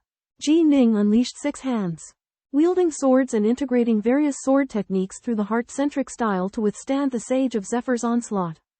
However, the Sage of Zephyr manifested 6 arms and 6 swords, launching an even more formidable attack. Faced with overwhelming force, Ji Ning realized that a head-on confrontation would not suffice. He resorted to lightning-fast movements, encircling the Sage of Zephyr with a web of swordlight, launching relentless attacks. Though the Sage of Zephyr defended, he was impressed by Ji Ning's speed and exceptional talent. Recognizing him as no ordinary two-step Daofather, the Sage of Zephyr employed the 6 Zephyr secrets, unleashing a maelstrom of 6-colored wind, intending to suppress Ji Ning's speed. However, Ji Ning countered with the 7-fold divine lightning and 7-fold divine water, creating a realm of lightning and water that clashed with the 6 Zephyr secrets. Both combatants unleashed their full arsenal, wreaking havoc on the surroundings. The paragons within the heavenly palace witnessed the battle, astounded by Ji Ning's prowess. Ji Ning's lightning and water sword domain shattered the 6 Zephyr secrets, causing the Sage of Zephyr's expression to change. He knew that defeating Ji Ning would require his most potent techniques. High in the sky, a whirlpool world of water and lightning, containing the destructive power to overturn heaven and earth, enveloped the Clearwind Saint Lord. Although the Clearwind Saint Lord used a Gale secret technique to resist, Ji Ning used the advantage of his water lightning sword intent realm to restrain the Clearwind Saint Lord, forcing him to endure a difficult defense. Seeing the Clearwind Saint Lord unable to resist, he used his ultimate technique, the Gale Storm. The Gale was incomparably powerful, tearing apart the water lightning sword intent realm. Ji Ning could originally rely on his speed to dodge, but surprisingly he chose to forcibly resist, as he was wearing the Empyrean armor which could resist most attacks. At the same time, Ji Ning had cultivated the eternal grade body protecting divine ability Sword Dao of the embodiment, further strengthening his physical defense. Therefore, The Clearwind Saint Lord's Gale Storm had no effect on him. The Clearwind Saint Lord was shocked and convinced to withdraw. He realized that he could not kill Ji Ning. And more importantly, he was worried that Ji Ning would pose a threat to the Clearwind Sacred Hall in the future.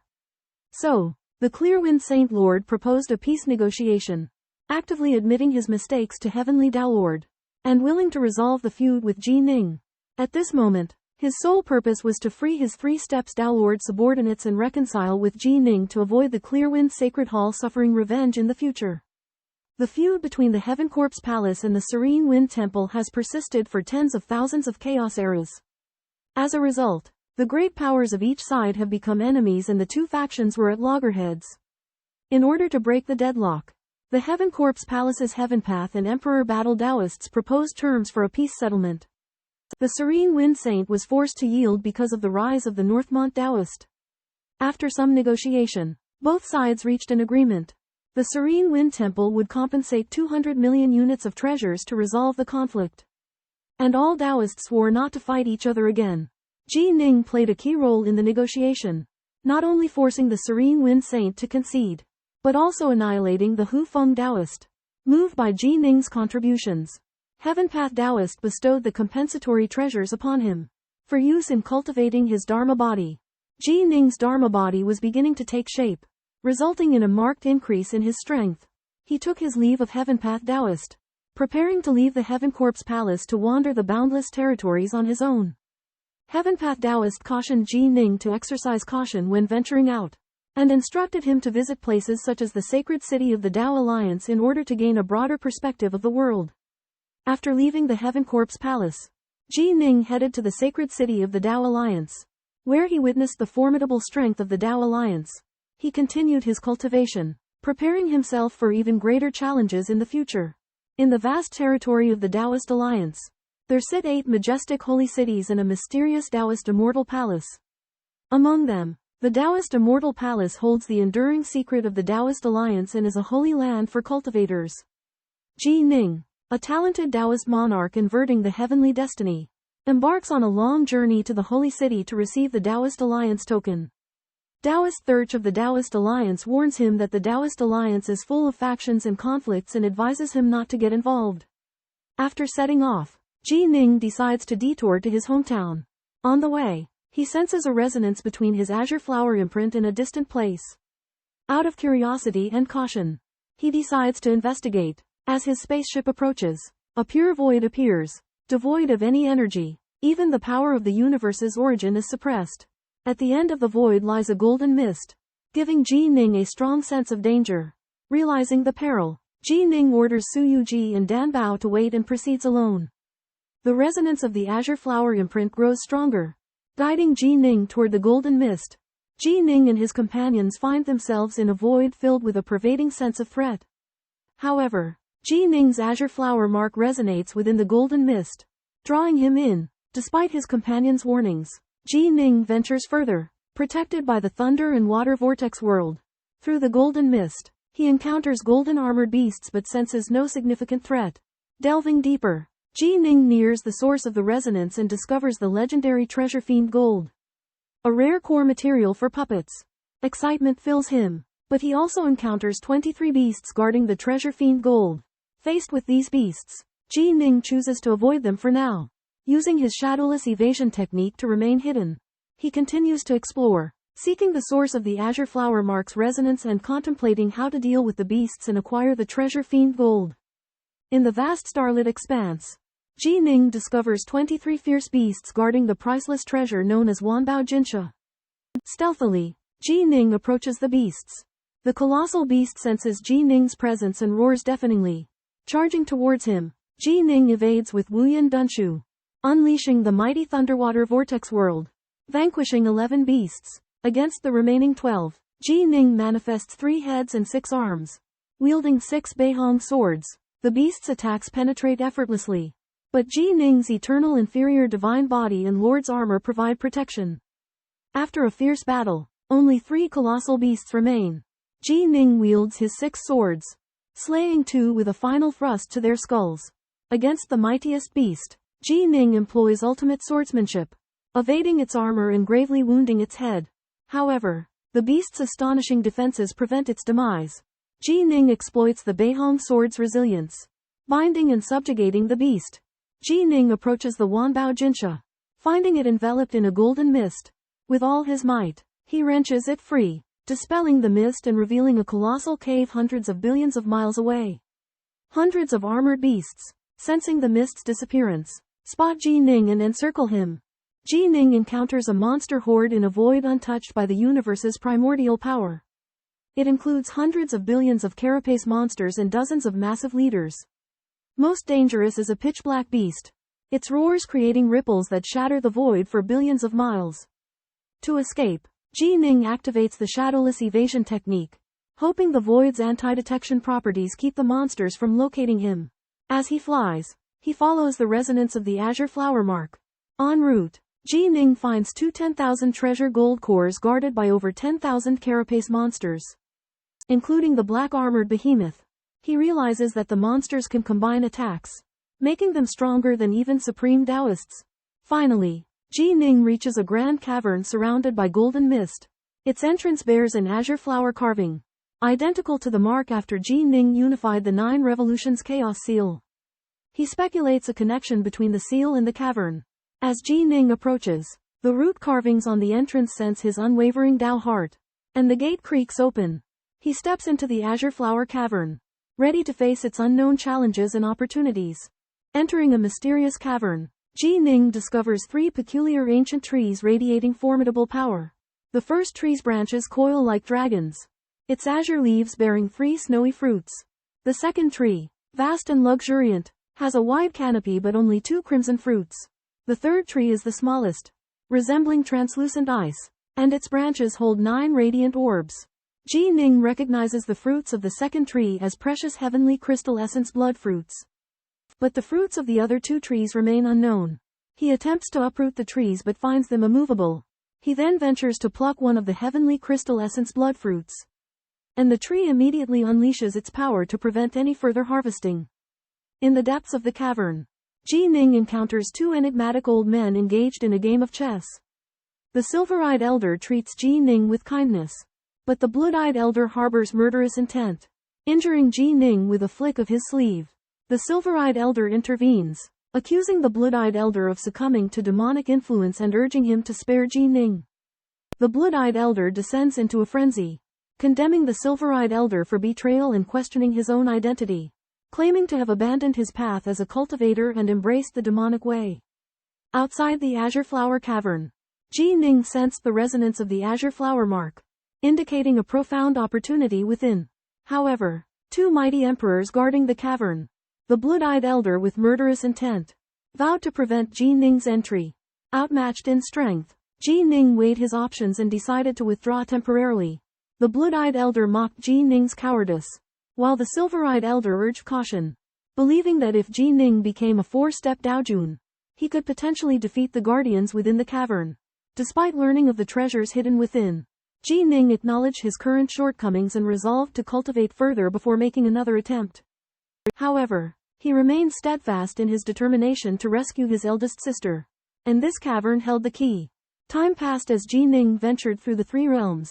He placed his second soul within the primordial chaos cavern, providing him with heavenly star palace techniques and treasures to lay the foundation for the prosperity of the 3 realms. As Jining's strength grew, he vowed to return to the depths of the azure flower cavern, seeking the source of the azure flower mark resonance, rescuing his eldest sister, and fulfilling his destiny. In the bright heart island of the great Sha world, Jining and his kin embarked on a pilgrimage of the 3 realms. Upon their return to the island, Jining carried the 3 realms treasury, where countless divine abilities and secret techniques were hidden, making it the paramount treasury of the 3 realms. Jining entrusted the treasury to his sister, Chuyu, for safeguarding, establishing stringent regulations to ensure its security. He also presented its contents to his master, Bodhi Ancestor, who marveled at it, calling it a sacred land of the path. After years of studying the Dharma in the treasury, Bodhi Ancestor and Wind Devil Taoist decided to break through to the worldly realm and embarked on the void path to the Great Mo domain, opened by Jining himself. Inside the worldly realm, the duo joined forces, their advantages in time and space ensuring their self-preservation. Meanwhile, Ji Ning himself set off on a journey to the Taoist Alliance Holy City. Continuing his path of cultivation, his beloved disciple, Su Yuji, with her gifted talent, was a mere step away from breaking through to the two-step Tao Monarch realm. Time passed, and Ji Ning's family and friends continued to make breakthroughs in their respective cultivations.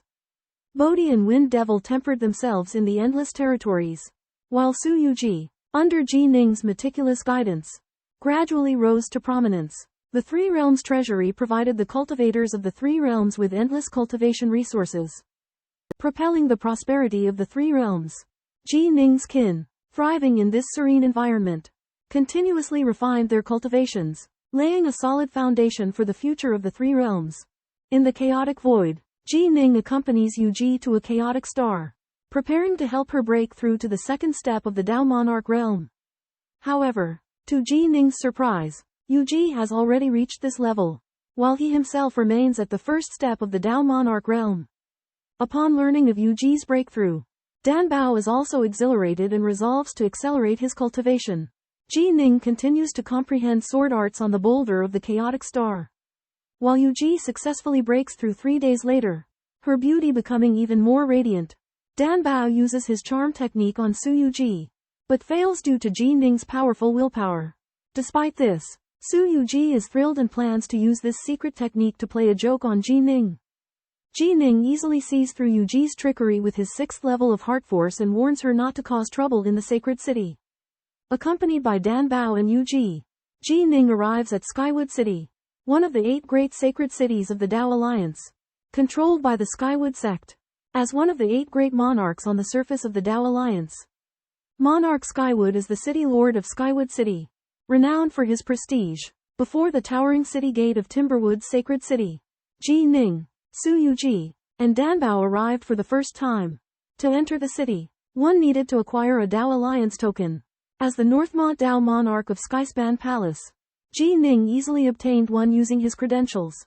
At the city gate, the trio were informed of the sacred city's rules. One could not engage in combat within the perimeters of the formations and warding enchantments surrounding the palaces and caves. And killing Timberwood sect disciples was strictly forbidden. Led by a white-robed elder, Ji Ning's group left the city gate and flew into Timberwood City. The elder introduced Timberwood City's key locations, including the Timberwood sect's headquarters and the Dharma Realm. The Dharma Realm was where the Tao Alliance stored countless cultivation methods.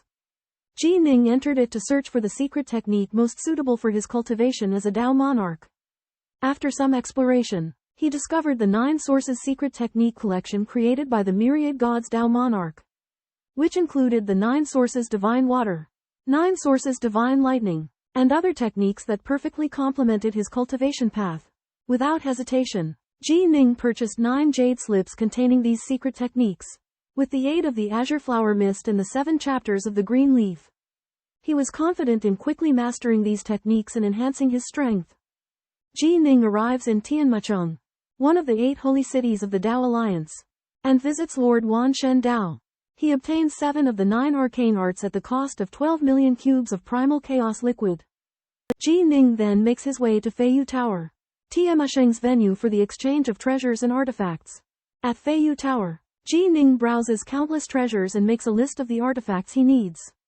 After being notified by an alien waitress, Ji Ning is received by a silver-robed Tao Lord. After some negotiation, the two finally settle on a price of 34 million cubes of primal chaos liquid.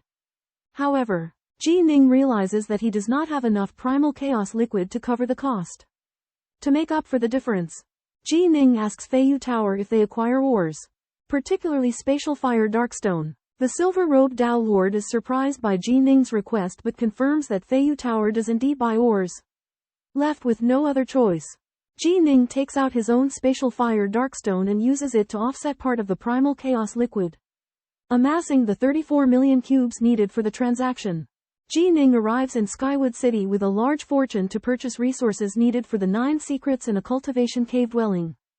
Upon selling his space flame Darkrock at the Flying Feather Building, he is targeted by a skinny, gray-robed man, coveting Ji Ning's wealth. The man uses a dark mist to intoxicate Ji Ning's soul and engages in close combat.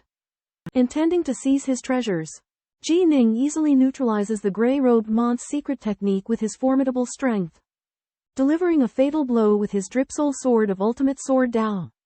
However, Ji Ning soon notices a menacing black mist emanating from a cave mansion in the distance, with a pair of murderous eyes fixated on him. Sensing the danger, Ji Ning casts the congeal spell and instantly feels a terrifying threat comparable to that of the Eternal Emperor. He suspects a connection between the gray-robed man he killed and this formidable presence. He immediately transforms into a stream of light, escaping towards the nearby flying feather building at 10 times the speed of light. Seeking shelter, Ji Ning fled back to the feathered palace to avoid the threat from Taoist Kongsa. As a powerful Taoist, after learning that his disciple was killed by Ji Ning, Taoist Kongsa became furious and vowed to kill Ji Ning. Inside the feathered palace, people were discussing and speculating about Ji Ning's situation. However, Ji Ning remained calm and composed, saying with a smile, "I heard that you have a treasure hunting event in the feathered palace. Since I can't leave because Taoist Kongsa is after me, I might as well participate in it." Ji Ning entered a meditation room in the feathered palace and ordered a maid to collect detailed information about Taoist Kongsa. After learning about Taoist Kongsa's formidable strength, Ji Ning was not afraid. Instead, he leisurely drank some wine. Soon after, the maid delivered the information about Taoist Kongsa. Ji Ning carefully examined it and learned about Taoist Kongsa's secret techniques, abilities, and past battle records. Despite facing the threat from Taoist Kongsa, Ji Ning remained calm and fearless. He believed that with the Taoist talisman given to him by the deceased sovereign, even though Taoist Kongsa was powerful, he might not necessarily lose. After carefully studying the jade slip, Ji Ning was amazed by the power of Tao Monarch Kongsa. Although the Tao Monarch did not possess the formidable offensive power of Sovereign Rending Star, the nature of his darkness incarnation made him nearly immortal.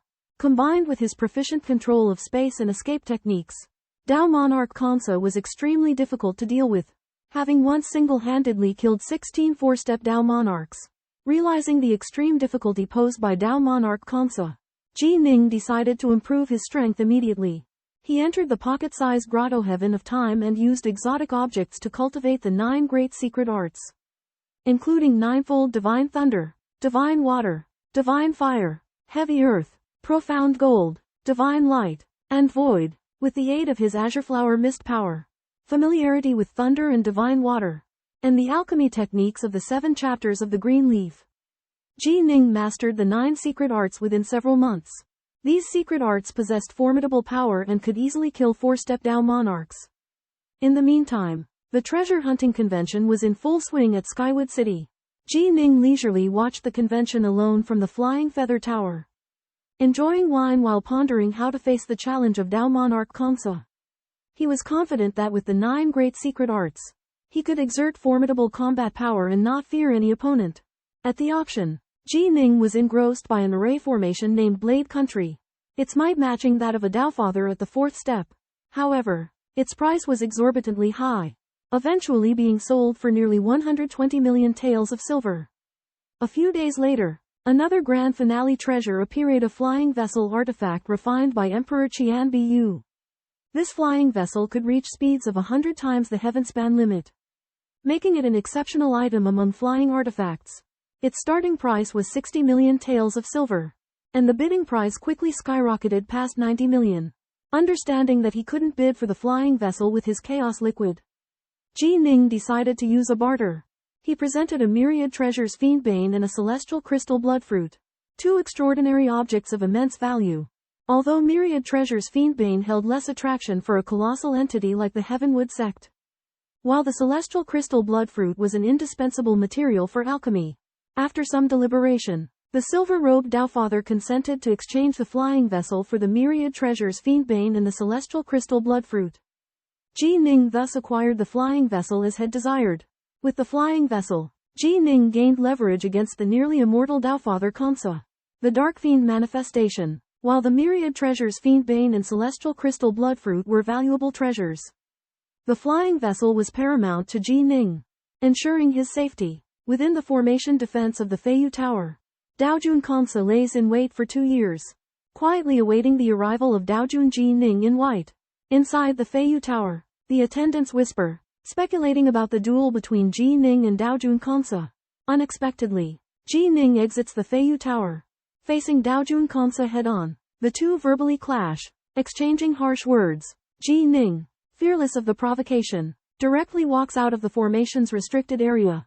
Daojun Kansa is enraged and transforms into a black mist to pursue.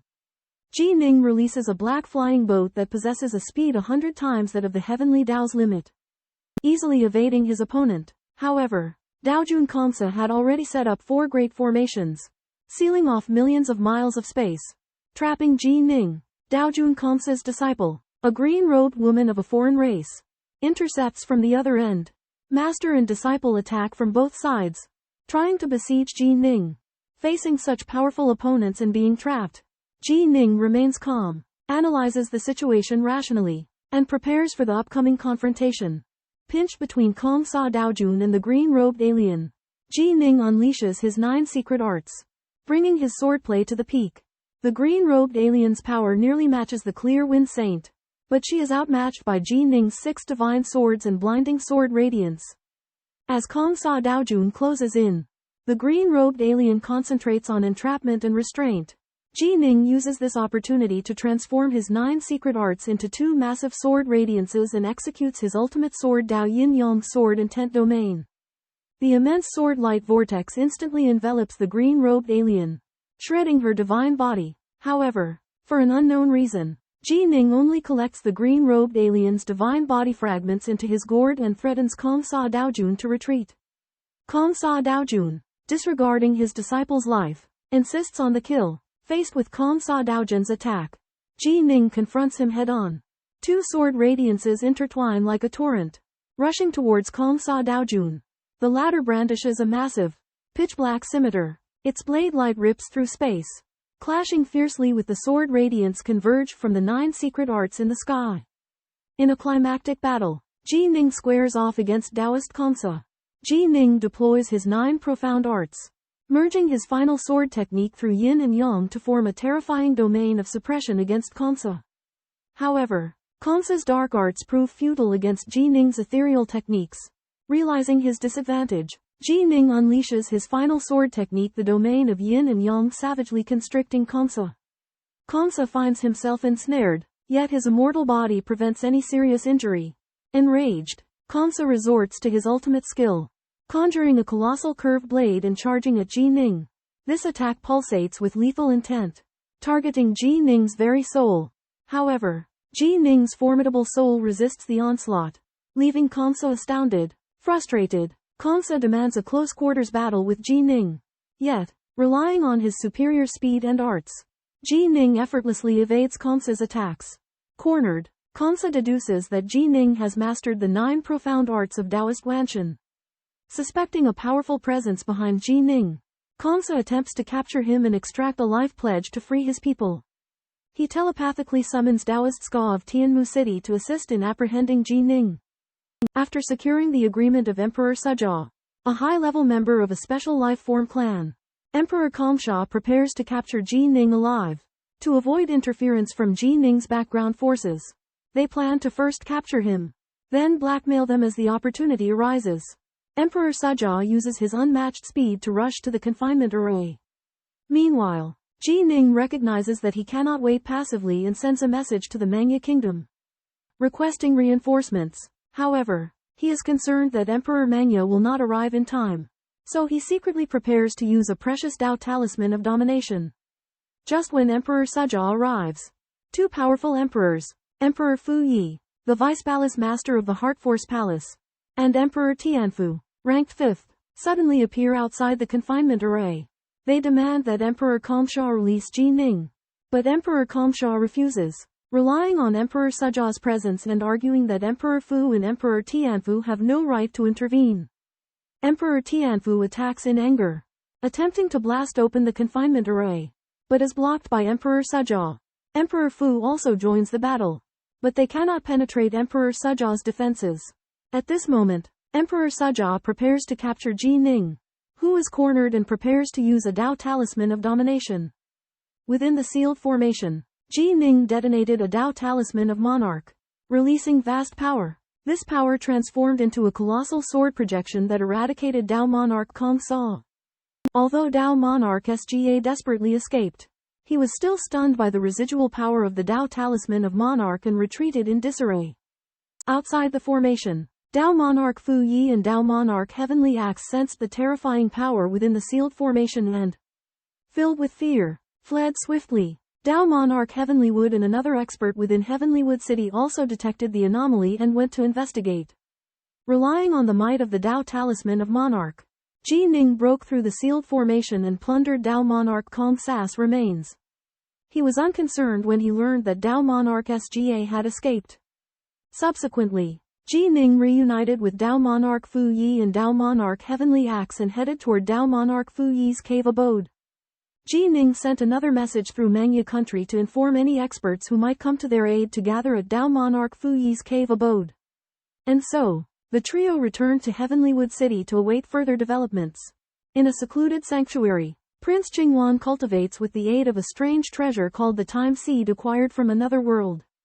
While contemplating escape, simultaneously, Lord Huo Jin Shui of the Fire and Water Kingdom subdues a powerful beast in the void.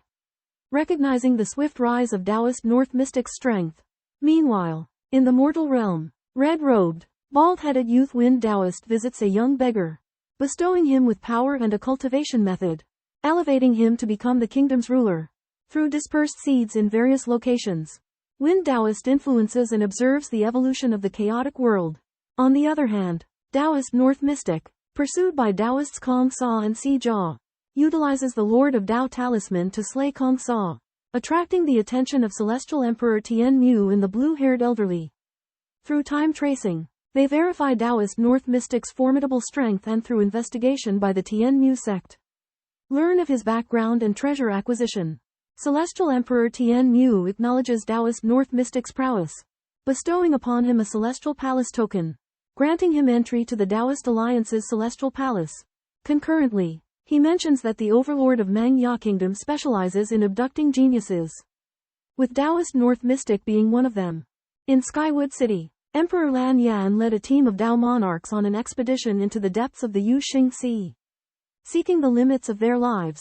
Emperor Tian Mu was concerned for Emperor Lan Yan's safety but was unable to stop him as a member of the Taoist Alliance. Meanwhile, after Dao Monarch Bei Ming killed Dao Monarch Kong Sa, Dao Monarch Tian Fu and Dao Monarch Fu Yi came to his aid but failed to rescue him. Learning of Dao Monarch Dong Qi's death during the expedition, Dao Monarch Bei Ming vowed to relocate his hometown to the Dong Qi region. Dao Monarch Fu Yi praised Dao Monarch Bei Ming's righteousness and entrusted him with a treasure from their adventure. Later, a messenger from the Skywood sect delivered a Taoist Alliance Immortal Palace token bearing the character Bing, signifying Emperor Tian Mu's attention to Dao Monarch Bei Ming. A Dao Monarch status determined their treatment within the Immortal Palace, and Emperor Tian Mu, who led the upper echelons of the palace, held the authority to grant such tokens. Dao Monarch Bei Ming understood his limited strength but also wished to avoid the Taoist Alliance's internal strife. So he prepared to fulfill his promise and depart for the Dongqi region. A pitch-black flying shuttle ship races through the vast and boundless spacetime. Ji Ning, Dan Bao, and Su Yuji are having a casual drink on the ship's deck, discussing the news of Taoist Dongqi's demise. Ji Ning sighs with emotion at the endless passage of time. Even an eternal emperor, who stands at the very peak of power, cannot withstand the relentless erosion of time. Ji Ning himself is still far from reaching this distant realm, but he is not discouraged. Instead, he looks forward to the future, hoping that one day he too can touch those unattainable heights. Just then, Ji Ning senses the opportune moment has arrived and decides to go and subdue Taoist Kong Sa's disciple, Taoist Na Ya. Taoist Na Ya has been living in constant fear since Taoist Kong Sa's death, terrified of potential retribution from Ji Ning. However, Ji Ning presents her with two choices: submission or death. Taoist Na Ya immediately chooses submission, becoming Ji Ning's third follower. Accompanied by Su Yuji, Dan Bao, and Taoist Na Ya, Ji Ning sets out for the Dongqi domain to settle Taoist Dongqi's affairs in his hometown. The Dongqi domain is situated on the edge of the boundless territories, a lawless place fraught with unknown threats. Upon arriving in the Dongqi domain, Taoist Na Ya cautions everyone about the lurking dangers.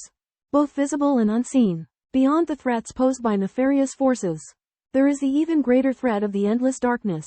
It is a boundless expanse of utter desolation and death. A place where even eternal emperors dare not tread lightly. Ji Ning, however, remains undeterred. He declares his intention to venture into the Yuxing Sea when the opportunity arises. The Yuxing Sea is the most perilous place in the boundless territories. A place of infinite danger and opportunity. Even the three great sovereigns speak of it with bated breath. As Ji Ning and his companions settle into the Dongqi domain, they prepare themselves to face the myriad challenges that await them in this lawless and treacherous land. In the boundless sky of the eternal world of Dongqi, a black flying vessel sped by. On board, Ji Ning and his companions gazed out at the vast region, marveling at the absence of teleportation formations, which had cost them years to reach this realm. The flying vessel descended upon a prosperous city named Dongqi City. Ji Ning instructed his companions to conceal their auras to avoid alarming ordinary cultivators. As they entered the city, they were noticed by world-level cultivators stationed at the gate, who swiftly sent a message to the Dongqi sect. Walking through the city, Ji Ning sensed an unusual atmosphere and released his divine sense to investigate. He discovered shocking news: the founding ancestor of the Dongqi sect, Dao monarch Dongqi, had perished 800 years ago, a fact that had spread throughout the Dongqi domain. Intercepting two world-level cultivators, Ji Ning interrogated them and learned that Dao monarch Dongqi's death was likely connected to the Nine Dust sect. The Nine Dust sect had been aggressive, forcing the Dongqi sect into frequent turmoil. And another Dao monarch, Yellow Float Dao monarch, had also met an untimely end. The Dongqi sect now had only Dao monarch Leixin remaining. Recognizing the gravity of the situation, Ji Ning ventured alone to the Dongqi sect. As he approached the sect's entrance, he encountered powerful defensive formations that intercepted him. Bei Ming claimed to be sent by the late Taoist master Dongqi to pay respects to Taoist master Lei Xin, the current master of the Dongqi sect. Having heard this news, Taoist master Lei Xin was filled with excitement and led Bei Ming inside. Taoist master Lei Xin learned that Bei Ming had been entrusted by Taoist master Fu Yi to bring treasures prepared by Taoist master Dongqi before his death. These treasures included powerful Dao talismans, arrays, and magic weapons, which were enough to enhance the Dongqi sect's defensive capabilities. However, Taoist master Lei Xin was worried that although these treasures were valuable, they were still not enough to resist the threat of the Nine Dust sect. The sect master of the Nine Dust sect was extremely powerful, and Taoist master Fu Yi and Taoist master Tian Fu had both taken action but failed to kill him. Upon learning that the Dongqi sect was facing the danger of being annihilated by the Nine Dust sect, Bei Ming solemnly promised to resolve this problem. He summoned three Taoist masters of the fourth step, Taoist master Ya, Dan Bao, and Su Yuji. Taoist master Lei Xin and the others from the Dongqi sect were shocked. The second step Taoist master Bei Ming actually commanded three Taoist masters of a higher level. Bei Ming stated that he would use his own strength to fight against the Nine Dust sect and ensure the safety of the Dongqi sect. Taoist master Lei Xin and his disciples were both surprised and moved.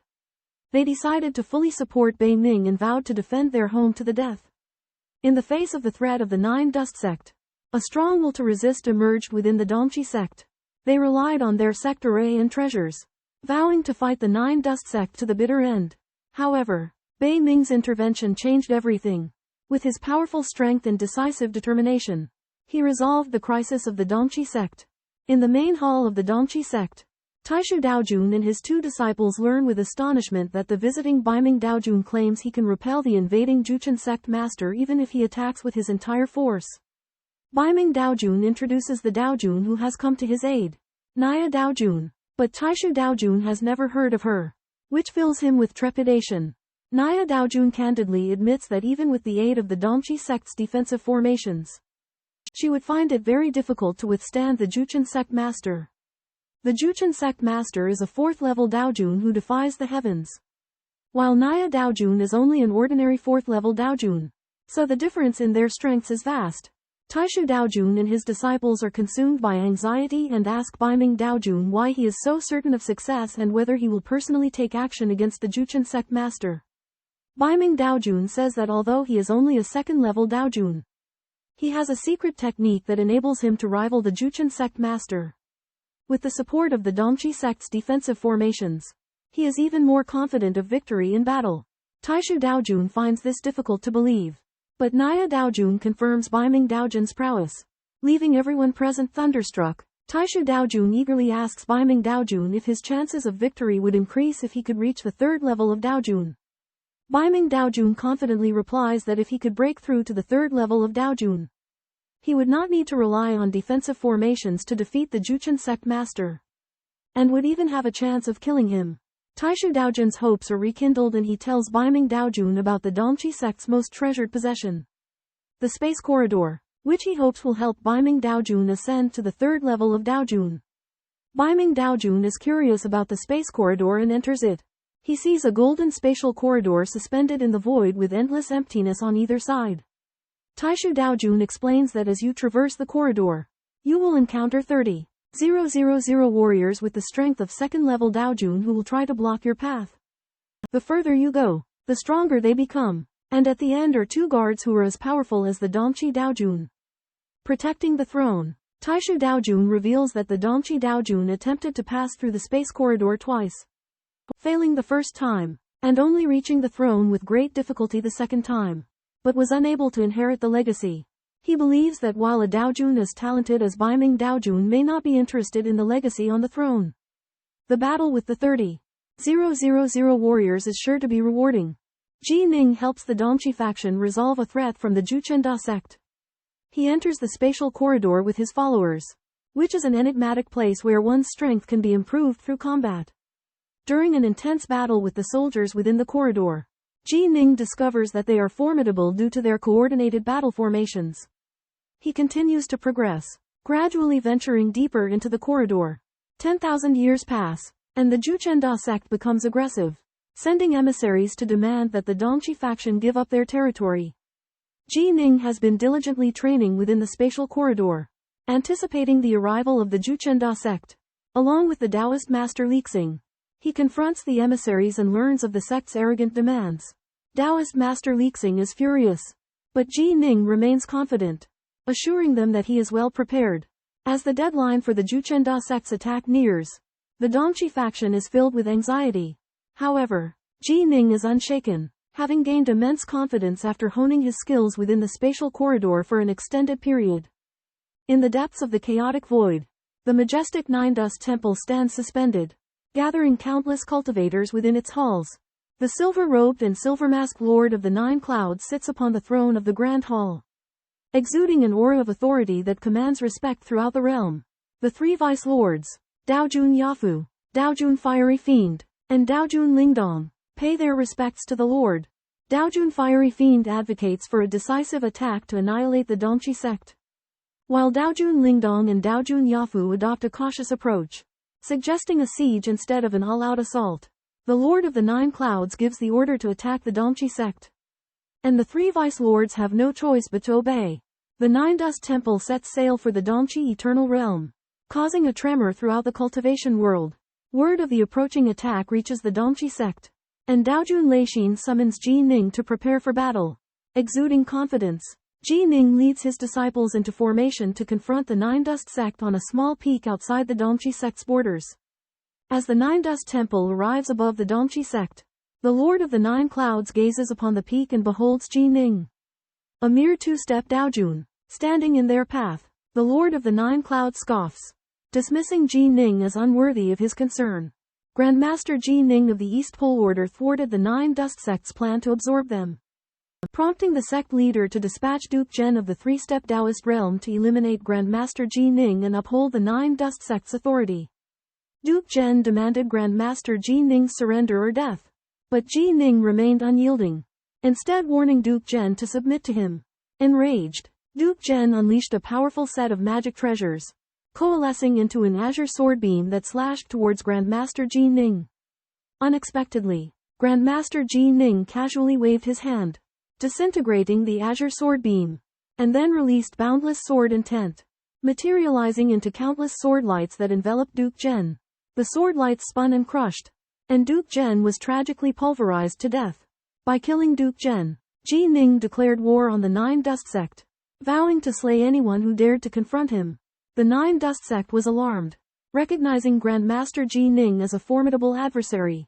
The sect leader sent out 3 deputy sect leaders, Taoist Lingdong, Taoist Yafu, and Taoist Shang Huo to simultaneously annihilate Grandmaster Ji Ning and demonstrate the might of the Nine Dust sect. However, Grandmaster Ji Ning's boundless sword lights countered the combined assault of the 3 deputy sect leaders, creating a stalemate where their Taoist powers clashed fiercely. The sight of the 2 deputy sect leaders being unable to overcome Grandmaster Ji Ning shocked the onlookers. Outside the East Com sect, 3 deputy sect leaders of the 9 Serenities sect, Taoist Lingtong, Taoist Fiercefire, and Taoist Elegant Float, engaged in an intense battle with a white-robed Taoist Baiming.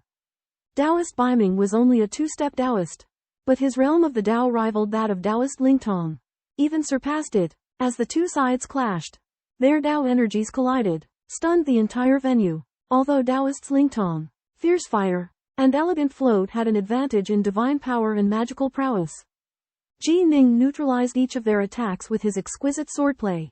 His 6 violet bright swords soared 10,000 miles and, unleashing his ultimate sword art Heavensful, went head-to-head with Taoist Fiercefire's towering rock giant. Deadlocking in a stalemate, Taoist Lingtong summoned 6 giant hammers and besieged Ji Ning. Taoist Elegant Float deployed a black mist labyrinth to assist in the assault. Taoist Fiercefire used his immense strength as backup. However, Ji Ning didn't fluster. Instead, he adapted gracefully with his unpredictable swordplay and frenzied power. The battle raged on for nearly half an hour. But the 3 deputy sect leaders found that Ji Ning's divine power remained boundless and that their own divine abilities could not phase him. They realized that victory in this battle was unlikely. While the sect leader of the 9 Serenities sect grew anxious, fearing that Ji Ning would exploit the East Com sect's arrays and restrictions to force him to retreat. By now, Ji Ning had gleaned profound insights into swordplay, but he still struggled to fuse the 5 mightiest second steps Tao into the ultimate sword art. He resolved to end the battle. 9 devastating dragons erupted from Ji Ning's body, flying straight at the 3 deputy sect leaders. 9 torrents of secret techniques, resembling 9 winding dragons, surged towards Lingdong Daojun and Yafu Daojun, causing their expressions to change instantly. Lingdong Daojun wielded 6 peculiar hammers to form a cage of lightning shields, barely resisting the impact of the secret techniques. Yafu Daojun crushed a black Dao talisman and vanished into the void. Shanhuo Daojun's rock giant form was completely crushed by the secret techniques, leaving only a rock skull. Jining threw out a black gourd and subdued it. Seeing this, Juchen sect master swung the dark red cudgel in his hand, causing the heavens and the earth to change color. Jining countered with the celestial collapse of the ultimate sword Dao. Although he was repelled by the cudgel, he was not seriously injured thanks to the weakening effect of the domination armor. Juchen sect master charged into the torrent of secret techniques, while Jining retreated into the Dongqi sect's formation prohibition. Juchen sect master followed closely behind, breaking through the prohibition and continuing his pursuit of Jining. Lingdong Daojun escaped using the lightning hammer cage, while Yafu Daojun vanished with the aid of the strange Dao talisman. Shanghuo Daojun was subdued by Jining. Jining's direct confrontation with Juchen sect master showed his remarkable strength despite being at a disadvantage, laying the foundation for his future growth and ability to resist Juchen sect master. Master Jucheng led his army to conquer the Dongqi sect, believing that his destiny lay within its walls. Relying on his superior realm and overwhelming power, Master Jucheng wielded his long staff, wreaking havoc. The Dongqi sect disciples suffered heavy casualties, and Grandmaster Lei Xin fought desperately but couldn't withstand Master Zhou Xing's onslaught. That was when Ji Ning intervened.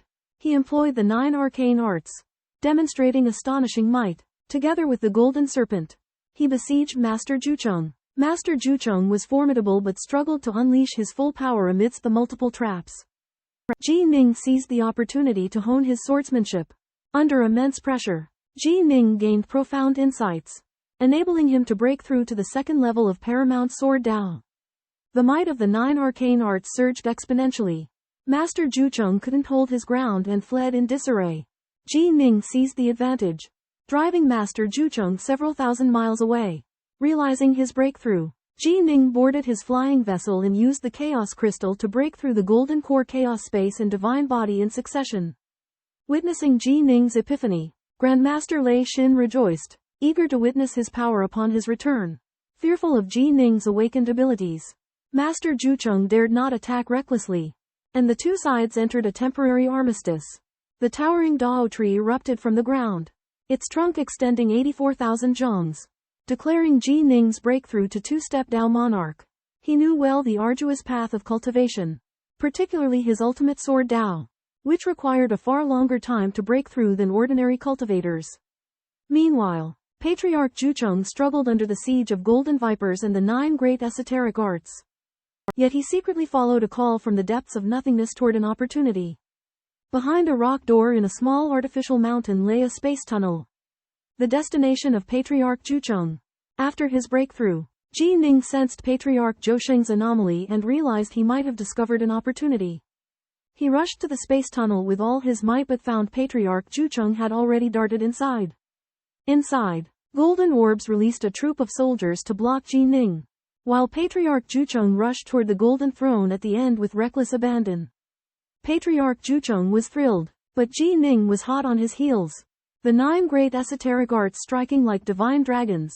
Patriarch Zhucheng cast a forbidden technique, forcibly resisting the restraints of the arts, continuing his advance toward the throne. The soldiers in the tunnel put up layers of resistance, but Ji Ning slaughtered his way through with killing intent. The two engaged in a fierce pursuit within the space tunnel. In the secluded spatial corridor of the Dongqi sect, Ji Ning and the Lord of the Zhucheng sect engage in a fierce chase. Ji Ning deduces that Zhucheng's true aim is the secret of the spatial corridor, while Zhucheng is intent on seizing the golden throne at the end. Zhucheng unleashes a forbidden technique and charges with full force, but Ji Ning, with his improved close combat skills, follows closely behind, growing stronger with each fight.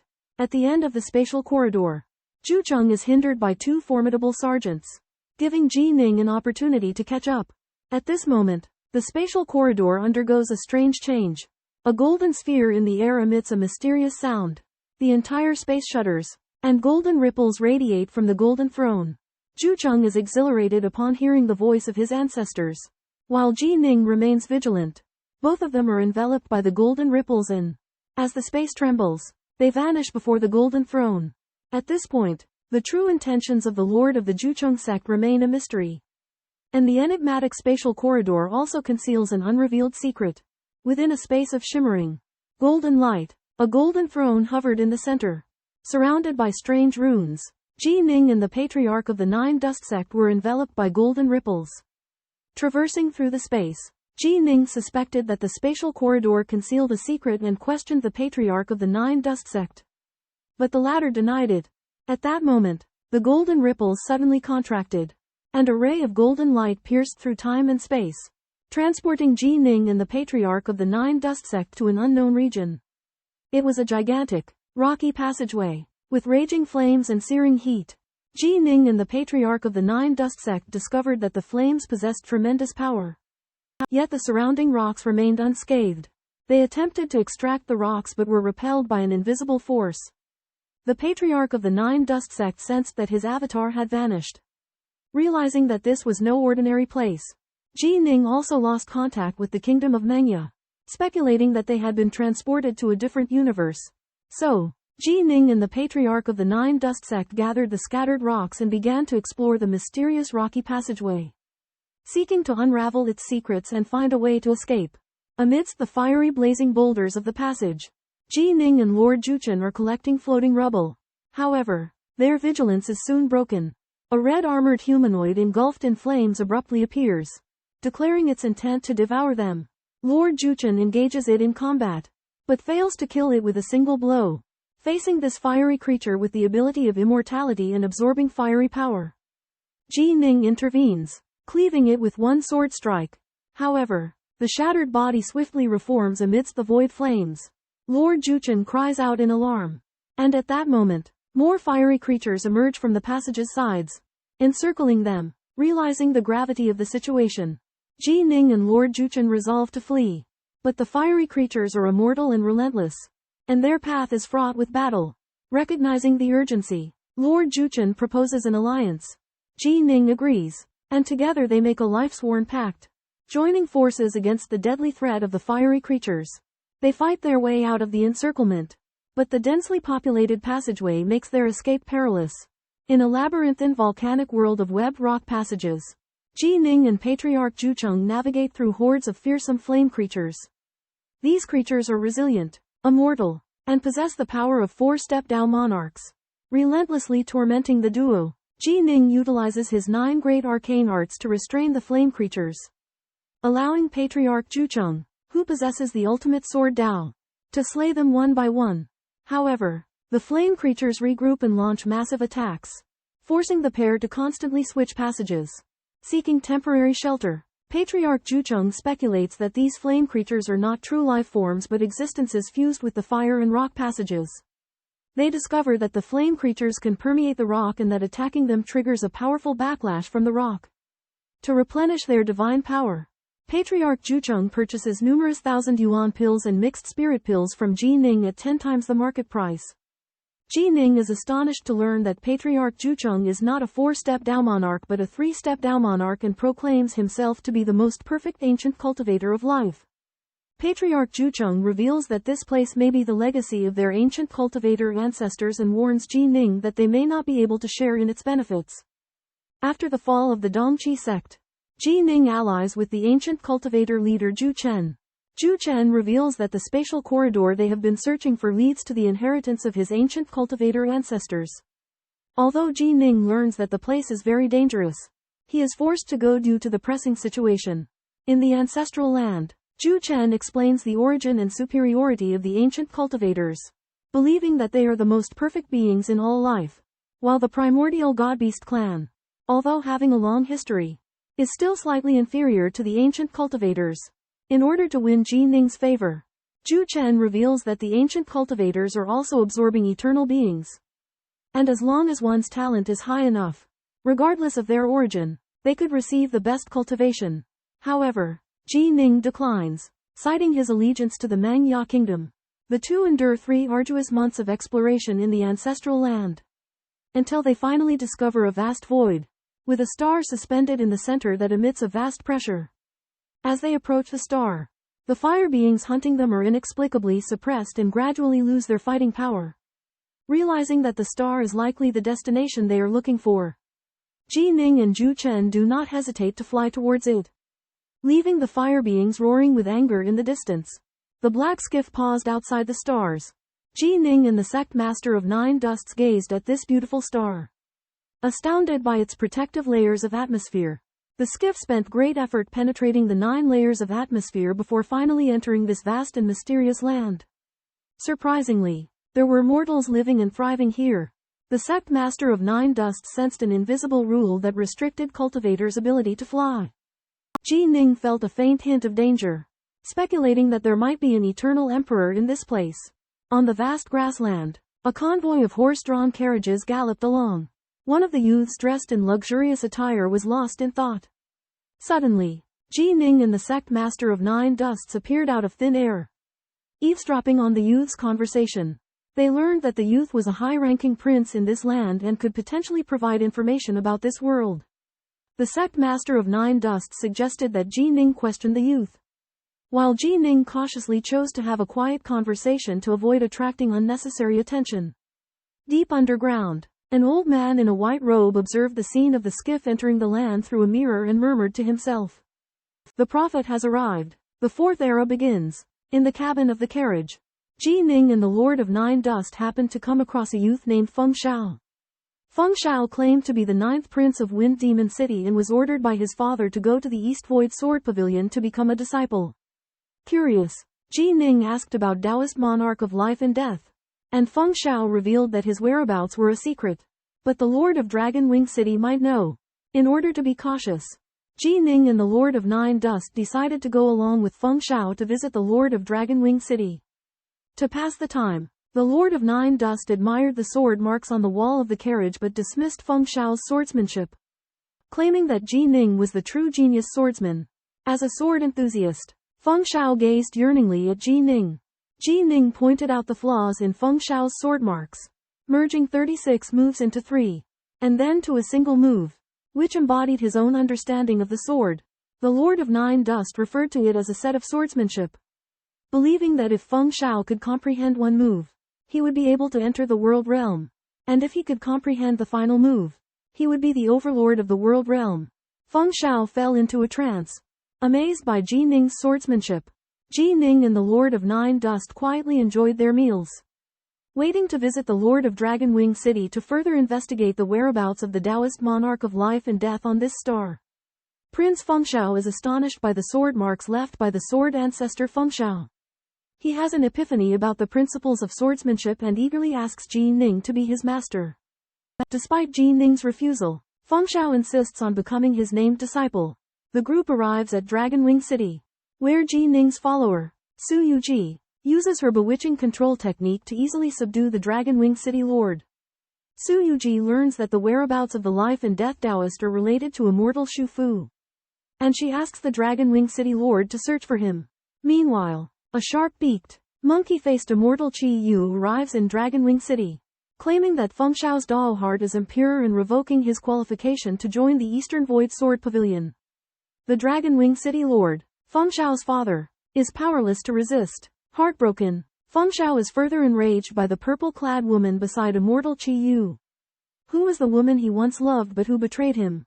Prince Feng Xiao suppresses his anger, while Ji Ning, the master of the Nine Dust sect, and Su Yuji secretly observe the situation.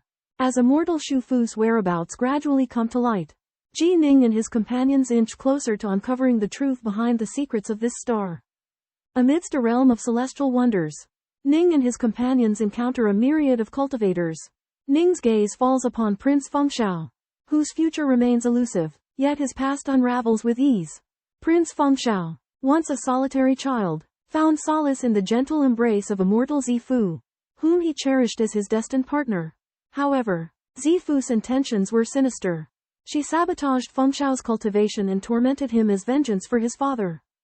The Fiend City Lord. The Fiend City Lord rescued and mended his son's body, but the scars of betrayal lingered, leaving Feng Xiao wary of any further romantic entanglements.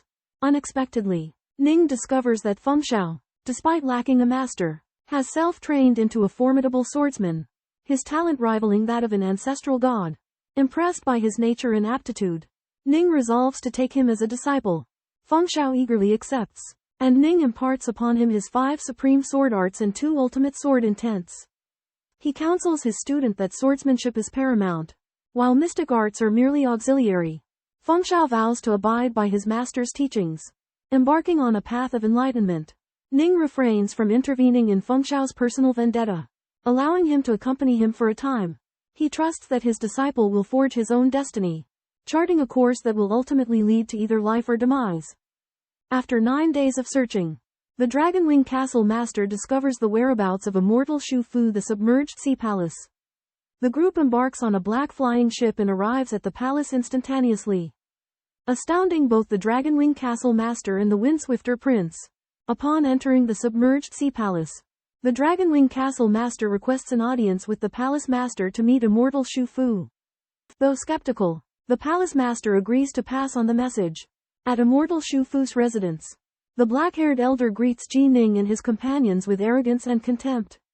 Ordering them to leave, the Nine Dust Sect Master exerts an invisible coercion, terrifying those present. Sensing the group's strength, immortal Shu Fu crushes a jade talisman to summon his master, Taoist Feng Xian. Ji Ning and his companions intended to interrogate immortal Shu Fu, but his plea for help surprises them. The Nine Dust Sect Master withdraws his coercion as the group awaits the arrival of Taoist Feng Xian. At the summit of the desolate mountain, Taoist Feng Xian, the master of the 3 paths, has meditated for 10,000 years, longing to break free from this narrow world and wage war in the boundless realm beyond. However, when he sensed his disciple Shu Fu's call for help, he immediately rushed to the scene. Inside the submerged Shadow Palace, Ji Ning, Su Yuji, and Patriarch Zhu Chen leisurely drink wine, while Shu Fu stands anxiously by their side. As Taoist Feng Xian arrives, his gaze falls upon Ji Ning and Patriarch Zhu Chen, their auras arousing his vigilance. Suspecting them to be extraterrestrial demons, he promptly relays his news to the Holy Sanctuary. Exercising caution, the sovereign of the Holy Sanctuary dispatches the purple-robed Taoist Mo Ju to greet them. Upon entering the courtyard, Mo Ju proclaims Ji Ning, Patriarch Zhu Chen, and Su Yuji as the foreseen saints. Taoist Feng Xian is astounded, while Feng Shao struggles to accept that his master could be an extraterrestrial demon. Mo Ju invites the group to the holy sanctuary to unravel the mysteries. Ji Ning and Patriarch Zhu Chen, realizing their identities have been discovered, board the golden flying vessel with Mo Ju.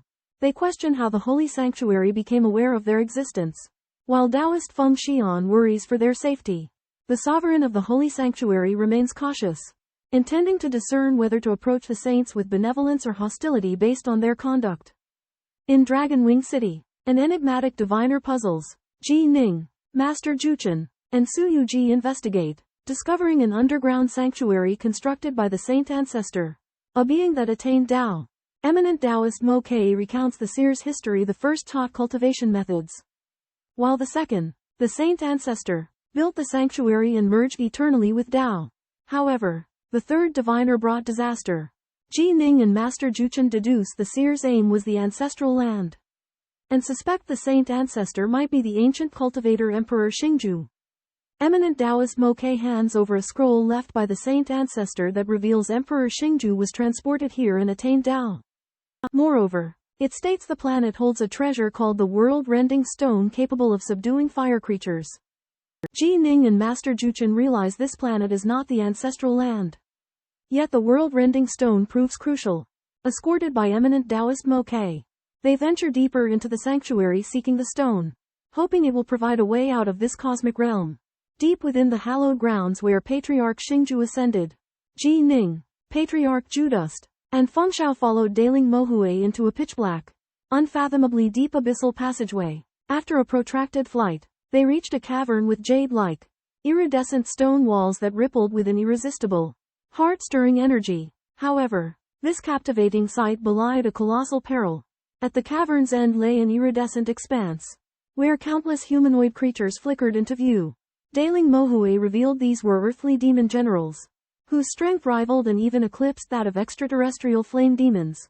To obtain the legendary universe-rending stone, they had to venture in, locate it before being slain by the earthly demon generals, and flee back. Daling Mohui gestured to the countless tombstones lining the cavern's walls, each commemorating a four-step Tao Lord who perished in their attempt to retrieve the universe-rending stone. Their grim fate filled Ji Ning and Patriarch Zhudust with awe. In the annals of this ancient realm, countless Tao Lords had emerged, yet here lay the remains of over 10,000 four-step Tao Lords. Daling Mohui confided that retrieving the universe-rending stone was a tradition among the cultivators of ancient lineages. Generation after generation of Tao Lords burned with an unquenchable thirst for the extraterrestrial realm. Even facing the horrors beneath the earth, they relentlessly pursued their dreams, and those who succeeded in obtaining the universe-rending stone would vanish from this realm, venturing forth into a vaster universe. Regrettably, no Tao Lord who departed this realm had ever returned to their homeland. Ji Ning and Patriarch Zhudust yearned to enter the iridescent expanse, but Daling Mohui cautioned that it was only relatively safe when the number of earthly demon generals dwindled below 1,000. After deliberation, they resolved to wait 10,000 years, biding their time for an opportune moment to make their perilous expedition. The venerable elder of the sacred ground had concealed the circle-splitting stone in the depths of the underground palace. Ji Ning and the sect leader of the Nine Dust sect went there to guard it. Ji Ning left his disciple, Feng Shao, to cultivate in the sacred ground. Feng Shao possessed extraordinary talent. Under the guidance of the sacred ground, he quickly matured into a highly respected world god within the sacred ground. Ji Ning and the sect leader of the Nine Dust sect cultivated in the underground palace while Feng Shao ventured outside. The three worked together in unison. After experiencing millennia of tempering, Feng Shao comprehended the true essence of the sword and possessed strength that surpassed the peak of the world god realm. However, Feng Shao was not in a hurry to break through. Instead, he continued to seek a path that suited him. After 112,000 years, Ji Ning received news and decided to retrieve the circle-splitting stone. He and the sect leader of the Nine Dust sect left the underground palace and prepared to embark on a new journey. As Ji Ning's disciple, Feng Shao would also continue on his own path of cultivation. The people of the sacred ground enthusiastically welcomed Feng Shao's return and acknowledged his strength. Although Fairy Zifu had once acted against Feng Shao, she still had feelings for him in her heart.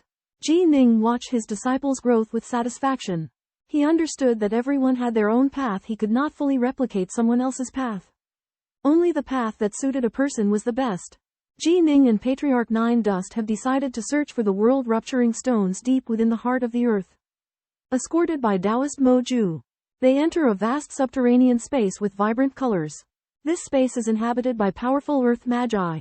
The Earth Magi are colossal beings possessing the power of the earth and are even more challenging to deal with than the Fire Magi. Jining and Patriarch 9 Dust execute secret techniques, relying on their agile movement to continually traverse the labyrinthine network of paths while dodging the attacks of the Earth Magi. They venture deeper into the earth and discover a black stone emitting a faint glow, the world-rupturing stone. Patriarch 9 Dust takes the initiative to collect it and suggests continuing their search for a second stone. As they approach the core of the planet, the level of danger increases. They encounter 4 streaks of colorful light chasing and playing in mid-air 4 of the legendary 5 chi of fish and dragon. Patriarch 9 Dust requests that Jining yield the fish and dragon chi to him, offering to forfeit the other world-rupturing stones in exchange. Jining and Taoist explore a mysterious underground space in search of wondrous treasures. They uncover 4 dragonfish auras as per the clues, one of which, the water dragonfish aura, is crucial to Jining. Taoist, who originally had a dire need for the water dragonfish aura, generously offers it to Jining and takes the other 3. During their expedition, they encounter the formidable earthly fiend, but they successfully acquire the 4 dragonfish auras with Jining's 9 arcane arts and Taoist's formidable arcane arts. Upon receiving the water dragonfish aura, Taoist is overjoyed and pledges that he will never refuse to aid Jining in non-life-threatening situations. Continuing their descent, they discover an immense stellar nucleus. Its fluctuations send tremors down their spines, and they sense that this is beyond their grasp and swiftly depart. On their return journey, the stellar nucleus might continues to awe them, and they marvel at the extraordinary nurturing power of the star. Back on the surface, they receive news of Jining's forthcoming departure, met with both relief and gratitude by the Grand Elder and the sanctuary's inhabitants. Jining entrusts his disciple, Feng Shao, to the Grand Elder, requesting that the sanctuary continues to nurture him. Feng Shao, saddened by his master's imminent departure, promptly pays his respects to Jining. In the wilderness, Feng Shao bid farewell to Jining and the 9 Dust Sect Master.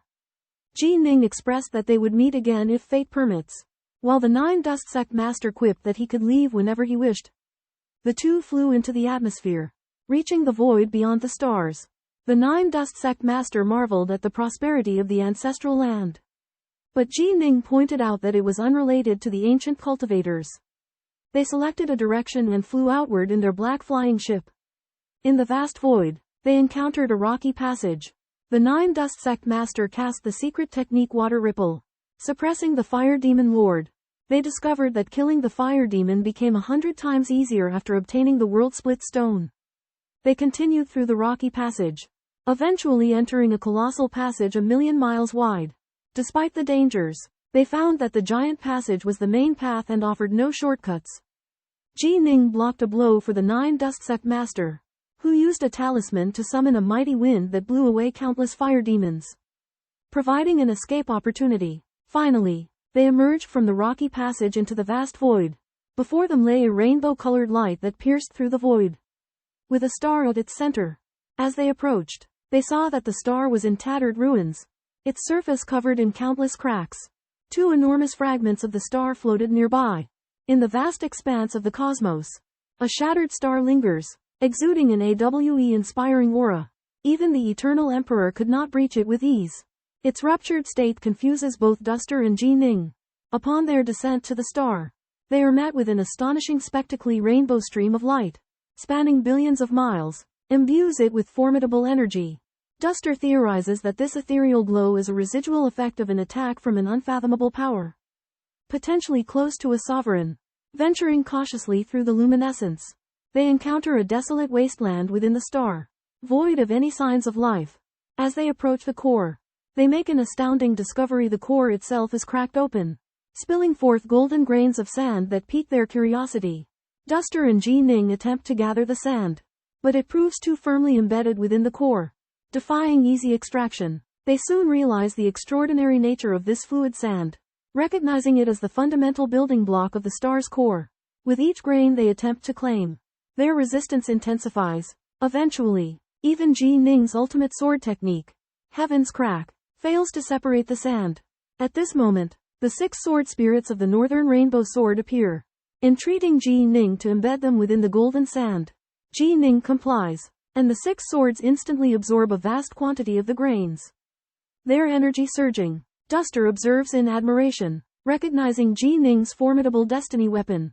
While exploring a fragmented star core, Ji Ning's natal divine weapon, the Northbow Sword, discovered an ocean of golden quicksand. The 6 sword spirits were ecstatic and plunged into the quicksand to absorb its essence.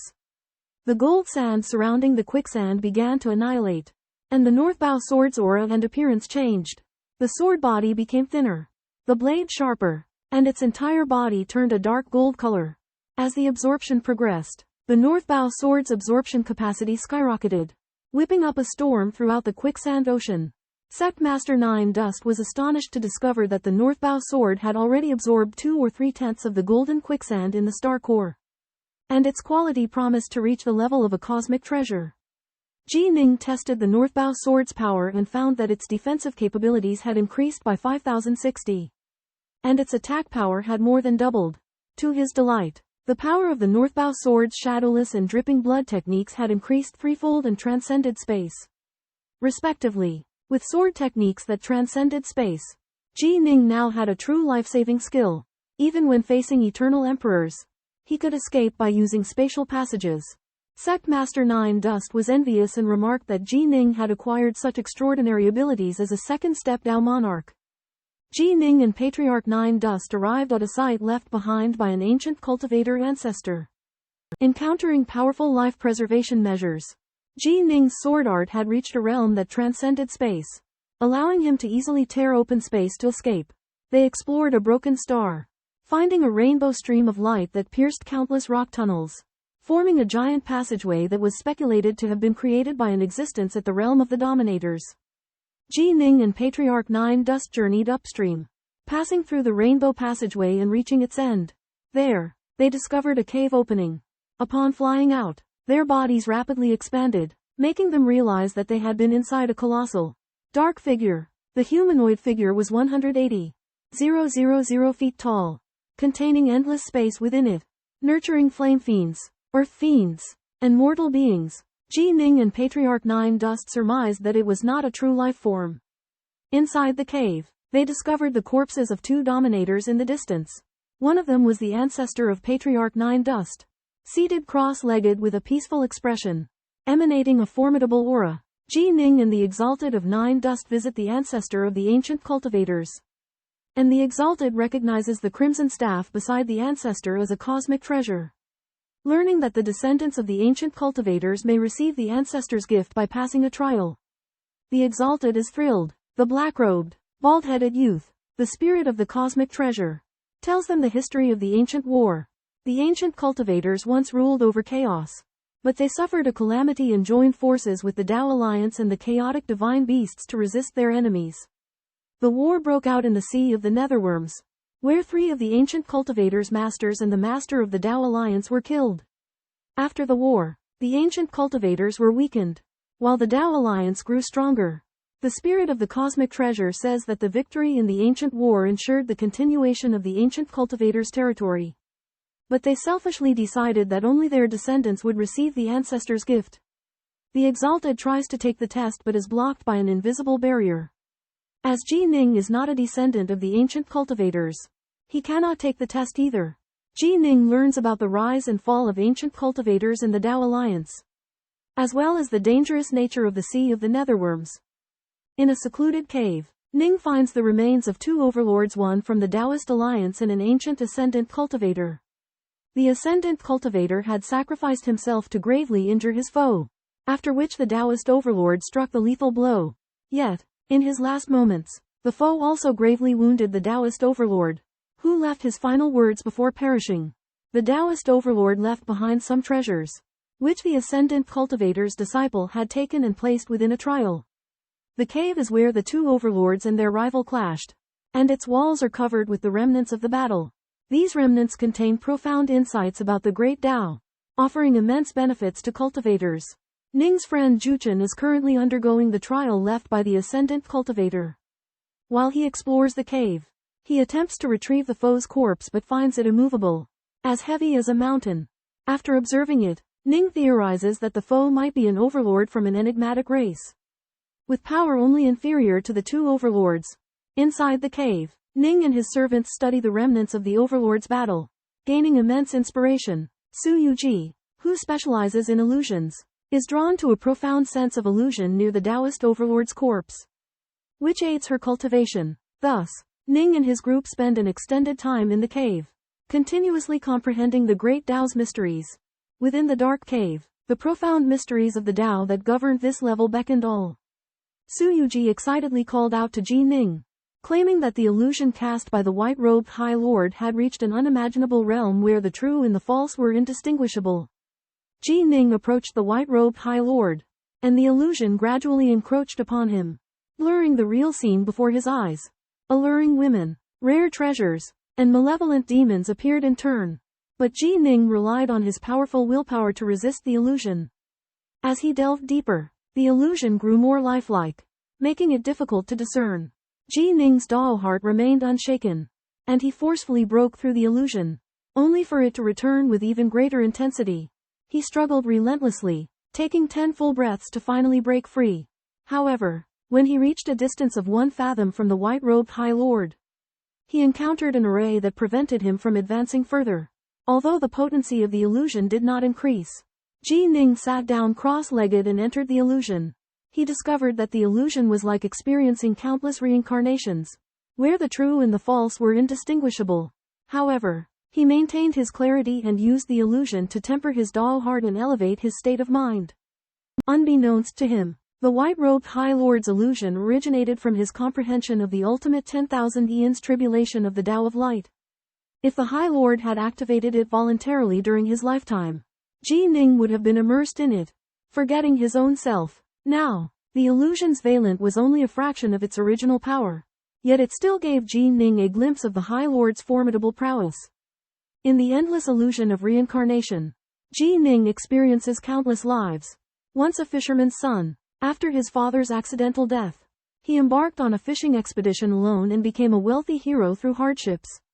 He also transformed into an exceptional swordsman, tracing his ancestry and reuniting with his long-lost parents.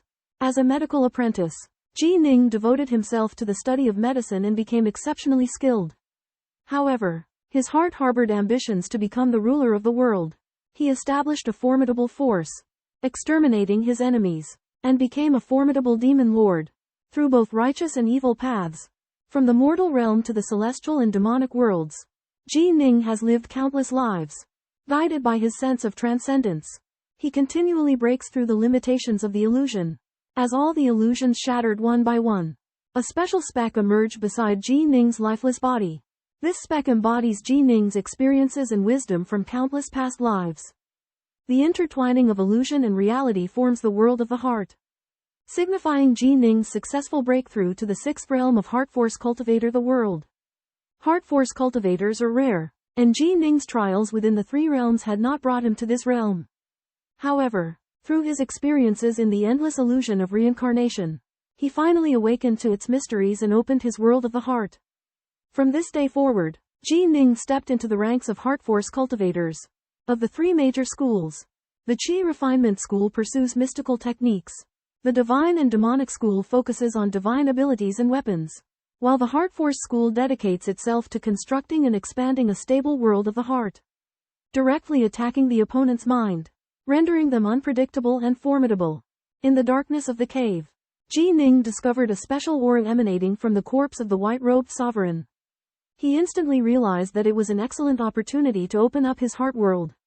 The heart world was a realm exclusive to Soul Force cultivators, representing formidable spiritual power. Ji Ning had also achieved great attainments in Soul Force over the years, so he decided to attempt opening up a heart world. He distanced himself from the white-robed sovereign's corpse to avoid the influence of illusions and began constructing his heart world. As Ji Ning persevered, his heart world gradually took shape with the ultimate sword force as its core. The world expanded continuously until it reached a scale comparable to the territory. Ji Ning created the heavenly pillar in the world, which contained 5 different types of sword intent. He also summoned the chaos spirit liquid and transformed it into an illusion. According to Soul Force Cultivator's lore, when a heart world reaches the ultimate level, it will become a real world, and the treasures it nurtures will also become real treasures. The heart world Ji Ning established with the ultimate sword force as its core had excellent stability and was comparable in strength to Soul Force cultivators at the verge of unity of man and nature. After over 60,000 years of secluded cultivation, Ji Ning had completely mastered the arcane arts of Soul Force, merging the ultimate sword force with the Soul Force inheritance of Daojun Yushang to create a formidable secret art. Sect Master Juchen also obtained fortuitous encounters from the white-robed sovereign and reaped great rewards. Finally, the black-robed, bald-headed youth appeared and escorted Ji Ning and Sect Master Juchen out of the cave. Ji Ning's identity as a Soul Force cultivator secretly astonished the black-robed, bald-headed youth, making him acknowledge the strength of the Dao Alliance. Ji Ning and Patriarch Juchen were teleported deep into the Sea of Yu stars by a mysterious cosmic treasure. While they could sense the presence of their Dharma bodies, they were shocked to discover that the distance to their bodies was unreachable. Comparable to the diameter of the endless territories, Patriarch Juchen realized that they were in the Sea of Yu stars. And in its most dangerous depths, the Sea of Yu stars, the most forbidden place in the endless territories, was filled with killing intent and restrictions left over from ancient battlefields. Even eternal emperors would approach it with caution. A sense of despair filled them. But Patriarch Juchen reminded Ji Ning that with his sword art that transcended space, he could tear open a spatial passage and escape a great distance. However, traversing the extreme depths of the Sea of Yu stars to return to the endless territories was still incredibly difficult. Patriarch Juchen suggested obtaining the star map, which might provide clues to a safe route. They decided to seek the star map from the ancient cultivator Patriarch Xingju in the Dao Alliance. Later, Ji Ning and Patriarch Juchen encountered a strange sight. The colossal yin-yang life-death wheel. The life wheel absorbed vitality, while the death wheel devoured everything. And both were growing in power. Patriarch Juchen explained that the yin-yang life-death wheel was expanding, and would eventually destroy the endless territories. Despite this threat from the boundless chaos, Patriarch Juchen consoled Ji Ning that they need not worry about it since the destruction of the endless territories was estimated to take another 1,000,000 chaotic eras. While Dao ancestors who could only live for 18,000 chaotic eras would have exceeded their lifespan by then. Amidst the vast expanse of the dark void, 2 gargantuan whirlpools voraciously consumed everything around them, including void fragments and energy fluctuations. Ning and the sect master of the 9 dusts were awestruck by this sight. They learned that these whirlpools were known as the yin-yang samsara wheels. Their power so immense that even dominators could not withstand it. Far within the boundless territories, Ning's law avatar visited the Dao monarch of heavens. Upon learning of Ning's predicament near the yin-yang samsara wheels in the area of the star sea of Netherworld, the Dao monarch of heavens provided him with a star chart. Ning and the sect master of the 9 dusts meticulously studied the chart, discerning that a relatively safe path back to the boundless territories from the yin-yang samsara wheels required traversing 62 perilous areas, with a mere 10% chance of survival. However, through Patriarch Xingwei, the sect master of the 9 dusts acquired a second more detailed star chart. This route involved navigating only 4 hazardous regions, but the most formidable of these, the Starflow River system, would take 300,000 years to cross. Despite the extended time required, this route offered a 50% chance of survival. With Ning's spacetime sword arts and Patriarch Xingwei's detailed guidance, they resolved to embark on this perilous return journey. Ji Ning and Taoist Ji Chen traversed numerous perilous lands and finally arrived at the deepest part of the Jade Star Sea, preparing to cross the dangerous 4 extreme peril lands to return to the universe. Their first challenge was the Path of Illusions, an extremely dangerous path made of bluestone. The Path of Illusions was inhabited by illusionary beings that excelled in illusion techniques, capable of transforming into countless false bodies, making it hard for their opponents to defend against them. However, Ji Ning possessed a powerful willpower that allowed him to resist illusions. He had also created the unparalleled willpower extinction technique. Along the Path of Illusions, they encountered a formidable illusionary being that transformed into over 10,000 copies. Attempting to attack their flying vessel, Ji Ning used the willpower extinction technique, instantly dispelling the illusion and destroying the true body of the illusionary being. Taoist Ji Chen was overjoyed. He no longer needed to be constantly vigilant. He only needed to observe the surroundings of the path of illusions while Ji Ning handled the illusionary beings. The two of them continued their journey. Although they occasionally encountered illusionary beings, Ji Ning's willpower techniques were always able to resolve the crises with ease. Finally, they successfully crossed the path of illusions, bringing them one step closer to the Star River region. As a top spiritual cultivator, Ji Ning is unmatched in offense, defense, speed, and stealth. However, the phantasmal lifeforms possess extreme resistance to spiritual force, making Ji Ning's spiritual extermination art ineffective in killing them. For the first 12 days of the phantasmal Tao, Ji Ning and the 9 Dust Sect Master faced little resistance. But from the 13th day onward, they encountered increasingly powerful phantasmal lifeforms, including a green-armored strange beast that was completely immune to the spiritual extermination art. On the 16th day, Ji Ning and the 9 Dust Sect Master teamed up to use the ultimate sword Tao Blood Drop to slay another green-armored strange beast. However, from the 17th day onward, they encountered no further phantasmal lifeforms, leaving them uneasy. On the 18th day, Ji Ning sensed an anomaly and halted their skyship. In the distance, they spotted a horde of green-armored strange beasts, hundreds in number, and all massive in size.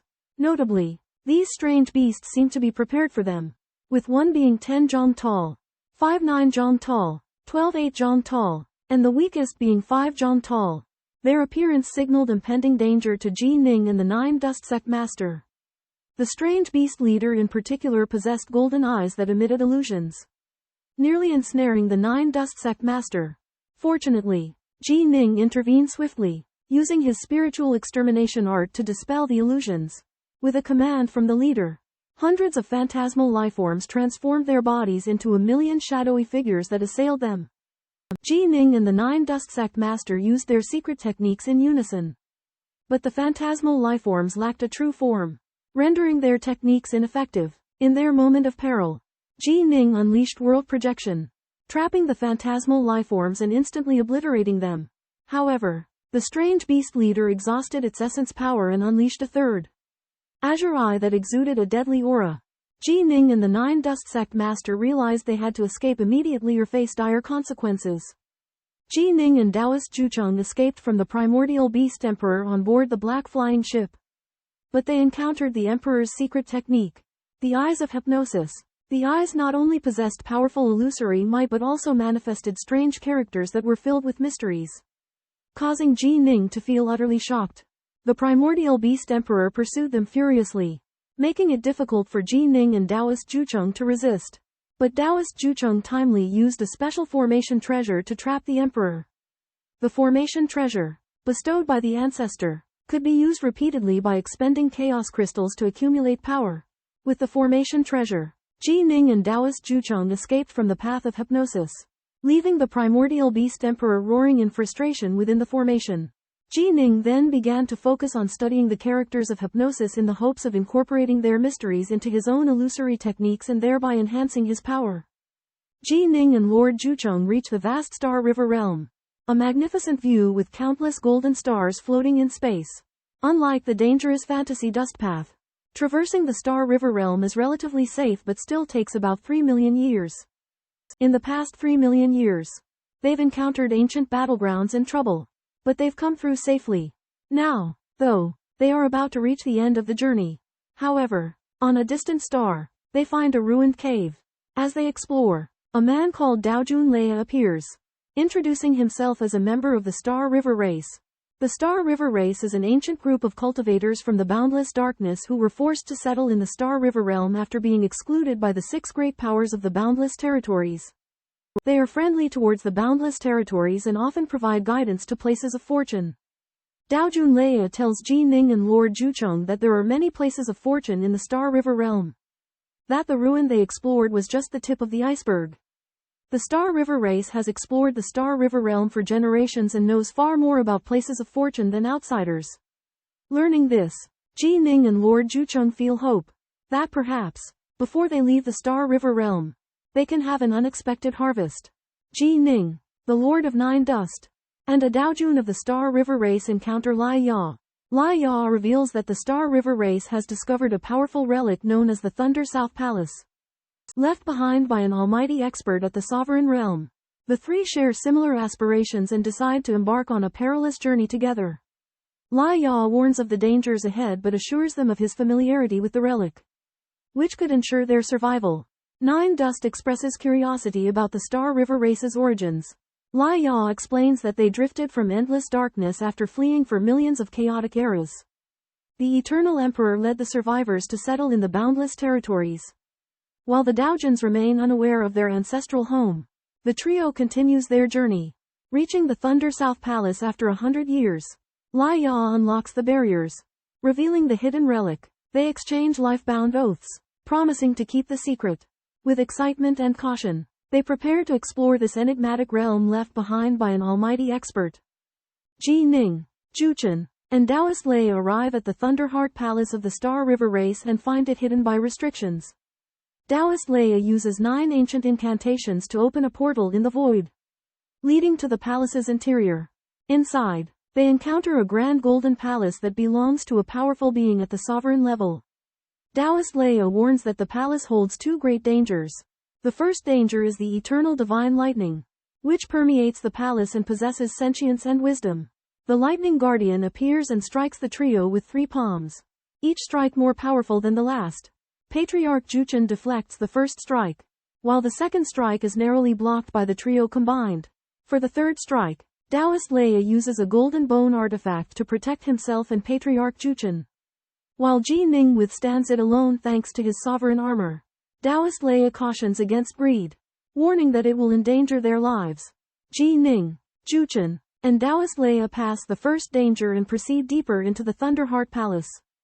But the second danger awaits them, unknown and untested. After the final thunderbolt from Thunderlord Guardian, both Patriarch Juchen and Ji Ning were in dire straits. To the surprise of all, Ji Ning was able to withstand this lethal attack. Thunderlord Guardian seemed taken aback and left with an intriguing smile on his face. The group then entered the interior of the Southern Thunder Palace, where they found a lake of bone-chilling cold and a plank bridge that stood in their way. Taoist Lei warned them that the plank bridge was the second danger, which was even more terrifying than the first. Almost half of the Taoists who defied the Tao died here. In the face of such a crisis, Ji Ning remained composed because he had focused on cultivating the power of the mind. Illusions were child's play to him. Taoist Lei wrongly assumed that Ji Ning would also be ensnared by the illusion and asked him to look after her. Ji Ning readily agreed. As Taoist Lei stepped onto the plank bridge, she quickly succumbed to the illusion and headed towards the lake. Ji Ning rushed to her aid and grabbed her by the back, pulling her back to safety. Only then did Taoist Lei realize that she was deep in an illusion and praised Ji Ning for his profound cultivation of the mind. The group continued onward, but the illusions on the plank bridge continued to plague Taoist Lei. Throughout their journey, Ji Ning protected her, ensuring that she was not overwhelmed by the illusions. In the end, they successfully passed the second danger. Ji Ning, Taoist Lei, and sect leader Juchen stepped onto the illusory floating wooden bridge, only to be trapped in an illusion that permeated their souls without their knowledge. Lei and Juchen fell victim one after another, but Ji Ning rescued them in time. Juchen tried again, taking an hour to break free from the illusion, only to discover that his soul had also been infiltrated. He realized that this illusion was not merely a deception, but it weakened the will by infiltrating the soul. Ji Ning had studied this illusion technique for over 9,000 years, extracting its essence and combining it with his own willpower techniques to create his own unique illusion star technique. He realized that the moment when the enemy fell into chaos was the key to his victory. After exiting the floating wooden bridge, the Thunderous Guardian appeared, permitting Ji Ning to take one treasure as a cultivator of willpower. However, greed was fatal. He could only take one item. The Thunderous Guardian also revealed that if Ji Ning could pass the trials of the 4 palaces scattered throughout the Nebula Sea, he would have an even greater opportunity. Inside the Thunderroof Palace, Ji Ning and his group encounter Lord Coming from Ya. With a complicated expression, Lord Coming from Ya reveals that the Star River race yearns for one of the palace's treasures. When Ji Ning expresses his willingness to make an exchange, Lord coming from Ya identifies the treasure as the separating uniting stone palace incense burner. The separating uniting stone palace incense burner is a treasure for enlightenment, allowing cultivators to enter a state close to epiphany and dramatically accelerate their cultivation progress. The Nine Dust Sect Master also shows great interest and declares the ancient cultivator race's willingness to pay a high price for it. Filled with curiosity, Ji Ning heads to the hall where the treasures are housed. The hall contains 5 meditation cushions and 12 treasures. When Ji Ning sits on a cushion and inhales the fragrance from the separating uniting stone palace incense burner, the world falls silent. Ji Ning enters a trance and, with the burner's aid, masters the 3rd level of Mind Force Sword Intent and gains new insights into the heaven-tearing sword intent. At this moment, Ji Ning realizes the immeasurable value of the separating uniting stone palace incense burner. He decides to proceed with caution, temporarily keeping the acquisition of the treasure a secret to avoid hindrance from the Star River race or the ancient cultivator race. Ji Ning plans to first explore the burner's wonders, then consider how to negotiate an exchange with the 2 races. In Thunder Crash Palace, Ji Ning selects an unusual comprehension treasure, the Dividing Reunion Stone Cauldron.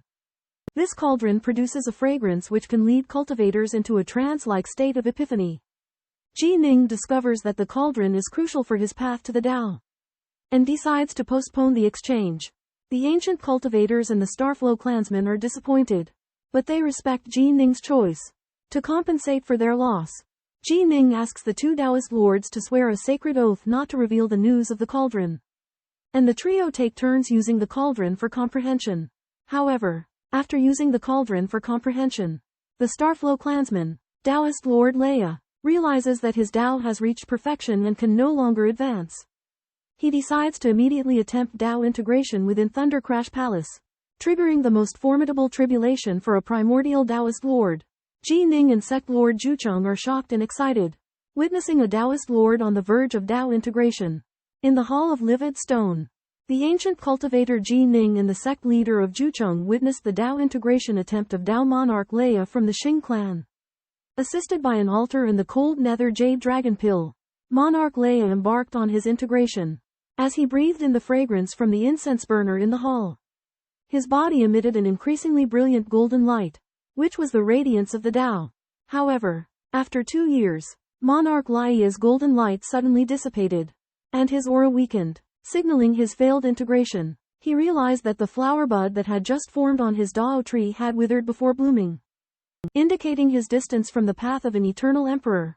Sect leader Zhucheng consoled him, saying that integration failure was not uncommon, and only a few unrestrained Tao monarchs had succeeded. Ji Ning pondered that while his ultimate sword Tao was powerful, it was still far from perfect eternity, making integration extremely challenging. Witnessing Monarch Leia's integration failure gave him a deeper understanding of eternity. The flower of eternity was the convergence of all Taos on the Dao tree, and the success or failure of integration depended on the perfect union of the tree. Monarch Leia's failure made him feel the arduousness of integration and the need to assess his own capabilities. After witnessing the failure of Daoyu Daojun's attempt at integration, Ji Ning and Judust are severely affected and prepare to embark on a distant journey. Once Daoyu Daojun departs, they remain in the Thunderclap Court to continue their dedicated cultivation. After 30,000 years of arduous cultivation, Judust utters an incantation to finally break through to the realm of the quadruple Daojun, thus significantly strengthening his prowess. Ji Ning, on the other hand, relies on the cultivation of his willpower and his comprehension of the quartz paintings to advance his attainments in illusionist art. Meanwhile, extraordinary changes abruptly occur within the Yibi realm within the Damo domain. 9 rays of light soar into the sky, radiating outwards like the magnificent spread of a peacock's tail. The Damo Daojun, having become aware that he has contravened the prohibitions of Emperor Yibi, realizes the gravity of his blunder. Helplessly, he can only flee with his wife for the time being. Heavenway Daojun also faces peril within the Yibi realm as a storm on the horizon threatens to engulf the entire Damo domain. Upon learning of this situation, Judust's emotions run deep. He senses that he is standing on the verge of integration and cannot help but dread the upcoming challenges that lie ahead. Grandmaster Mo, with his exquisite deduction ability, learns of an impending attack on Damor Academy by a large group of grandmasters. To avoid conflict, he decides to leave his Dharma body behind and temporarily retreat. While his deduction abilities are formidable, he is relatively weak in combat, comparable to Juchen and Kansa. Meanwhile, a strange phenomenon involving 9 colors of light appears in the Yibo realm. Attracting widespread attention, scouts swiftly relay the news throughout the boundless territories. An elder with green hair and curly hair, a master in the art of deduction, speculates that it could be the manifestation of the Cave Profound Jade Talisman. The Cave Profound Jade Talisman is a treasure that aids in the process of merging with the Tao. It allows a Grand Master to experience a trial merging, gaining valuable insights that significantly increase their chances of success. Its exceptional value attracts the attention of countless Grand Masters. The elder with green hair and curly hair theorizes that Emperor Yibo concealed 5 Cave Profound Jade Talismans in the Yibo realm and is now intentionally releasing this information to lure Grand Masters into a battle for possession. Upon hearing this, Emperor Shixiao decides to venture to the Yibo realm, determined to secure the Cave Profound Jade Talisman at any cost and bring forth a new eternal emperor for his clan. Amidst the endless celestial expanse, where turbulent crimson flames billowed, a skeletal throne hovered at the core. Seated upon it was the silver-haired, middle-aged Daojun, J.K., diligently cultivating in seclusion. At that very moment, the voice of the eternal emperor reached him, delivering a startling revelation. Within the everlasting realm's Yibo realm, the legendary cave-dwelling Jade Talisman had emerged, an artifact rumored to hold the key to merging with the Great Tao. Despite nearing his life's end and reaching the brink of merging, J.K. resolved to venture forth into the perilous journey. News of the talisman also reached the exalted sovereign of the Mangya Kingdom and the 12 masters of the Zodiac Palace. Their powerful Daojuns, too, found themselves teetering on the precipice of the Tao, and the talisman's appearance ignited a glimmer of hope. Concurrently, Daojun Skyaxe of the Tao League, a formidable Daojun of the Dark Realm, and several reclusive peerless Daojuns, including Heart Sword Emperor and Patriarch Chong of Sword Palace, learned of the news. Hazards lurked at every turn, but the prospect of merging with the Great Tao propelled the Daojuns from various factions towards the Yibo realm. In the face of despair on their path to the Tao, the legendary cave-dwelling Jade Talisman instilled within them a flicker of hope, igniting an unyielding determination to seize this opportunity, even at the cost of their lives. In the Palace of Thunder, Ning and Master Juchen focused on practicing meditation. Suddenly, Master Juchen's eyes sprang open with a shout. North Sea. He informed Ning that a path to Tao treasure, the cave space Jade token, had emerged in the distant space of Yobo, triggering a contest among the 6 major forces in the endless territories. And many Tao monarchs at the brink of reaching the path to Tao were heading there.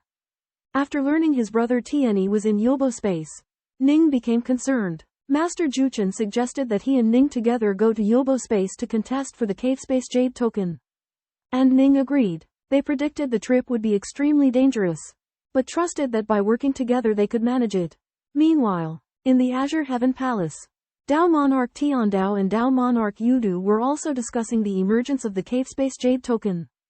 Tao Monarch Tiandao blamed himself for having caused this by his exploration, and worried that the Azure Heaven Palace would be in trouble.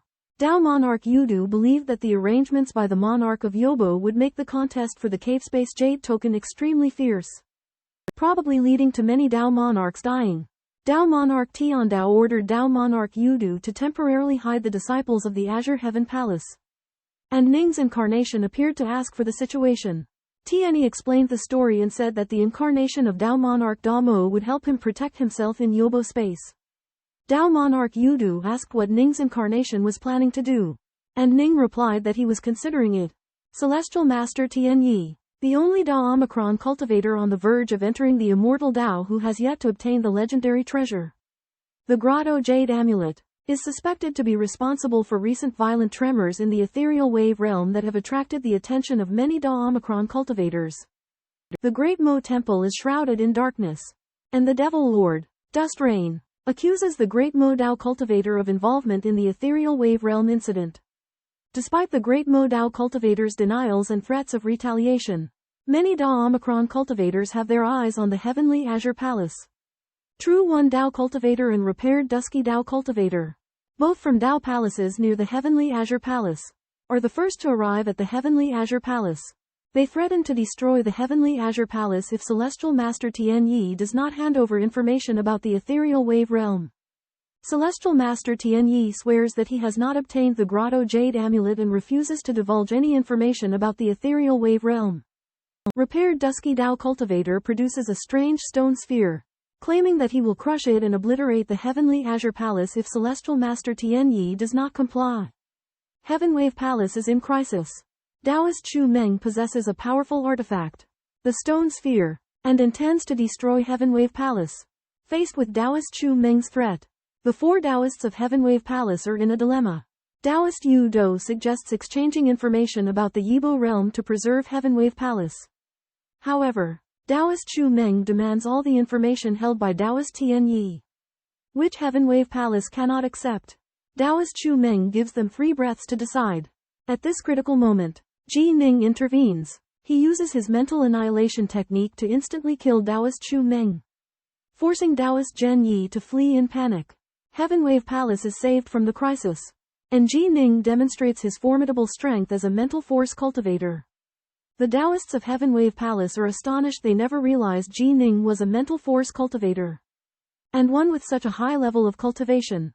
Ji Ning calmly replies that his mental force cultivation even surpasses his sword Dao strength. With a powerful mental force cultivator, Heaven Wave Palace can stand stronger against external forces. Ji Ning, who has already reached the peak of the Dao Lord realm, cultivates in both the sword and the mind. His power should not be underestimated. During his travels, he broke through the realm of the heart, greatly increasing his mental power. And the power of his annihilation by thought technique is alarming. Ji Ning's Dharma body is also very powerful, comparable to 70% of his main body's combat power, and can seamlessly fit into formations.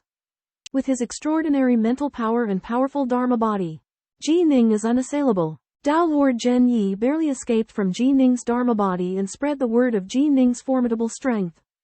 After hearing the news, the Dao Lords of the Endless Territories try to avoid him.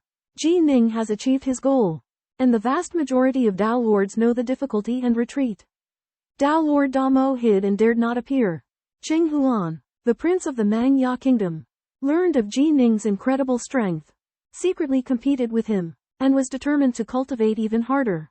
Feng Yi, the mental cultivator, was greatly surprised and admitted that his strength was not as good as Ji Ning's.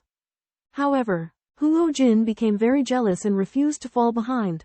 He became lost in cultivation. Ji Ning's emergence caused subtle changes in the Dao Lord landscape of the Endless Territories. On the border of the Sea of Stars and the Endless Territories, Ji Ning and Sect Lord Nine Dust emerge from a spatial rift. After arduous trials, they have finally returned safely. Sect Lord Nine Dust is astonished to learn Ji Ning's identity as a member of the Mangya Kingdom's 12 palaces. Despite his animosity towards the Mangya royal family, he respects Ji Ning's brotherly bond and assures him no harm will come to him. To reach their destination in the Yibo realm with haste, Ji Ning proposes utilizing the Mangya Kingdom's spacetime passage. Given Sect Lord Nine Dust's status as an ancient cultivator, he can only conceal himself within Ji Ning's cave abode treasure. Their return journey is far from smooth sailing. The notorious inverse Dao monarch, Lord Yan Mi, known as Little King of Light, arrives at Heaven's Mandate Palace, seeking to coerce secret Dao monarch Heaven's Mandate to surrender sensitive information regarding the Yibo realm. Lord Yan Mi casts his heart of light divine ability, manifesting billions of illusory duplicates that threaten Heaven's Mandate Palace. Just as the situation escalates to the brink of conflict, Ji Ning intervenes, sternly forbidding Lord Yan Mi's tyranny. A perilous standoff ensues, leaving the fate of Heaven's Mandate Palace and Ji Ning's passage to the Yibo realm hanging in the balance. The old man in the white robes, standing high in the air, all fixed their eyes on Ji Ning. The appearance of Monarch Northstar had caught their attention. He was a newly risen expert who cultivated the heart force. His power could not be underestimated. Ji Ning released the projection of his powerful world, which instantly suppressed the billions of old men in white robes, reducing their number down to 529. Looking at this sight, he realized that the nearby King Zhaoming was incredibly skilled at separating his incarnations. As he was able to maintain over 500 of them, the two sides engaged in an intense battle. The 9 black divine swords of King Zhaoming shot towards Ji Ning with incredible speed, attempting to strike him with their swiftness. However, Ji Ning was an expert at the Tao of the sword and was excellent at close combat. With his 2 gigantic palms, he easily deflected the attack.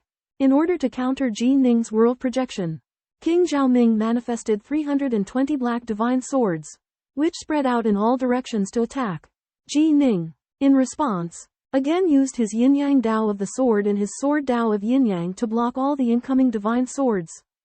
In the end, King Zhaoming unleashed his ultimate technique, the legendary annihilation of light. The entire primordial eternal heaven was illuminated by an endless light. Ji Ning, who had been preparing for this move, was confident that he could handle it with the Tao of the sword.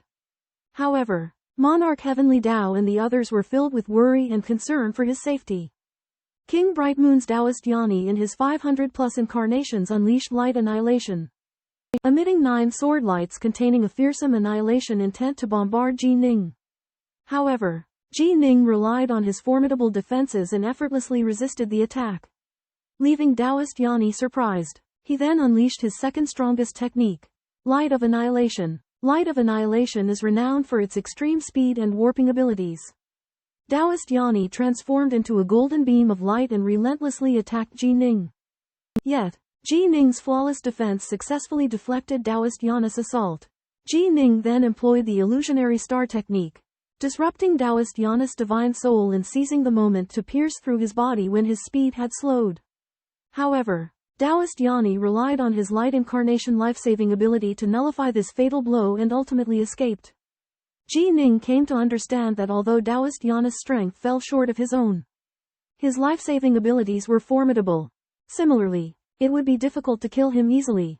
Meanwhile, King Bright Moon regretted the battle between Ji Ning and Taoist Yanni, believing that Taoist Yanni had become too absorbed in seeking the myriad flow jade token and had failed to recognize Taoist Heavenly Fate's determination and the rivalry between them. In the boundless expanse of the cosmos, the spatial channels of Mangya are bustling with activity as Tao monarchs on the verge of the Tao merge travel through these gateways to the enigmatic and perilous realm of Damo. Emerging from a temporal vortex, the young man in white, Ji Ning, is recognized by the golden-robed elder, Tao Monarch Golden Saber. Golden Saber reveals a startling piece of news: the legendary figure of the Dark Lands, the Wine Saint, a Tao monarch who transcended the boundless cosmos, has somehow acquired the fabled cosmic treasure. The cosmic treasure, an artifact surpassing even an eternal emperor, possesses unimaginable power. The news sends shockwaves throughout the boundless cosmos, stirring the hearts of countless Tao monarchs. As one of the top 10 heretical Tao monarchs in the boundless cosmos, Ji Ning immediately resolves to journey to the Yibo realm, determined to seize even the slimmest chance despite his relative weakness. Before his departure, Tao Monarch Heavenly Tao bestows upon Ji Ning invaluable intelligence on the Yibo realm.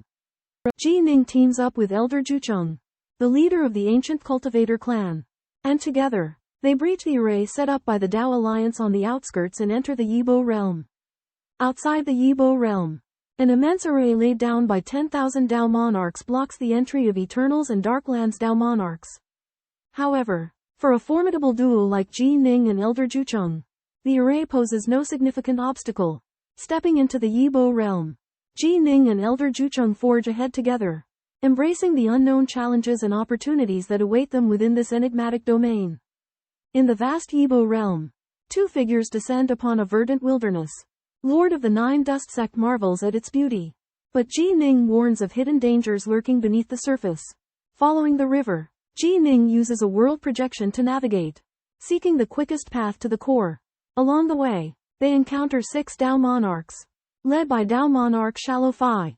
Both parties observe each other cautiously, avoiding conflict. However, Ji Ning suddenly receives a distress signal from Tao monarch Heavenly Tao, who is in peril. Rushing to his aid, they find Heavenly Tao and Tao Monarch Great Mo trapped within the 13-linked array by Dust Rain Fiend Monarch and 2 other Tao monarchs.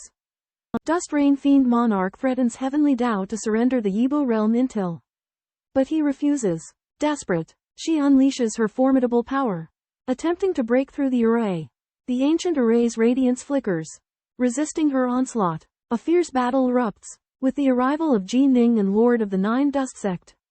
Tensions escalate. Within the Yibo realm, the Tao monarchs' conflicts and machinations intensify. and the impending battle for the Dongming token threatens to unleash a bloody storm. Dust Rain Fiend breaks through an ancient formation, forcing the trapped Heaven One and Great Mo Daojun to flee. Heaven One casts the water immortal body to escape, while Dust Rain Fiend relentlessly pursues, chasing them into a forest. After Heaven One and Great Mo hide in the forest, they activate a more powerful formation. Dust Rain Fiend bombards it continuously, but the formation remains unyielding. Incense Dragon Daojun joins the effort to break the formation, spending 3 years finding the key nodes. Dust Rain Fiend attacks all 3 nodes with full force, causing the formation to crack. Heaven One and Great Mo panic, realizing that Dust Rain Fiend is about to break through. Incense Dragon Daojun predicts that once Dust Rain Fiend penetrates the 3rd layer of the formation, the remaining 4 will be unable to withstand him. As Incense Dragon Daojun continues his research, Biming Daojun and Jade Dust Sect Master arrive. Dust Rain Fiend dismisses Biming Daojun, but Jade Dust Sect Master immediately charges toward him. A fierce battle is about to erupt. On a battleground mired in dust, Demon Lord Dustrain and Taoist Incarnate Fading engaged in a fierce clash with 2 Taoist Incarnates sect leader Zhucheng and Ji Ning. Demon Lord Dustrain unleashed dense black clouds, aiming to overwhelm his opponents. However, sect leader Zhucheng countered with a water ripple, dispelling the clouds, while Ji Ning summoned a massive world projection, crushing and dispersing the clouds. Sect leader Zhucheng and Ji Ning join forces, unleashing formidable 9 grand magic arts and world projections, making it difficult for Demon Lord Dustrain and Taoist Incarnate Fading to withstand. While limited in strength, Demon Lord Dustrain resisted tenaciously, clashing head-on with sect leader Zhucheng, barely holding his own. However, Ji Ning's Northbow sword exhibited overwhelming power, grievously injuring Taoist Incarnate Fading in a dual-handed maneuver. As Ji Ning attempted to capture Fading, Taoist Incarnate Shanlong intervened, defending with an array chart and allowing Fading to escape. Taoist Incarnate Shanlong and Taoist Incarnate Fading teamed up against Ji Ning, while sect leader Zhucheng and Demon Lord Dustrain engaged in a heated battle. Demon Lord Dustrain unleashed a crimson light, weakening the effects of sect leader Zhucheng and Ji Ning's magic arts and world projections, giving his side an advantage. As the intense battle raged on, victory remained uncertain. Demon Lord Dustrain, despite his diminished strength, displayed unwavering resilience, while sect leader Zhucheng and Ji Ning showcased their exceptional magic arts and combat prowess, keeping the outcome hanging in the balance. A heart-pounding battle erupts amidst the starry expanse of the endless territories, pitting Dao Monarch Ji Ning and Sect Patriarch Zhudust against the formidable trio of Dust Rain Fiend King and his companions. Ji Ning's unparalleled might overwhelms Crimson Pavilion Dao Monarch, who is utterly defeated in close combat and even sustains a sword strike to the chin, rendering him unconscious. Azure Dragon Dao Monarch, 2, proves no match and flees alongside Crimson Pavilion Dao Monarch. Meanwhile, Dust Rain Fiend King and Sect Patriarch Zhudust engage in a fierce duel. Dust Rain Fiend King exhibits immense ferocity in close combat, but Zhudust counters with the formidable physique and divine abilities of an ancient cultivator. At this critical juncture, Azure Dragon Dao Monarch and Crimson Pavilion Dao Monarch send a distress call, relaying that Ji Ning's power far surpasses that of a second-level Dao Monarch, and even their combined efforts prove futile. Alarmed, Dust Rain Fiend King abandons his confrontation with Zhudust and bolts toward Ji Ning's location. Sect Patriarch Zhudust gives chase, urging Ji Ning to be wary. Against Dust Rain Fiend King's all-out assault, Ji Ning stands his ground with his dual Northbow swords. Dust Rain Fiend King's crystalline palms strike down with immense force, but Ji Ning remains unscathed. Sensing the dire situation, Dust Rain Fiend King makes a hasty retreat, carrying Azure Dragon Dao Monarch and Crimson Pavilion Dao Monarch along. Ji Ning and Sect Patriarch Zhudust refrain from pursuing and instead head toward a grove where Heaven One Dao Monarch and Grand Mo Dao Monarch reside. In the grove, they discover the injured Heaven One Dao Monarch and are overjoyed. Sect Patriarch Zhudust remarks, "This battle was exhilarating. My cudgel techniques lack perfection if they were more refined. I could have suppressed Dust Rain Fiend King." Grand Mo Dao Monarch observes, "Biming, when I once divined your destiny, it was too obscure and unpredictable. No wonder you have progressed so swiftly and possess such remarkable strength." However, the group faces a daunting challenge escaping the confines of the potent formation. While entry was effortless, Breaking free proves to be a formidable task. Thousands of years later, with the help of the time acceleration magic artifact, Tian Yi and Da Mo finally break through the formation restriction and enter the Yibo realm. However, they are greeted by startling news: the King of Light, the third strongest expert in the Endless Territory Daojun rankings, has lost in battle to an unknown Daojun named Xiaomeng. Daojun Xiaomeng wields a bloodblade with incredible speed that surpasses even the King of Light, resulting in the King of Light's bloodblade being thwarted. This news shocks the entire Yibo realm and foreshadows an impending shakeup in the Daojun rankings of the Taoist Alliance's Immortal Palace. The Wine Saint remains in first place. The Palace Master of Lixing is second. And Daojun Xiaomeng leaps to third place thanks to their victory over the King of Light.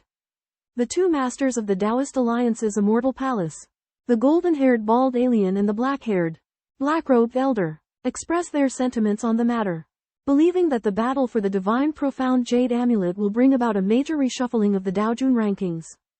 Meanwhile, many of the Daojuns in the Yibo realm are amazed, realizing that while the battle for the divine profound jade amulet has yet to begin, the Daojun rankings have already undergone such drastic changes.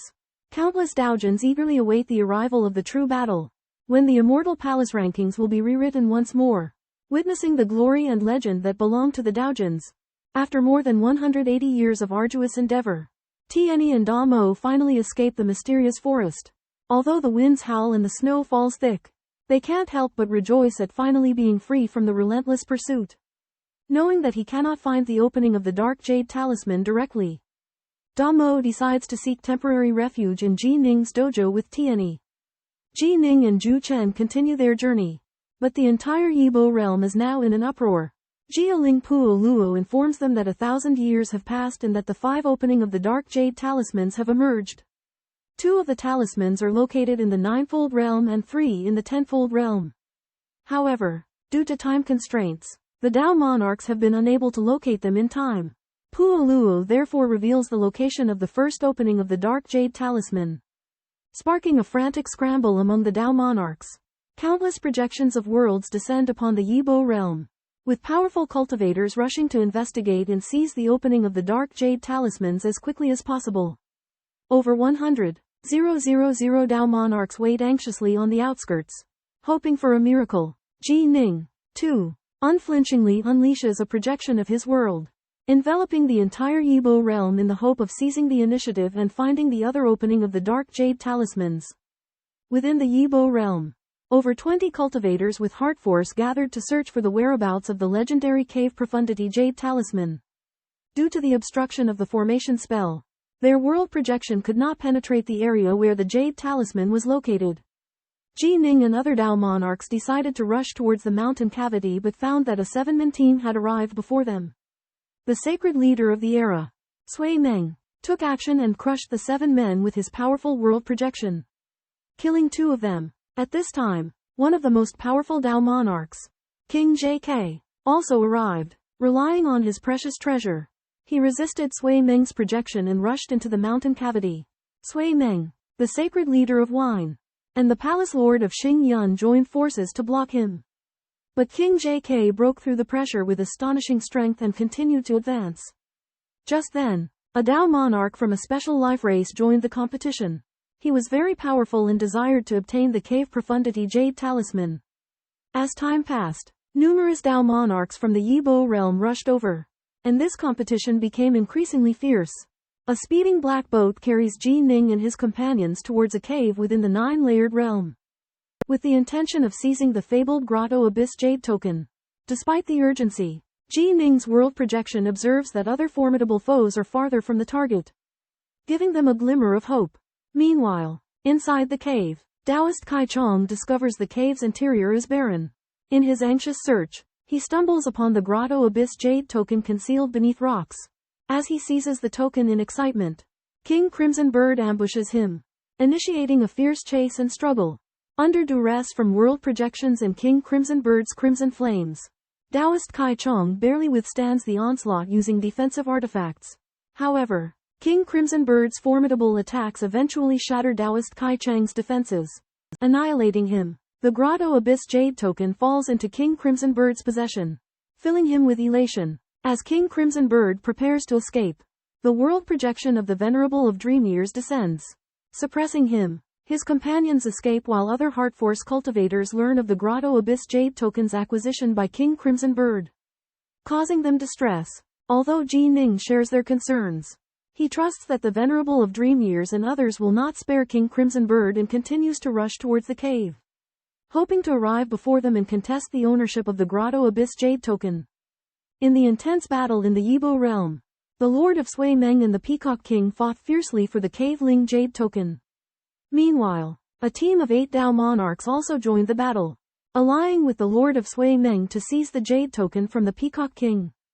Facing the siege of these 12 Dao monarchs, the Peacock King, despite his formidable strength, struggled to resist. At this critical moment, Yanhu Daojun, clad in heavy gray armor, emerged. His astonishing power far surpassed that of the Peacock King, effectively intercepting his escape route, even as the Peacock King fought back with all his might.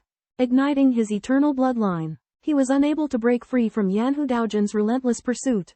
As the Peacock King was gradually forced into a desperate situation, the King of Light, renowned for his unrivaled speed, joined the chase, facing the combined assault of the King of Light and Yanhu Daojun. The Peacock King was robbed of any hope of escape. After half an hour of fierce combat, the Peacock King was finally slain by the King of Light. The news spread throughout the boundless territories, marking a significant turning point in the battle for the Cave Ling Jade token. Both Yanhu Daojun and the King of Light rose to prominence with their astonishing performance. The sudden death of Sparrow King startled the Epo world. Over 8 months of fleeing, Sparrow King's accumulated injuries became severe, and he died under the siege of Bright King and Yanhu Doran. Bright King seized the opportunity to take the Cave Grotto Jade Amulet of Sparrow King and then fled frantically. Taking advantage of his remarkable speed, Bright King broke free from the pursuit of Yanhu Doran and other Daoran, escaping all the way from 9 heavens to 7 heavens. Despite the combined interception of numerous Daoran, Bright King relied on his outstanding body skills and relentless tactics to break through them one by one. The Epo world was beset by crises, and all time and space abilities were banned. Bright King capitalized on his own advantages to escape alive. The death of Sparrow King left his descendant Sparrow anguish grief-stricken, vowing to kill Bright King with his own hands. After 3 years of fierce struggle, Bright King successfully kept the first Cave Grotto Jade Amulet. Ling Puluo of Epo then announced the location of the second amulet near the river where Daoran like Jinning stayed. Faced with such close proximity, the various Daoran were filled with excitement and used their best efforts to seize this last hope. Within the 9 heavens realm, numerous Taoist lords were filled with anxiety when they learned of the appearance of the second Cave Abyss Jade token. They immediately headed to its location, including the most powerful Taoist lords such as the Lord of the Age of Dreams and the Taoist Lord of Yanhu.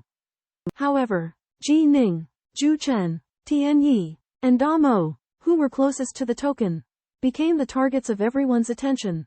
The Lord of the Age of Dreams projected his world to suppress them, but Ji Ning and his companions managed to resist with their 9 secret techniques in the ripples of water. Although their speed was unaffected as they rushed towards the river, nearby teams of Taoist lords quickly surrounded them, blocking their path. The Wine Saint grew anxious because his advantageous strength had resulted in poor luck, keeping him far from the Cave Abyss Jade token. Ji Ning and the others entered the water one after another to search for the token. Zhu Chen was the first to charge into an underwater canyon, wielding his long staff and causing widespread destruction. Tian Yi punched a stone pillar, causing an elliptical jade piece to emerge, which turned out to be the Cave Abyss Jade token. Zhu Chen, Ji Ning, and Da Mo were stunned, while Tian Yi was surprised to have obtained it accidentally. Zhu Chen was resentful and questioned Tian Yi's ability to secure the token despite his weaker power. Realizing the difficulty of seeking help, Tian Yi proposed an escape plan. Zhu Chen refused, believing that it was not worth risking their lives for a token they could not obtain.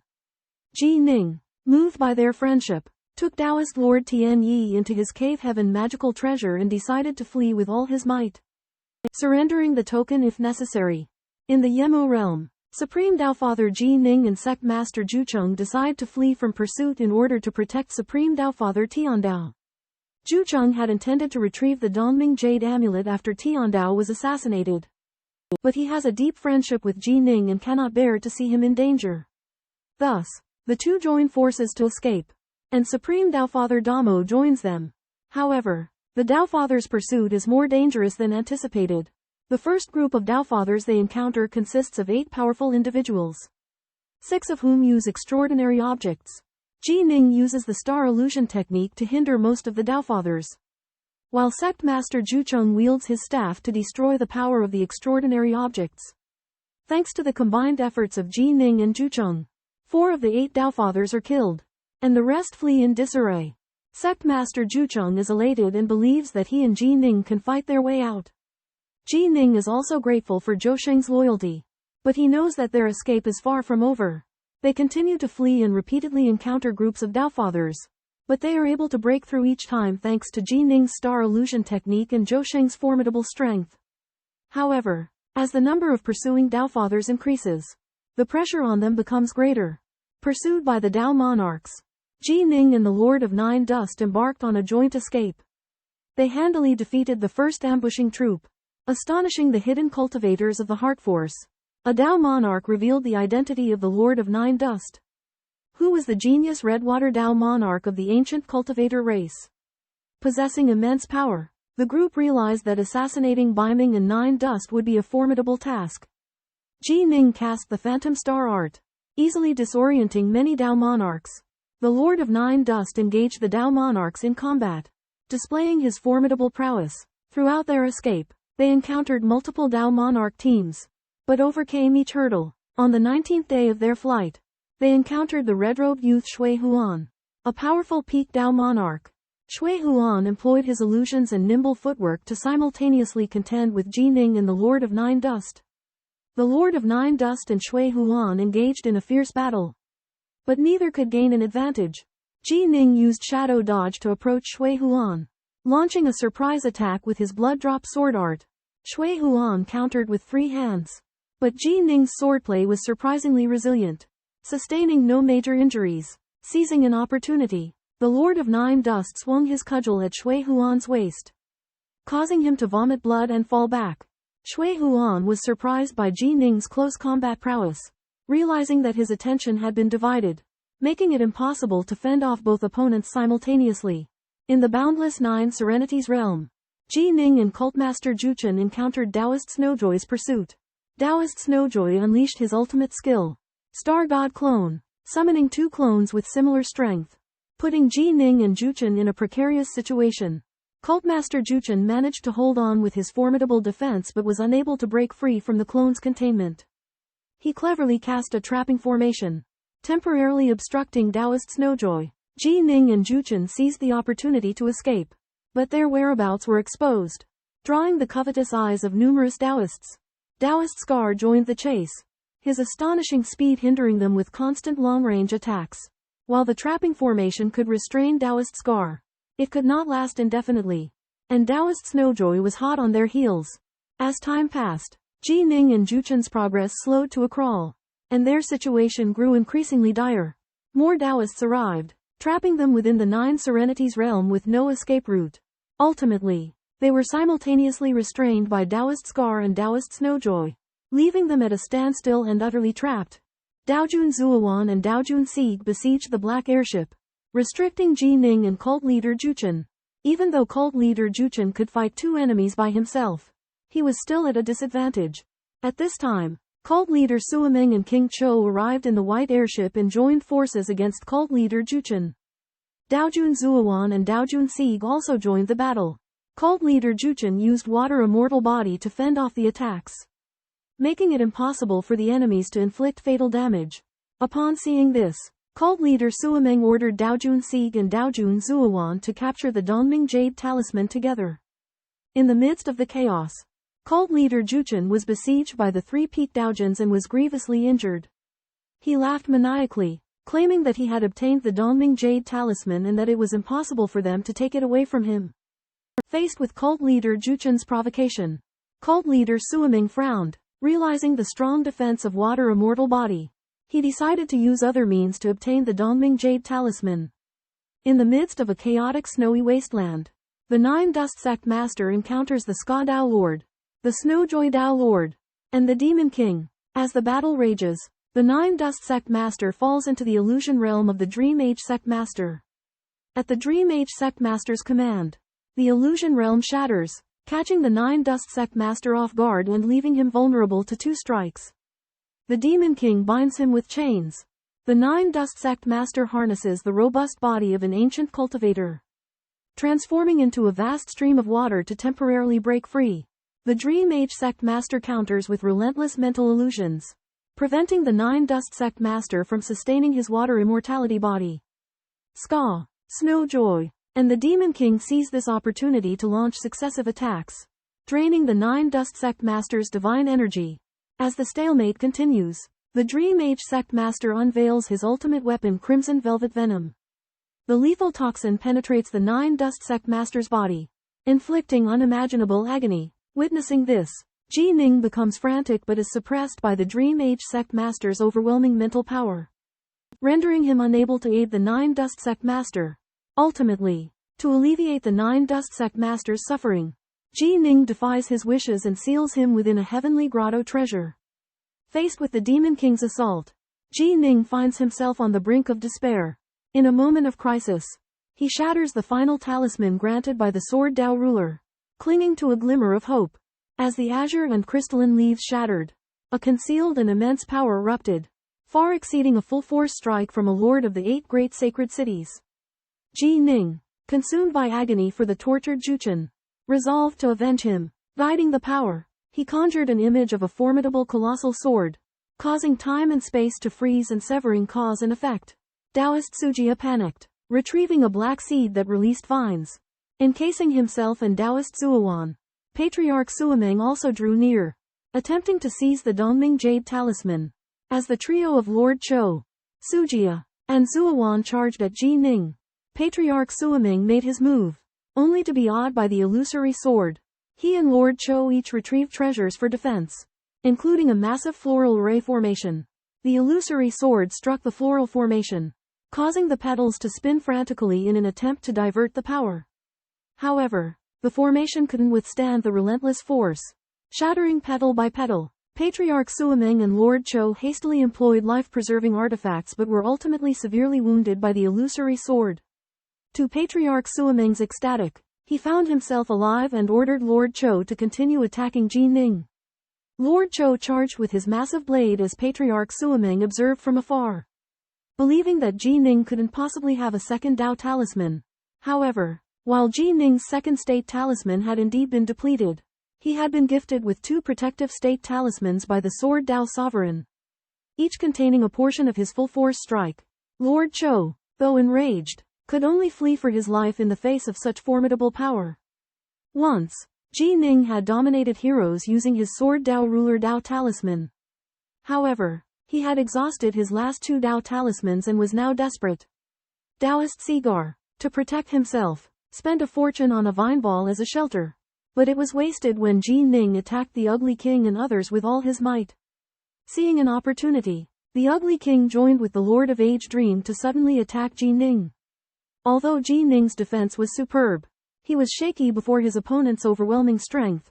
With the Grotto Abyss Jade Talisman about to be lost, Ji Ning's regret, guilt, and rage reached their peaks. At Zhou Fang's request, Ji Ning had once fought Tianyi in a deadly battle which left Tianyi a wreck. When he learned that Tianyi had entered a closed-door meditation, he despaired and his inner potential exploded. The sword image manifested by his ruler Dao talisman inspired Ji Ning. And in his crazed fighting, he grasped the secret of the ultimate 3rd level of Sword Dao. With Ji Ning's roar, his aura suddenly surged, and his 9 grand secret arts transformed into 9 dragons forming a terrifying world of yin-yang chaos. Defending against the Lord of Age Dream's attack, Ji Ning used the confounding spirit pellet without hesitation, boosting his divine power, magic power, divine body, and mental world. In that moment, Ji Ning broke through to become a 3-step Taoist, with his Dao tree tall and magnificent, reaching 700 feet. Countless sword lights shot through the world of yin-yang chaos with terrifying killing intent. The 4 Taoists were astonished, never expecting Ji Ning could rebirth from the desperate situation. Controlling his countless sword lights in the yin-yang chaos world, Ji Ning switched from defense to offense, filled with killing intent, and attacked the Ugly King and others. An earth-shattering battle began. Chaos invaded and consumed Monarch Falscale and Patriarch Skarda. Patriarch Zhuomin tried to resist, but his world projection was no match. With a spark of ingenuity, he combined his world projection with 9 arcane arts to disrupt its power. Unfazed, Nine Dust charged at Monarch Falscale, who met the attack with his crescent blade. But Nine Dust's sword shattered his blade light, sending him plummeting. Patriarch Skarda and Patriarch Zhuomin followed. But Nine Dust's black hole swallowed their feathers and his blood drop strike pierced Patriarch Skarda's defenses, forcing him back. Patriarch Zhuomin and 2 incarnate stellar gods ganged up on Nine Dust. But his exceptional swordsmanship gave him the upper hand. At a crucial moment, Nine Dust unleashed his world projection, suppressing them. Patriarch Zhuoming's world projection was no match, and the strength of Patriarch Zhuomin, Skarda, and others was severely weakened. Patriarch Zhuoming and his allies decided to team up, but Nine Dust used his elusive starlight technique to disrupt Monarch Falscale and killed him with 9 strikes of Heavenslide. Patriarch Skarda and Zhuomin were astounded, realizing that Nine Dust's power had already reached the top 5 among patriarchs. Ji Ning was filled with grief at Zhu Chen's plight, and his killing intent towards the ugly king and church lord Sui Ming grew even stronger. He wielded his 6 Northbow swords, fighting a 1-on-3 battle against Taoist Snowjoy, Church Lord Sui Ming, and Taoist Si Jia. Church Lord Sui Ming excelled in the art of heart force flow, but his close quarters combat abilities were lacking, so he sent a mental transmission to Taoist Si Jia and Taoist Snowjoy for help. Taoist Si Jia controlled 6 golden feathers to attack Ji Ning, while Taoist Snowjoy actively engaged him in combat. Ji Ning discovered that his illusory star art was ineffective against Taoist Snowjoy, but he was still able to overwhelmingly suppress him with the power of his 6 Northbow swords. However, Church Lord Sui Ming then revealed 6 sharp claws and unleashed the Nightmare Illusion, attempting to disrupt Ji Ning's mind. Ji Ning relied on his vast heart force world to resist Church Lord Sui Ming's attack. Under the siege, Ji Ning knew he could not defeat Taoist Snowjoy, so he decided to withdraw for the time being. Ji Ning escaped with a speed 100 times greater than the Heavenly Tao's limit, and Church Lord Sui Ming and Taoist Snowjoy gave chase. At that moment, Ji Ning activated his shadowless sword intent, binding Church Lord Sui Ming with a rope-shaped sword light.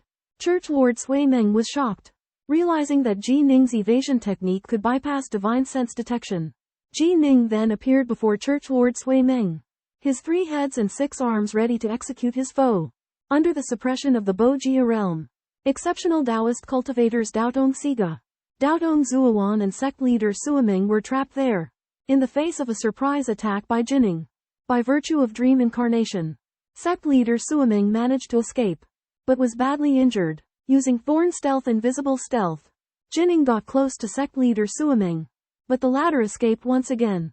Daotong Siga and Daotong Zhuomin, having seen what happened, wisely gave up on sect leader Suoming and fled due to knowing Jinning's indefensible stealth abilities.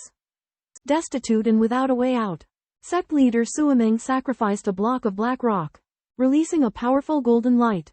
Jinning abruptly vanished, evading the golden light's head-on impact, despite the golden light's strength being more than enough to badly injure a Daotong. In the face of such a scattered attack, Jinning managed to defend against it with ease, thanks to his overlord's armor. Sect leader Suoming came to realize that in terms of both stealth and overall strength, he was no match for Jinning. In desperation, he set about escaping. However, Jinning pursued relentlessly, closing the distance little by little. In sect leader Suoming's heart, fear took hold, as he came to the understanding that he was doing little more than delaying the inevitable fate of being pursued and killed by Jinning.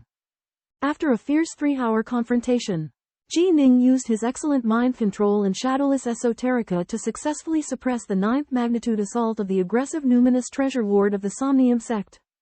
Lord of the Somnium sect fled in desperation but was soon caught up by Ji Ning. Ji Ning engaged in closer-range combat, with his swordsmanship being sharp and his offensive relentless. Lord of the Somnium sect used the dream incarnation state to defend, but it was far less effective than Ji Ning's water-stride immortal body. As his spirit pills ran out, Lord of the Somnium sect despaired and begged for mercy, even offering to become Ji Ning's follower. However, Ji Ning did not spare Lord of the Somnium sect, remembering how he had led Zhucheng into a state of terrible suffering, and killed him without hesitation. Amidst Lord of the Somnium sect's desperation and madness, Ji Ning executed a sword technique that destroyed his dream incarnation, ending his life. This battle shook the Yibo realm. Ji Ning, fighting alone against 4 others, defeated peak Taoists such as Si Jia and Shui Huan and killed Ugly King and Lord of the Somnium sect. Demonstrating his terrifying strength, his mind control, assassination techniques, and close combat abilities all reached the highest level, making him second only to the immortal Wine Saint. The immortal palace of the Taoist alliance paid close attention to the events in the Yibo realm. While the elder brother Black Cloud and the bald alien of the Golden Hair clan witnessed the rise of Ji Ning, they praised him highly and ranked him second on the Taoist list. Below only the immortal Wine Saint. On a desolate, icy planet in the boundless expanse, Mang Ya, the overlord, and the one-horned youth Lan Hao meet and converse. Mang Ya is astonished by the overwhelming power of the 2 Tao ancestors in his domain. Wine Saint cultivates both heart force and physical strength and wields a cosmic treasure. Northbow has cultivated for less than 100 million years but is already a formidable 4-steps Tao ancestor. Lan Hao believes there may have been exceptional circumstances, but Mang Ya insists these are the facts. The two speculate that the appearance of the Dong Ming Jade Talisman in the Yibo realm may herald a significant secret. Meanwhile, Ji Ning is being pursued by many great powers within the Yibo realm. Relying solely on his world projection, Ji Ning is slightly stronger than Wine Saint, but against the besiegement of second-step Heart Force Stream Tao ancestors, he can only shrink the range of his world projection to defend himself. Wine Saint appears and challenges Ji Ning to a battle, but Ji Ning declines and continues to flee. He understands that if he is intercepted while facing Wine Saint, he will have no chance of victory. Whether Ji Ning can escape remains to be seen. As Ji Ning escaped, no teams of Tao monarchs dared to obstruct his path. His record of killing 2 Tao monarchs while fighting 1 against 4 instilled terror in their hearts. The only one who could rival him was the Wine Saint, who ranked first. Palace Lord Lixing watched Ji Ning's fleeing figure from afar, his heart filled with anticipation for their battle. In the Immortal Alliance Palace rankings, Ji Ning now ranked higher than him. But Lixing was unwilling to accept this and intended to defeat him head-on. Fellow high-ranker Tao monarch Xiaomeng also had her eyes on Ji Ning, eager to test his strength. Meanwhile, the Wine Saint had already discovered Ji Ning's location and was pursuing him at full speed. As Ji Ning flew over a river, the Wine Saint appeared in front of him. The Wine Saint spoke confidently, believing that even without using his cosmic treasures, Ji Ning could not escape his grasp. Undeterred, Ji Ning met his challenge head-on. Ji Ning's secret arts and world projections clashed fiercely with the Wine Saint's Shira domain. The two were evenly matched. Recognizing the insidious nature of the Shira domain, Ji Ning decided to counter it with his Sword of the Heart technique. In an instant, Ji Ning manifested 3 heads and 6 arms, wielding the 6 Beihong swords. Unleashing the ultimate sword technique, Heavenly Collapse, he charged towards the Wine Saint with indomitable courage. The Wine Saint remained composed, and their extraordinary battle commenced. Wine Saint and Ji Ning engaged in an intense battle in the Yibo realm, each showcasing their extraordinary techniques. Wine Saint unleashed the formidable extinction palm against Ji Ning's crumbling sky, resulting in an equally matched confrontation. Subsequently, Wine Saint executed the enigmatic Shira dance, employing countless illusions to disorient Ji Ning. However, Ji Ning countered with his own elusive shadowless stride, neutralizing the illusions. Realizing Ji Ning's formidable prowess, Wine Saint resolved to employ his ultimate technique, Dream-Breaking Finger. Wine Saint's 6 index fingers gently touched, yet they contained devastating power, distorting the surrounding spacetime. Ji Ning, without hesitation, unleashed his strongest move, Blood Drop Stance, sending 6 Beihong swords piercing through spacetime as meteors, surpassing the 100-fold heavenly Tao limit. A thunderous collision ensued, with Ji Ning's 6 sword tips facing off against Wine Saint's 6 index fingers. Wine Saint's Dream-Breaking Finger was surprisingly suppressed by Ji Ning, his body sent hurtling into the lake. Lady Star Palace Master witnessed this astounding revelation, shocked that Wine Saint himself had been outmatched. Conceding defeat as Ji Ning pursued him, Wine Saint acknowledged that if he had not possessed the cosmic treasures, Ji Ning would have emerged as the undisputed first Tao monarch in the Endless Territories. The other spectators marveled at Ji Ning's strength, predicting that he would become the most formidable Dao monarch of their era. Despite his decisive victory in their previous encounter, Ji Ning remains wary, recognizing that the Wine Saint's martial prowess is on par with his own.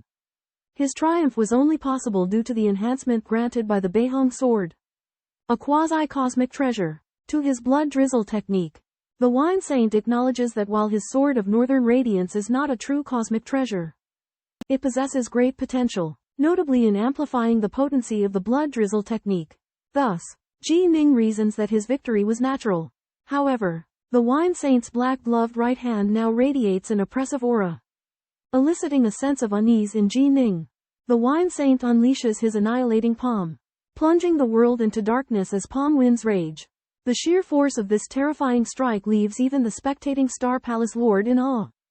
Ji Ning chooses not to meet it head-on, instead opting for his ultimate sword Dao idealism defense. Yet, his defense is effortlessly breached, forcing him to retreat while his blood and energy surge within him.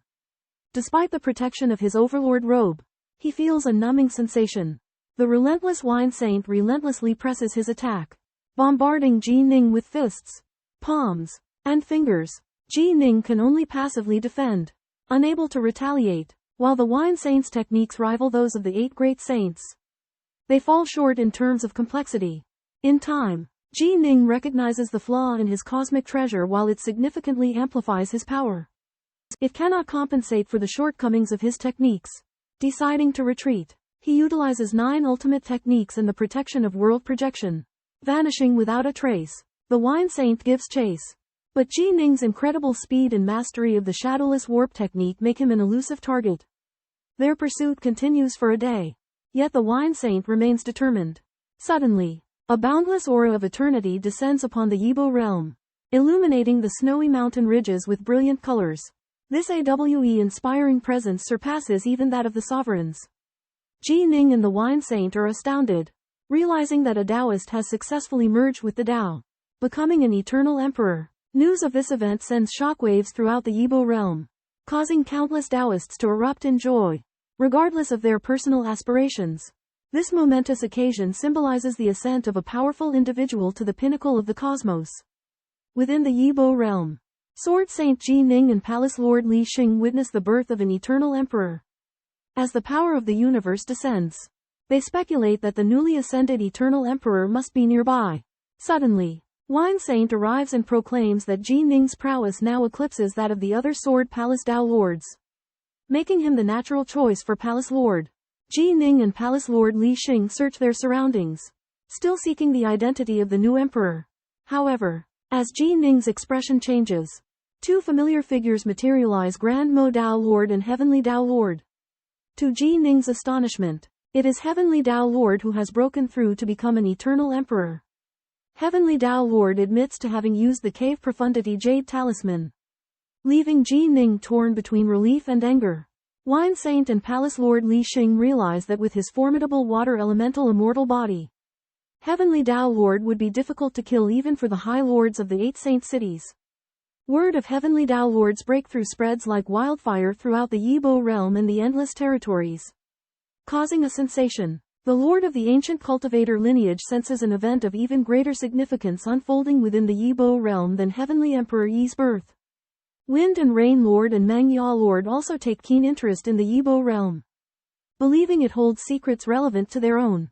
Numerous powerful eternal emperors, including Blue Hole Lord, turn their attention to the Yibo realm, eager to unravel its enigmatic mysteries. Within the Yibo realm, heroes gather to compete for the Dongming Jade Talismans.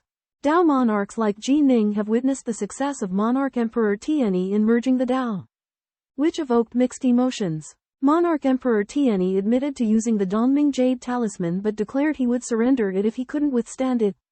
However, he ultimately broke his promise. The realm spirit Polu appeared, announcing that the last 3 Dongming Jade Talismans were hidden in the Chibo Palace of the Tenfold Realm. The emergence of the Chibo Palace shocked everyone, exciting the present Dao monarchs. However, Polu warned that only peak Dao monarchs would have a chance of survival upon entering the Chibo Palace.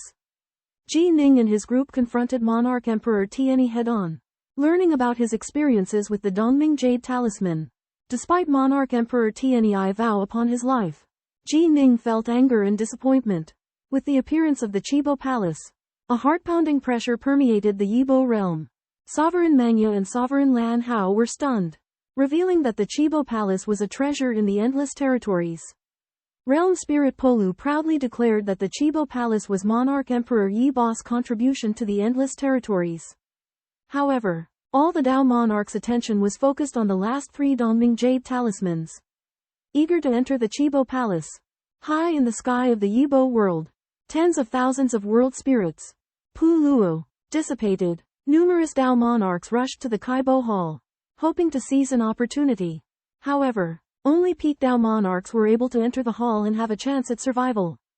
Together, Zhu Sheng, the lord of the Lixing Palace, Ji Ning, and Dao monarch Da Mo made their way to the Kaibo Hall. In the flying shuttle, Ji Ning spoke with Emperor Monarch Tianyi.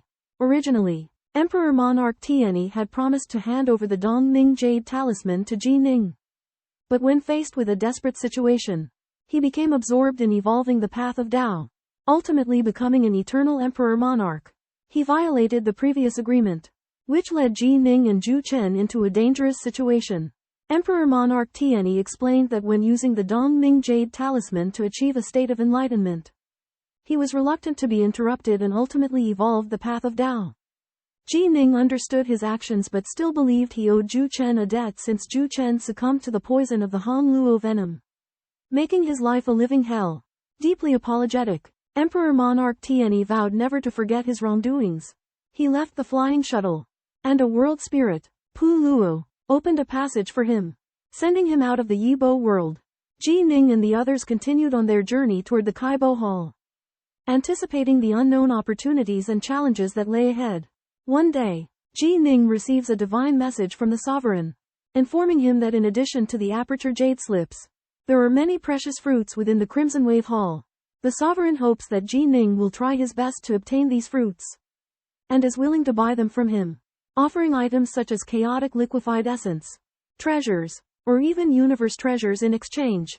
Ji Ning is shocked, realizing that the great sovereign of the Mangya kingdom is determined to obtain these fruits. After experiencing the cataclysm of the 9 evolutions and the events surrounding celestial immortal Yi's ascension to the Tao, Ji Ning, Li Xing, the Wine Saint, and others join forces to set a path forward, gradually approaching the Crimson Wave Hall. At this time, Ji Ning receives a visit from Jin Yu, a high-ranking member of the Immortal Palace of the Taoist Alliance. Jin Yu reveals that the Immortal Palace of the Taoist Alliance is also very interested in the fruits within the Crimson Wave Hall and is willing to offer any treasure in exchange. They declare that the treasury of the Immortal Palace of the Taoist Alliance is open to Ji Ning, and that he can choose any item he wishes as long as he has enough fruits.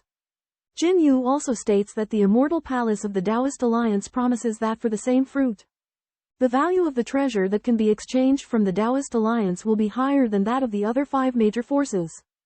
To show their sincerity, Jin Yu presents Ji Ning with a complete scroll of the Heart Sword arts. Praising his talent in this art, Ji Ning realizes that the Immortal Palace of the Taoist Alliance has powerful intelligence capabilities, and has even mastered his talent in the Heart Sword arts. Although the Immortal Palace of the Taoist Alliance states that the exchange is voluntary, Ji Ning understands that their purpose is very clear: to obtain the fruits within the Crimson Wave Hall. After the departure of the alien emperor, Jin Yu, Ji Ning and his companions arrive at the Crimson Wave Palace. Outside the palace, 2 powerful corpses lay. Their aura is comparable to controllers. However, the world spirit, Pulo, explains that they are guardians created by the Shixi clan. Inside the palace are 3 passages emitting a deep blue light, each leading to a place where a cave-drop jade amulet is hidden. Ji Ning, Zhu Cheng, the Wine Saint, the Palace Master of Lixing Palace, and Da Mo, 5 Dao Lords, decide to each take different passages to obtain the cave-drop jade amulets.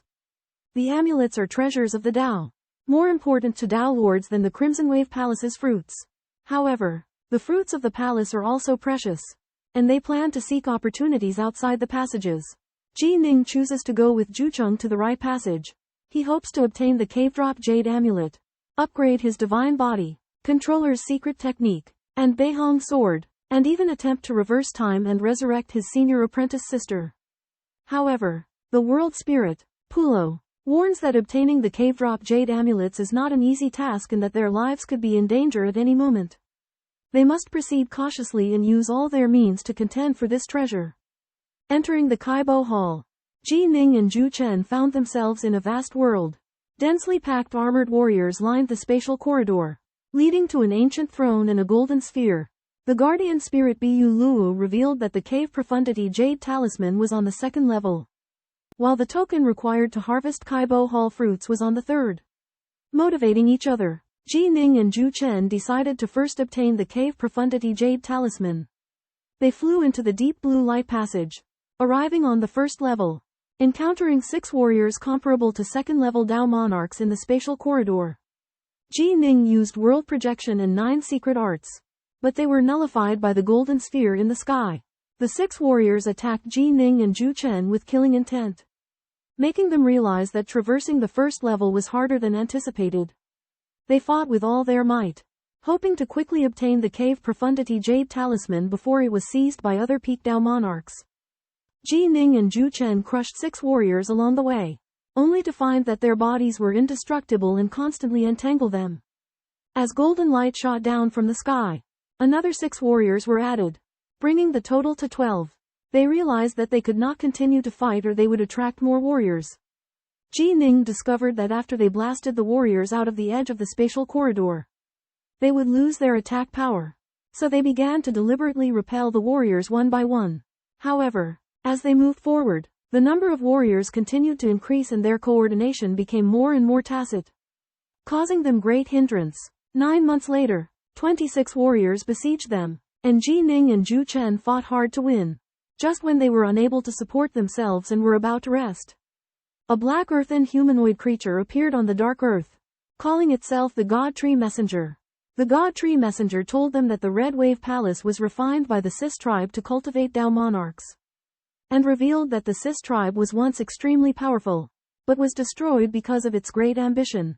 Ji Ning and Zhu Chen learned that the Red Wave Palace opens once every 30,000 chaotic periods. This time, the fruits of all 9 regions were ripe. If they missed this opportunity, they would have to wait another 30,000 years to enter again. In the chaotic ancient battlefield, Ji Ning, Zhu Chen, and a divine tree envoy meet. The envoy uncovers the secret of the Crimson Wave Palace. It contains 9 zones where different divine trees grow, each bearing fruit on a varying cycle, ranging from 30,000 chaos epochs to 100,000. These fruits can be refined into legendary elixirs that could drive eternal emperors into a frenzy. The envoy also reveals that 9 command seals correspond to these 9 zones. Possessing a seal grants access to all the fruits in the corresponding zone. Ji Ning learns that the 9th seal is the most valuable, with fruits ripening every 100,000 chaos epochs. The 3rd to 5th seals grant access to fruits that ripen every 60,000 chaos epochs, while the 1st and 2nd seals offer the least, with fruits ripening every 30,000 chaos epochs. Armed with this knowledge, Ji Ning and Zhu Chen resolved to take the seals at any cost. Obtaining enough fruits to revive Ji Ning's senior sister Mingyue, they bid farewell to the envoy and continue their trials, ceaselessly engaging with the Shi tribe soldiers, honing their swordsmanship. Simultaneously, 7 peak Taoists arrive at the Crimson Wave Palace. They discern that 3 paths within the palace lead to 3 Void Sea Jade Seals. Learning that Ji Ning and Zhu Chen have already ventured ahead in search of them. Recognizing they are falling behind, the Taoists opt for joint action. They split into 2 teams and enter the palace through different paths. As Ji Ning and Zhu Chen battle through the spatial corridor, they are ambushed by Taoist Xiaomeng, Yanhui, and Tianqin. The 3 peak Taoists single out Ji Ning, their relentless gazes igniting a fierce confrontation. Ji Ning and Zhu Chen struggle through the void corridor, facing hordes of soldiers. Despite their formidable strength, as they go deeper, the number of soldiers increases, making their battle more intense. Meanwhile, Taoist Xiaomeng, Taoist Yanhan, and Taoist Tianqin pursue them but find their secret techniques ineffective. Facing the soldiers' assault, Taoist Tianqin exclaims that his technique is useless, while Taoist Yanhan and Taoist Xiaomeng begin using their own abilities. Ignoring the 3 Taoists behind them, Ji Ning and Zhu Chen focus on repelling the soldiers. Zhu Chen entangles the enemies while Ji Ning delivers fatal blows. As the battle continues, Zhu Chen devises a powerful new technique, Recognizing that his ultimate swordsmanship cannot be improved in a short time, Ji Ning decides to study Heart Force sword arts, blending techniques from 3 traditions. It is incredibly potent. With his exceptional mental abilities, Ji Ning masters the 7th form of Heart Force sword arts and now attempts to comprehend the profound 8th form. Unknown. Ji Ning understands the difficulty of mastering Heart Force sword arts, but the 8th form's mysteries captivate him, and he resolves to dedicate himself. The 8th form, Unknown, aims to integrate the heart, and as Ji Ning gradually unravels its secrets, his strength will undergo a qualitative leap in the future. Ji Ning and Nine Dust entered the space corridor, where they faced the siege of several second-level divine knights. Ji Ning comprehended the 8th form of the heart sword art, Nameless, which increased the power of his swordsmanship by 20. He then mastered the 9th form, Intoxicated, in just 6 months, increasing the power of his swordsmanship again by 50. With the practice of the intoxicated form, Ji Ning's strength soared. Together with Nine Dust, they crushed the knights. After nearly 10 years of fierce battle, they finally defeated all the knights and reached the end of the space corridor. Meanwhile, Yan Hu, Xiaomeng, and Tionkin Taoist were fighting fiercely with 36 knights. Ji Ning and Nine Dust boarded the Black Throne, were enveloped in golden light, and teleported to the second-level world. At this time, the realm spirit Pu Luo informed them that the Wine Saint had already reached the second-level world, prompting them to quicken their pace. In the second-level world, Ji Ning and Nine Dust faced 6 golden armored generals, 3 red armored generals, and 1 black armored general. The black armored general held a palm-sized piece of jade in his hand, which was the cave profound jade talisman they sought to seize. Ji Ning and Ju Dust entered the Vermilion Wave Hall and learned that they had to defeat the gold-armored, crimson-armored, and black-armored divine generals to compete for the Grotto Haven Jade Amulet. They faced the siege of 6 Peak Dao Monarch gold-armored divine generals. But with Ji Ning's transcendent swordsmanship and Ju Dust's assistance, they easily prevailed. However, the combined efforts of the 3 crimson-armored divine generals were abnormally powerful, leaving Ji Ning and Ju Dust helpless. Ju Dust realized the importance of teamwork, while Ji Ning began to comprehend the 10th form of the Heart Force sword arts, killing intent, when faced with extreme pressure. Meanwhile, the Liquor Saint obtained a Grotto Haven Jade Amulet, shocking other Peak Dao monarchs, including Ji Ning and Ju Dust. They realized that the Liquor Saint was extremely powerful, and if he came to seize the second Jade Amulet, they would face an even more formidable challenge. On the first level of the World's Secret Hall, Jining and Ju Dust engaged in a fierce battle against the Scarlet Armored General. They were eager to defeat the general before they could be overtaken by other Supreme Daofathers.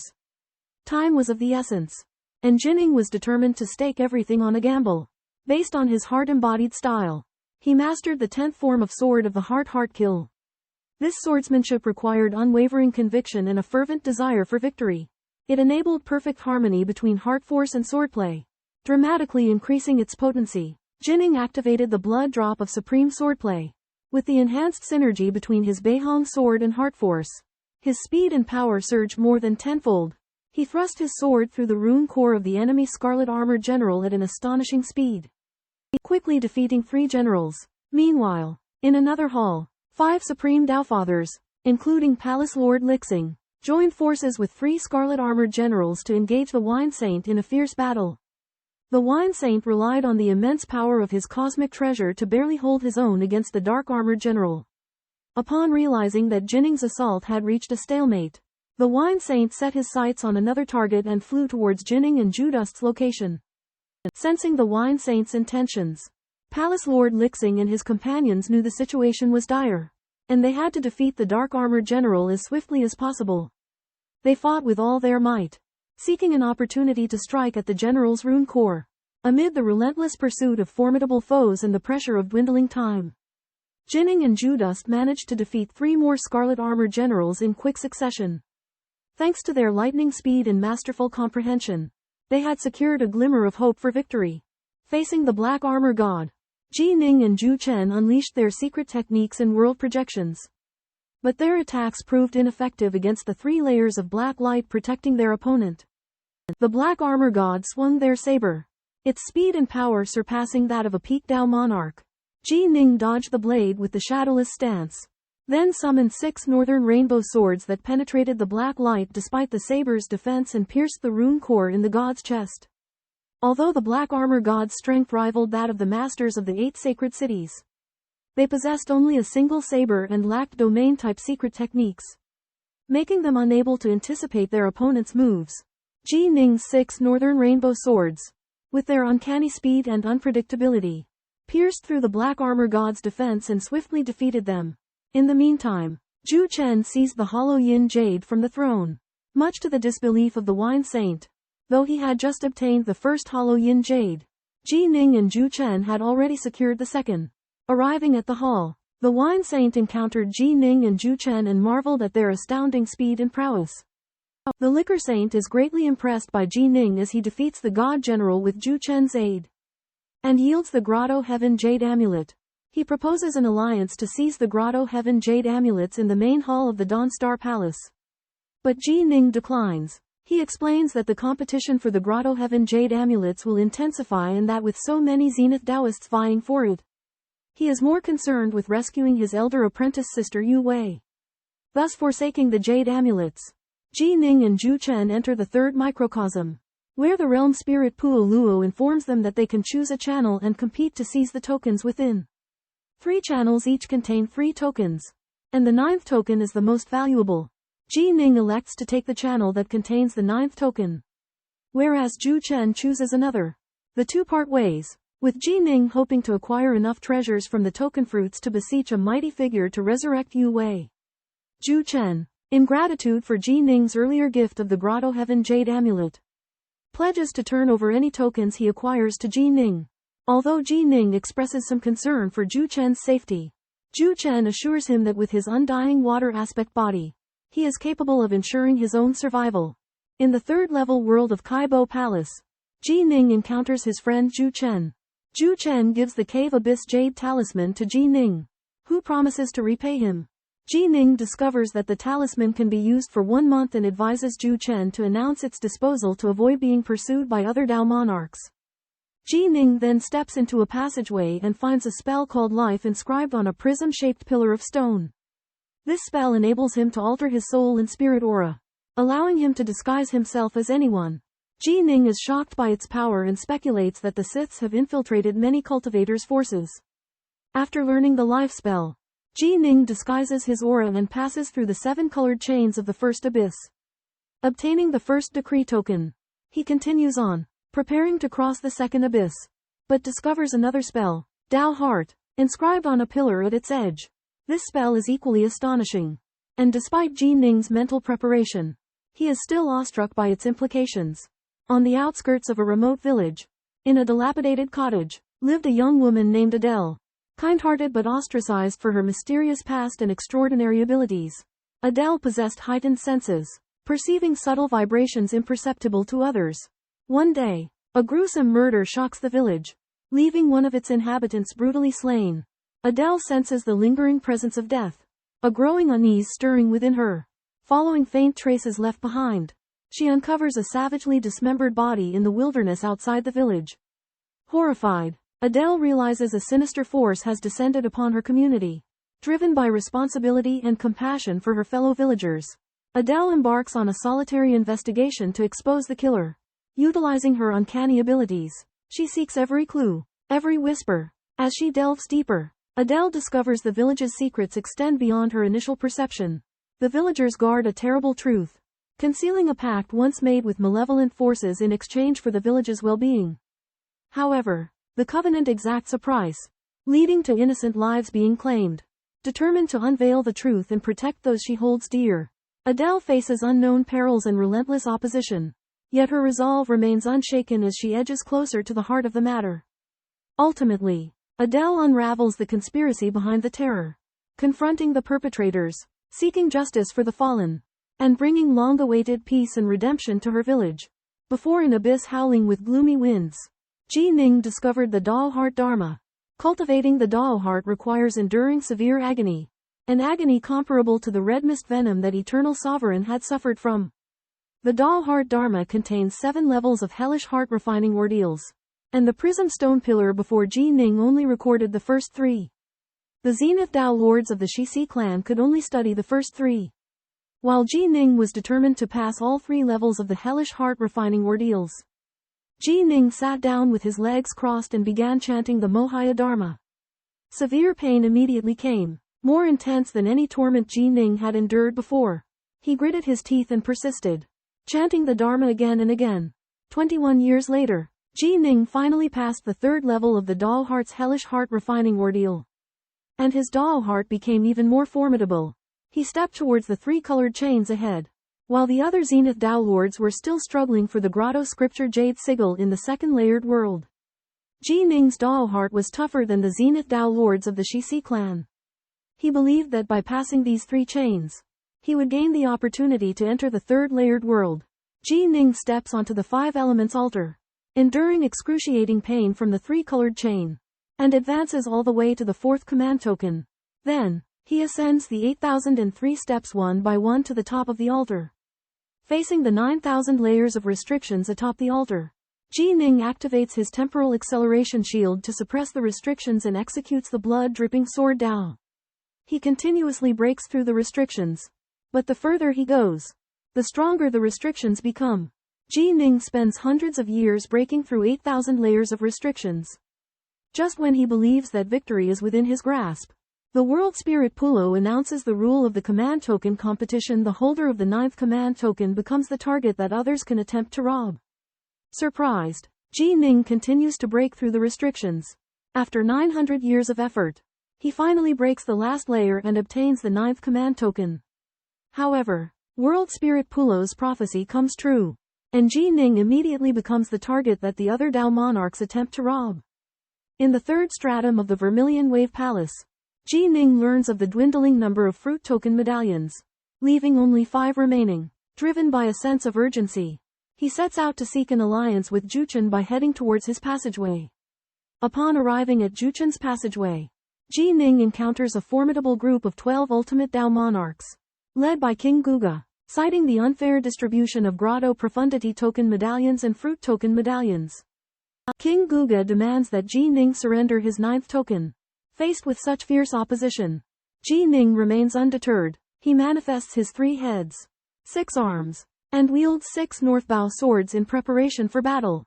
At the height of the brewing conflict, the Realm Spirit, Polu, announces the rules of the third stratum. Each Dao monarch can only choose one passageway to advance through, and each passageway initially possessed 3 tokens.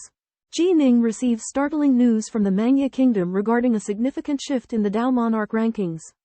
Formidable Dao monarchs, such as Xiaomeng and King Guga, have ascended, while 6 Dao monarchs, including Skycleaver Dao monarch and King Huyan, have fallen. Upon hearing this, King Guga and his cohorts become even more aggressive, escalating their demands for Ji Ning to hand over his 9th token. However, Ji Ning remains steadfast in his refusal, recognizing the vital importance of the token for his master sister's well-being. A fierce battle erupts, and Ji Ning's 3-headed, 6-armed incarnation wields his swords against the relentless foes, vowing to defend his token and his honor. Amidst the immeasurable void, a fierce confrontation silently unfolds. Ji Ning, the eminent Dao monarch of the North Sea, ranked 2nd on the Dao monarch rankings, fearlessly faces the siege of 12 peak Dao monarchs. Tianfu Dao monarch, once Ji Ning's ally, falls victim to King Ji Yujia's malevolence. Igniting Ji Ning's wrath, he executes the mind extinction technique, momentarily stunning his adversaries. The world projection descends, unleashing 9 serpent-like arcane energies that coalesce into a chaotic realm. The peak Dao monarchs unite their arcane abilities, attempting to suppress Ji Ning, but their attacks prove futile in the face of his seamlessly integrated world projection and arcane techniques. Ji Ning wields 6 North Rainbow swords, using a bloodbath-style swordsmanship to target the formidable King Ji Yujia. King Ji Yujia, astonished by Ji Ning's speed and power, narrowly escapes with the aid of his undying body. The other peak Dao monarchs, terror-stricken, recognize that Ji Ning's strength far surpasses their expectations. Employing the shadowless dodge technique, Ji Ning conceals himself within the world projection shroud, posing a lethal threat to his foes. The peak Dao monarchs form a united defense, yet remain vulnerable to Ji Ning's relentless assault. With a flash of his sword, Ji Ning fells one of the peak Dao monarchs, plunging the survivors into despair as they realize their inferiority. Faced with the siege of 12 peak Dao monarchs, Ji Ning showed no sign of a disadvantage. His swordsmanship was flawless, and with the help of shadowless sword art, it was difficult for the enemy to find his trace. Therefore, Ji Ning always held the initiative, forcing the other side to only besiege 5 of them. Faced with such a siege, Ji Ning proposed a condition for truce: the other side must withdraw from this passage. However, Jiu Jia Wang and his party believed that Ji Ning could not get through the passage, and instead decided to stay and cultivate the life Dharma door. Ji Ning realized that he had an advantage in destroying the other party's cultivation. So he guarded the passage and obstructed the other party. Jiu Jia Wang and his party had no choice but to retreat and choose another passage to cultivate. Soon after, Dao Monarch Xiaomeng, Dao Monarch Yanhui, Dao Monarch Tianqin, and Dao Monarch Heishao joined forces and came. And their strength was even stronger. Ji Ning was not to be outdone. Using world projection and secret techniques, and using shadowless escape to conceal his figure. Despite this, Dao Monarch Xiaomeng and the others still forced Ji Ning to show up with secret techniques and magic weapons, in order to prevent the other party from stepping on the 7-colored chain. Ji Ning used another secret technique to block their way. However, facing the combined attack of Jiu Jia Wang and 6 peak Dao monarchs, Ji Ning was at a disadvantage and could not effectively obstruct the other party's actions. King Jiu Jia and 9 other paramount Taoists, along with 7 Taoists, lay siege to Ji Ning, intending to seize the heart of the Wei techniques on the 7-colored chains. However, Ji Ning deploys the heart sword technique and ultimate sword Dao, relying on his superior defensive swordsmanship to fend them off. Only Taoist Xiaomeng challenges Ji Ning with the bloodblade technique. But despite his speed, he cannot overcome the defenses of Ji Ning's 6 northern rainbow swords and is repelled. Meanwhile, within the temporal grass hut, Zhu Chen cultivates the heart of the Wei technique. Pressed for time, 5 paramount Taoists breach Ji Ning's defenses and demand that Zhu Chen surrender the Grotto Abyss Jade Amulet. However, Zhu Chen makes a life-binding oath, declaring that he has already used the Grotto Abyss Jade Amulet. Upon learning the truth, the Taoists are disappointed but, recognizing the value of the heart of the Wei technique, begin to record and study it. Seeing this, Ji Ning continues to obstruct the Taoists, buying time for Zhu Chen. Sensing the urgency, Zhu Chen cultivates the heart of the Wei technique with all his might, aiming to comprehend its essence as soon as possible. The Taoists, drawn to the allure of the heart of the Wei technique, temporarily abandon their attempts to seize the Grotto Abyss Jade Amulet. Within the Crimson Wave Hall of the Yibo border, the chaos among Dao monarchs intensified as they fought for the Command Seals and the Grotto Profound Jade Seals. Ji Ning stood alone before the 7-colored chains, blocking 4 peak Dao monarchs, while Cultmaster 9 Dust fought valiantly in another passageway. Dao Monarch Yan Hu and Dao Monarch Tian Can, after cultivating the laws of life, joined forces with 6 others, including Dao Monarch Xiaomeng, to break through the 7-colored chains. However, Ji Ning purposefully let the weaker Yan Hu and Demon Lord Chen Yu pass, successfully holding back the 4 powerful Xiaomeng and others. On the other side, the battle on the altar was even more brutal. Wine Saint, Palace Lord Li Xing, Palace Lord Xing Yun, and Shi Ju all fought fiercely among themselves, while 7 peak Dao monarchs, including King Guanming, Dao Monarch Shui Huan, and Dao Monarch Fei Qi, competed fiercely for the Grotto Profound Jade Seals.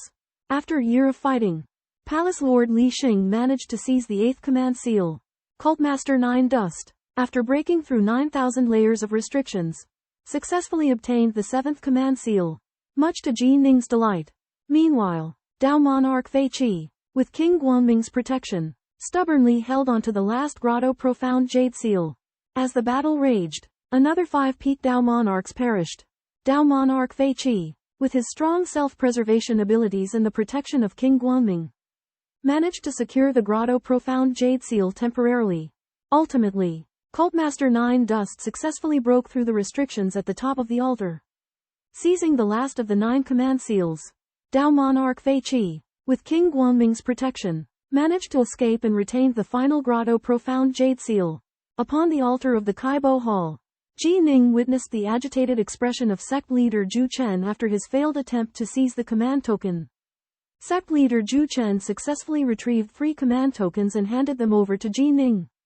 At that moment, Ji Ning, who held 6 command tokens, became a coveted target. High in the sky outside the hall, Jia Lingpu Luo announced the full distribution of the command tokens and opened the passageway to leave the Yibo realm. Ji Ning and Zhu Chen cautiously approached the designated areas to pick the fruits. But to their astonishment, the Wine Saint shot a formidable arrow that killed Taoist Fei Qi, who possessed the Cave Nether Jade token. The Wine Saint's action sent tremors among the other peak Taoists. They disregarded the command tokens in Ji Ning's possession and swarmed around. Besieging the Wine Saint, relying on his formidable strength and the cosmic treasure, the Wine Saint valiantly resisted the siege of numerous Taoists. However, the besieging momentum grew fiercer as the Wine Saint struggled and fell into a desperate situation. At the critical moment, he sent a voice transmission to Ji Ning, seeking assistance. Witnessing the Wine Saint's plight, Ji Ning conspired with Zhu Chen and escaped the Kaibo Hall through the teleportation passage with the help of the Divine Tree Envoy. In the Vermilion Wave Palace, Ji Ning encounters the besieged Liquor Saint. Because the Liquor Saint possesses the Netherworld Jade token, many Taoists surround him, making it hard for him to escape. Ji Ning negotiates with the Liquor Saint, demanding the Liquor Saint hand over all his treasures and 2 tokens as a reward, and only then will he help him. Left with no choice, the Liquor Saint agrees to Ji Ning's terms.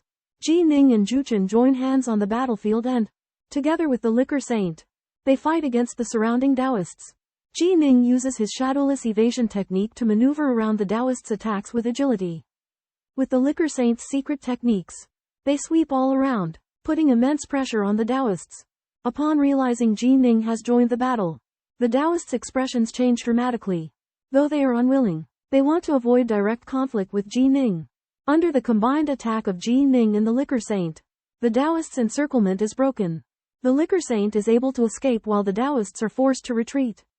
Afterwards, Ji Ning and Zhu Chen divide the spoils equally, Ji Ning obtaining most of the Liquor Saint's treasures and 2 tokens. Zhu Chen has no objections, since he is well aware of Ji Ning's strength and his longing for the fruit of the Vermilion Wave Palace. Ultimately, Ji Ning and Zhu Chen leave the Vermilion Wave Palace with a full harvest. Within the Kaibo Palace, the Tao monarchs fiercely battled over treasures. However, faced with the imposing Wine Saint and Biming, the Tao monarchs chose to besiege the Wine Saint, avoiding confrontation with Biming. Despite Wine Saint's greater strength, his whereabouts were known, while Biming's assassination and escape tactics rendered him unpredictable and formidable. At this juncture, Ji Ning emerged, effortlessly defeating 2 supreme Tao monarchs with his mist swords, showcasing his remarkable abilities. His alliance with Wine Saint and Zhu Chen made the other Tao monarchs realize the precariousness of their situation. Ji Ning proposed a truce, arguing that their combined power was sufficient to resist the Tao monarchs. After deliberation, the Tao monarchs decided to retreat temporarily. Wine Saint handed the treasure to Ji Ning, who in turn shared it with Zhu Chen. Ji Ning, Wine Saint, and Zhu Chen continued exploring the Kaibo Palace, exchanging tokens for fruits. Ji Ning alone acquired 8 tokens, enabling him to exchange for numerous precious fruits. Eventually, the trio emerged from the Kaibo Palace, greeted by the enthusiastic reception of powerful emperors. Ji Ning's possession of the 9th token made him a highly sought-after ally among the various factions. Ji Ning's expedition in the Kaibo Palace proved highly rewarding, yielding not only treasures but also an enhanced reputation and formidable strength.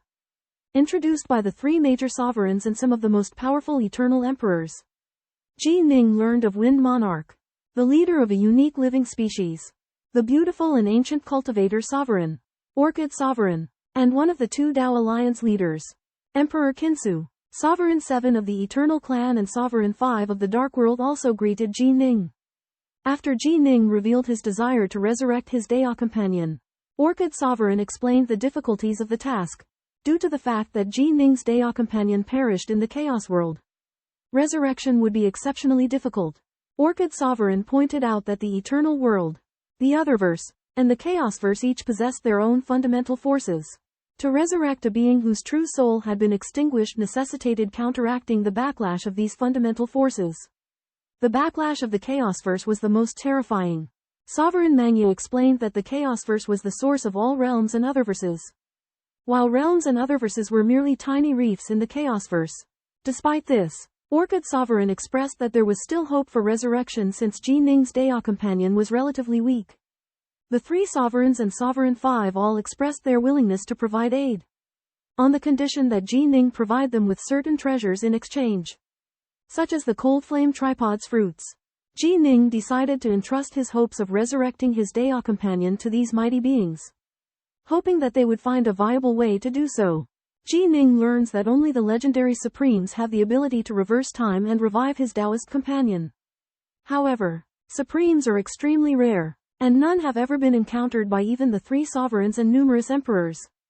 Ji Ning offers rare fruits he has harvested, hoping to exchange them for the treasures needed for revival.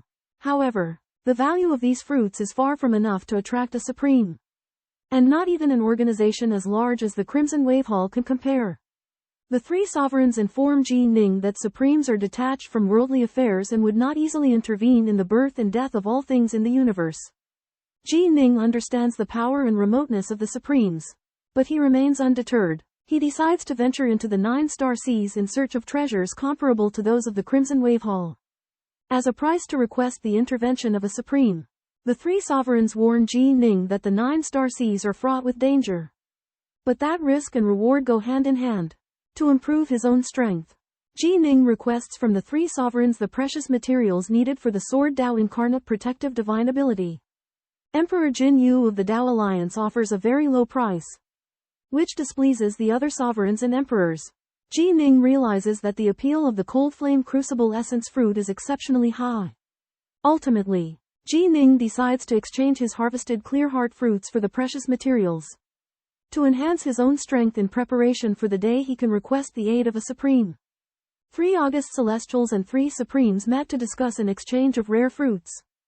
Ji Ning exchanged 80,000 units of the Pure Heart fruit for August Celestial Gold Isle's Cold Flame Cauldron fruit, in order to gather enough materials to learn the Great Sword of Radiance. Ji Ning used 7 other types of fruit to acquire the items he needed. He also had 300 Cold Flame Cauldron fruits left over. Ji Ning decided to head to the Taoist Trinity Palace's treasury to find the materials he needed for his naval weapon. The Supremes and August Celestials present also wanted to tag along, hoping to have a chance to acquire some Cold Flame Cauldron fruits. August Celestial Gold Isle led the way for Ji Ning into the Taoist Trinity Palace. This treasury, overseen by August Celestial Black Cloud, was incredibly vast, holding treasures gathered from all across the infernal realm. Ji Ning was allowed to look through it at will and to trade with the fruits he had brought with him. Just prior to going into the treasury, Patriarch 9 Dust of the Ancient Cultivators and Wine Saint of the Dark Kingdom asked to buy some of Ji Ning's Cold Flame Cauldron fruits. Ji Ning promised that he would treat all parties fairly, but that he would also prioritize the needs of his own growth. Ji Ning entered the treasury with August Celestial's Gold Isle and Black Cloud. The path towards it was filled with deadly restrictions and seals which even Supremes dared not casually enter. It was only because Ji Ning's own power was weak that the 2 August Celestials dared to let him proceed. Following the dark passage, Ji Ning arrived in front of a grand stone gate with the Emperor Monarch of Golden Isles and the Emperor Monarch of Black Cloud. They opened the stone gate to reveal an enormous treasury. Inside the treasury, a dazzling array of treasures met Ji Ning's eyes, leaving him in awe of their variety and quantity. The Emperor Monarch of Golden Isles explained that the treasures within were exceptional, some being one of a kind. Ji Ning had to touch the treasures himself to determine their usefulness to his naval weapon, the North Bow Sword, but he was forbidden from damaging or absorbing any treasures. Ji Ning flew towards each treasure, wielding the North Bow Sword. After a short while, the sword spirit informed him of a treasure named the Shadowless Flower of 6 Bandits, which could aid its growth, but required over 10,000 blooms. Ji Ning took note of this flower.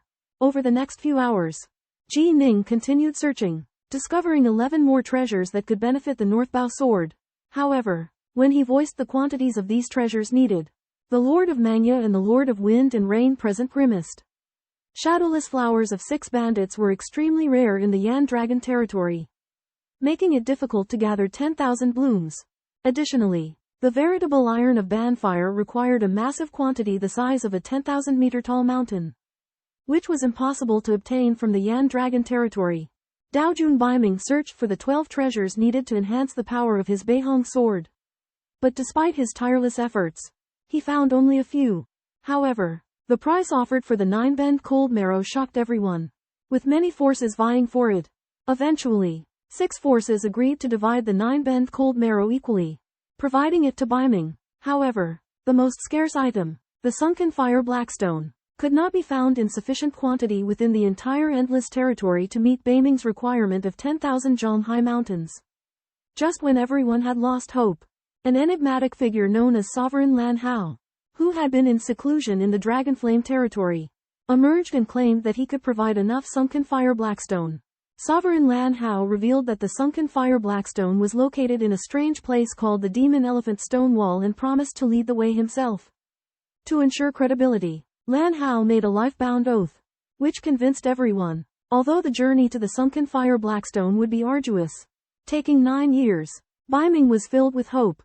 The Demon Elephant Stone Wall became the key to unlocking the full potential of his Beihong sword. 2 years later, the 6 forces of the Endless Territories finally gathered the precious materials and treasures that Ji Ning needed. And Ji Ning gave them the immortal pills as agreed. After all the treasures were gathered, Ji Ning, Zhu Cheng, and Lord Lan Hao embarked on their journey to the Elephant Demon Cliff. Along the way, Ji Ning stopped his flying ship as they neared the Great Mo domain. He summoned his 4 followers, Su Yuji, Danbao, Taoist Naya, and Taoist Fiercefire, and explained that the journey to the Elephant Demon Cliff was fraught with danger and he did not want to involve them. Ji Ning understood that his adventure would inevitably bring danger to his followers. So he decided to let them go and gave them treasures to protect themselves. Although Su Yuji and Danbao were reluctant, they understood Ji Ning's intentions and eventually left with Taoist Naya and Taoist Fiercefire. Watching them depart, Ji Ning opened a spacetime channel, traveled to the Great Mo domain to meet his second soul avatar, and gave him the treasures he had obtained from the Yibo realm. Returning to the flying ship, Ji Ning bid farewell to Lord Lan Hao, saying that his business was done and that they could continue their journey.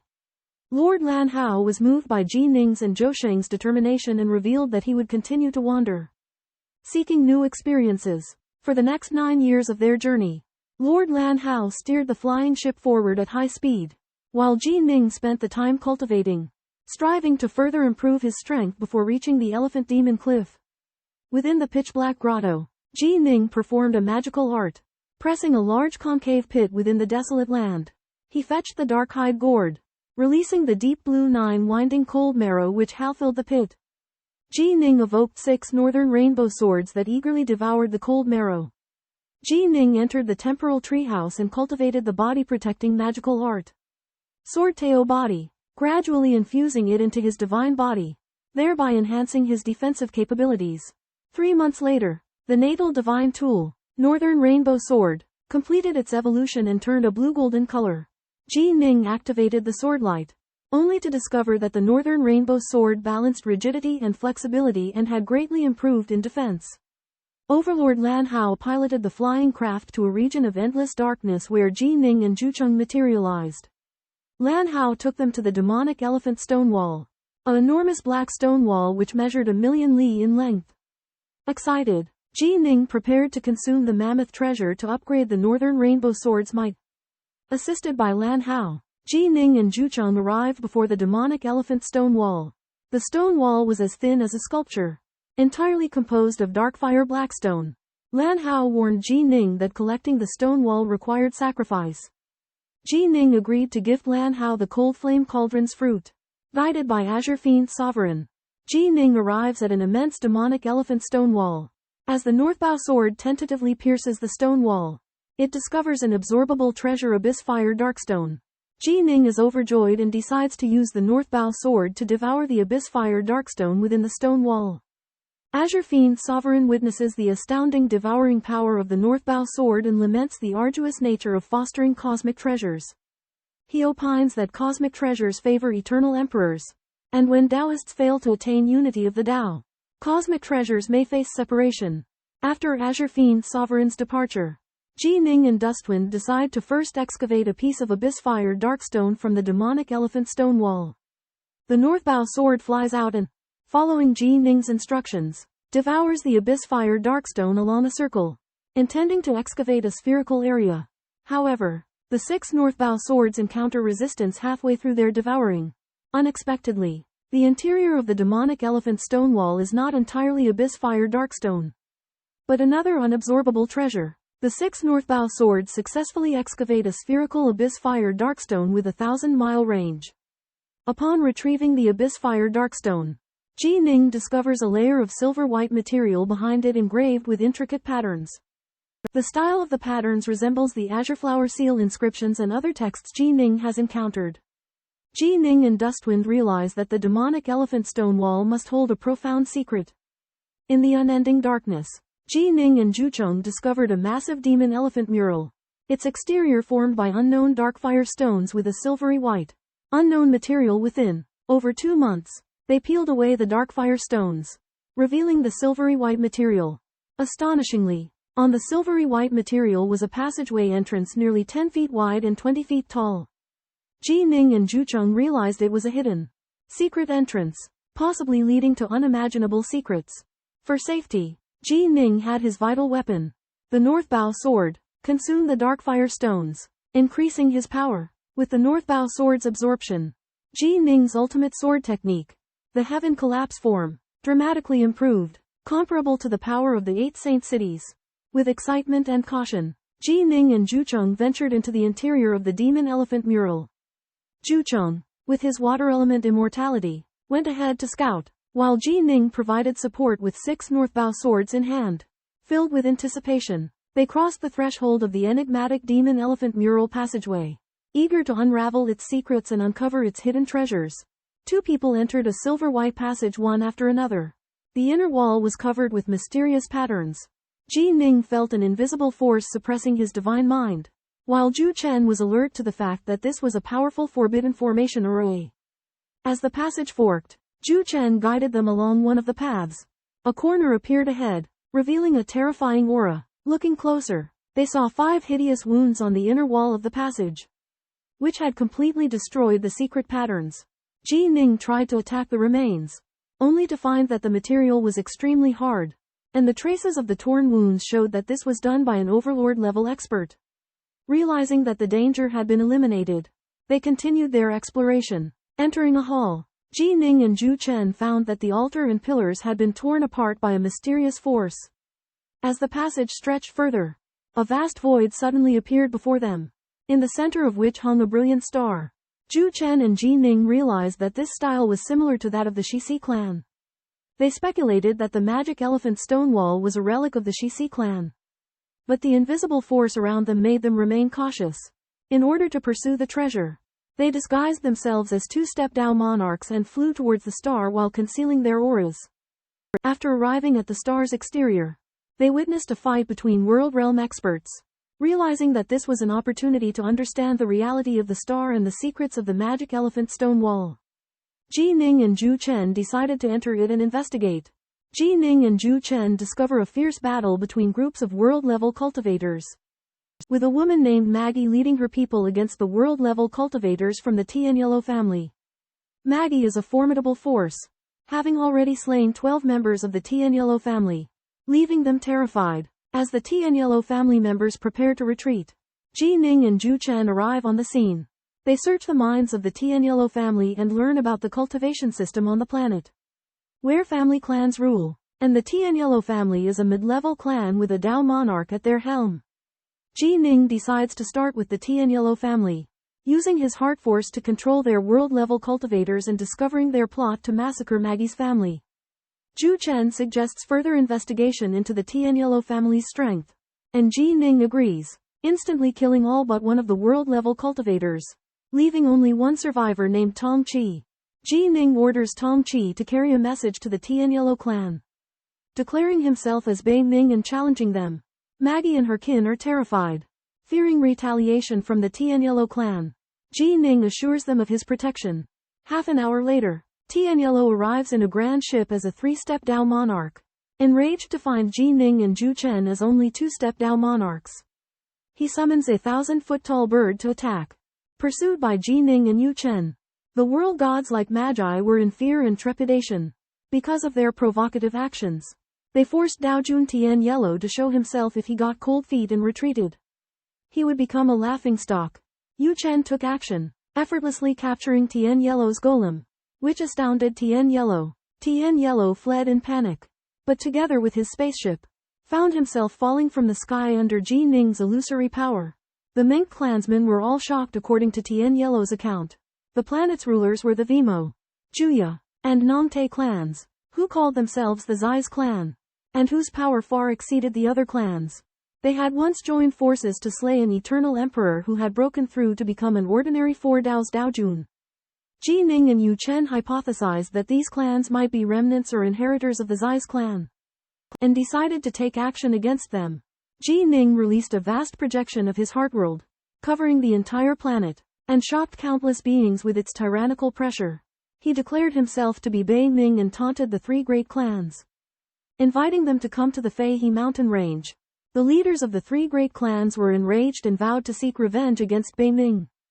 Ji Ning and Yu Chen responded calmly, figuring that the other party would definitely come looking for them, at which point they could do battle at the Feihe mountain range and avoid falling into the other side's formation traps.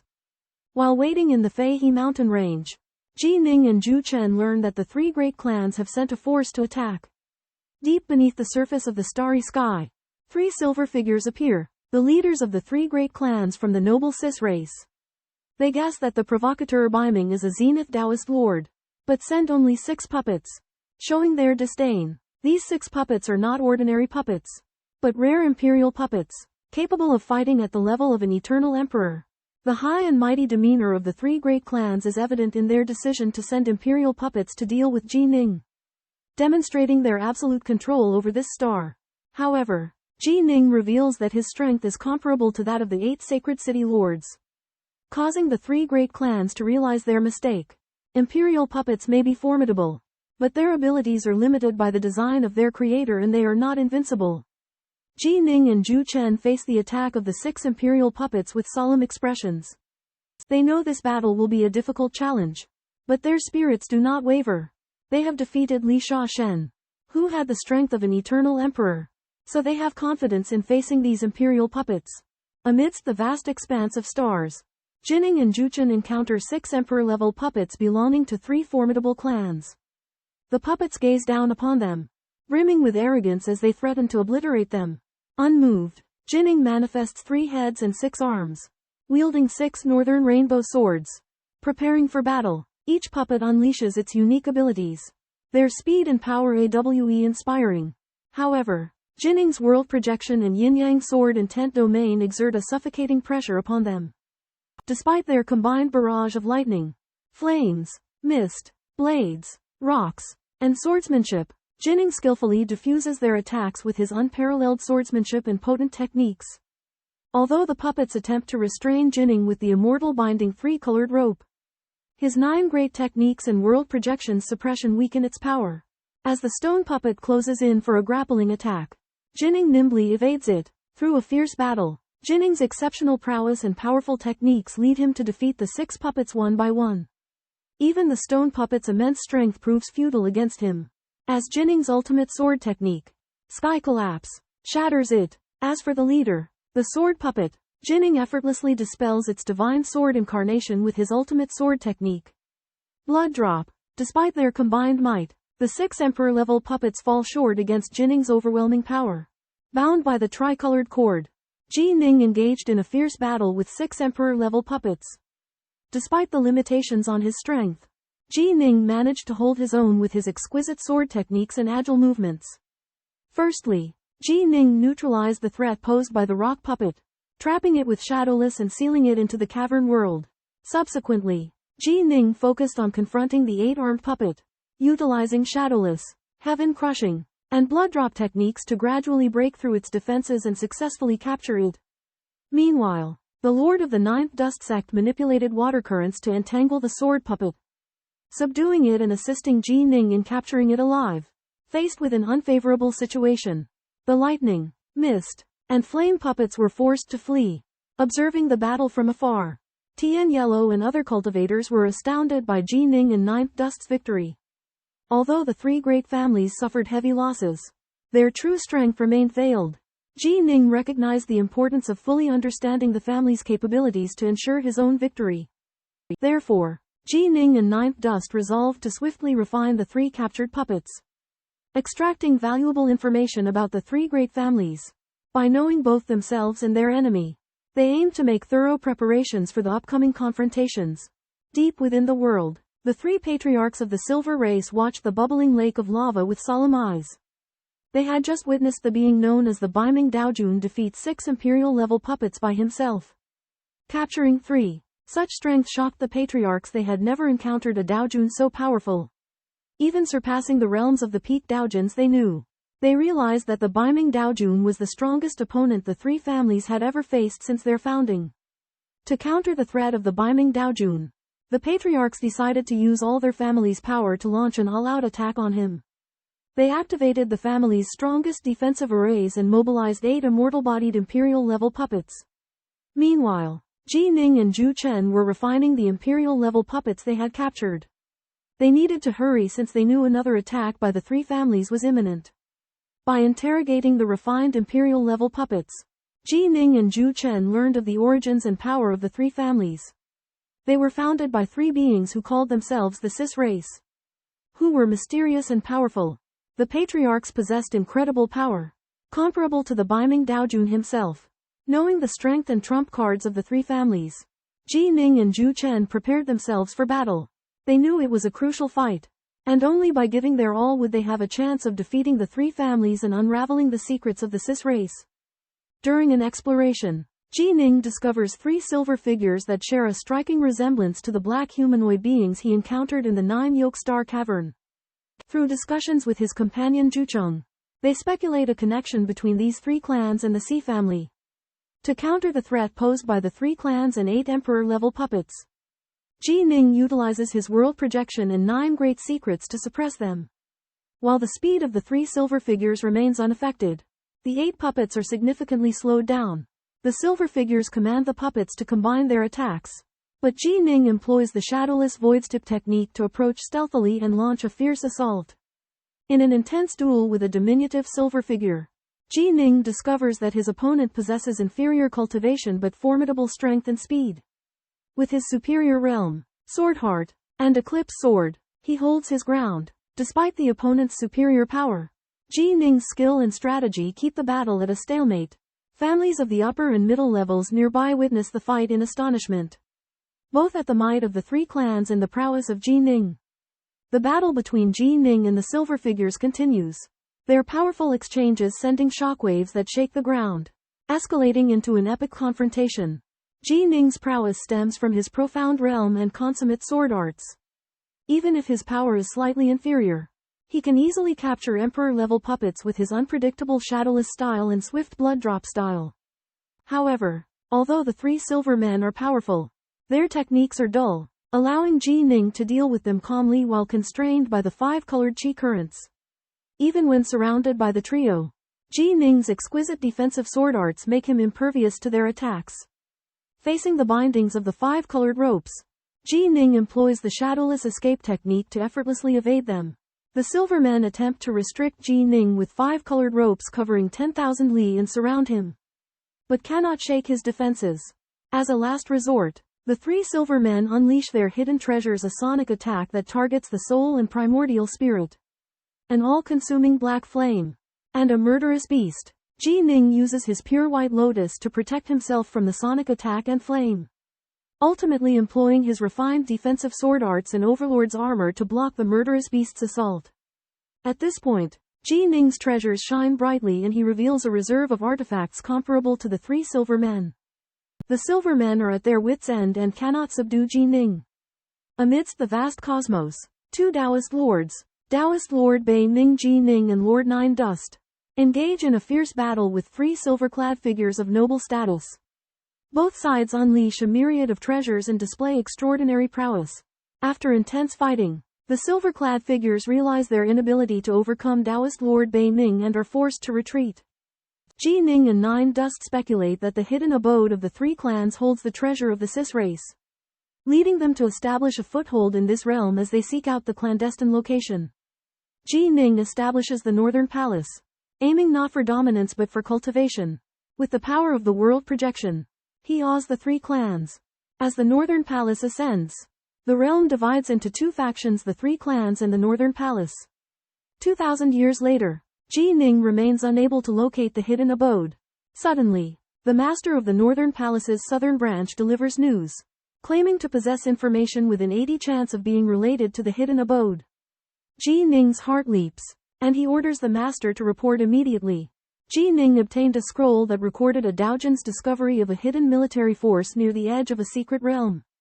Ji Ning realized that this was the secret lair of the three great families. To investigate the secret realm, Ji Ning set off with Zhu Chen at night, arriving at the location described in the scroll. Using the shadowless traversal art, Ji Ning found the special tree that served as the entrance to the secret realm after 2 days of searching. Entering a floating mountain in the void, Ji Ning saw the three great families' garrison, which included emperor-level puppets, Dao fathers of life and death, and numerous world-level warriors. The passage leading to the heart of the mountain was barred by an ancient restriction. Realizing that breaking through by force was too risky, Ji Ning turned his attention to a nearby spacetime teleportation array. He deduced that this was the channel that the three great families used to enter and leave the secret realm.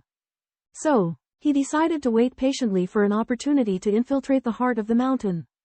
As time went by, Ji Ning spent tens of thousands of years in patient surveillance, lurking within the territory of the Juya clan in order to obtain the legendary Zeus treasure. When the three stances Taoist Joyfeather emerged from seclusion, Ji Ning used soul force magic to charm him, imprisoning him in his own grotto heaven. He then created an identical image of Joyfeather at the entrance to the cave while he himself disguised himself as Joyfeather and entered the Ancestral land. Upon entering the Ancestral land, Ji Ning found that it was inhabited by dangerous golems, and the only passage in and out of the Ancestral land was guarded by layers of restrictions. With three Taoists controlling a strange round disc called the Zeus disc, which maintained the passage's restrictions. In order to acquire the treasure and ensure his safe escape, Ji Ning decided to first neutralize the threat posed by the Zeus disc. He bewitched the three Taoists who controlled the Zeus disc and drew out the Northbow sword.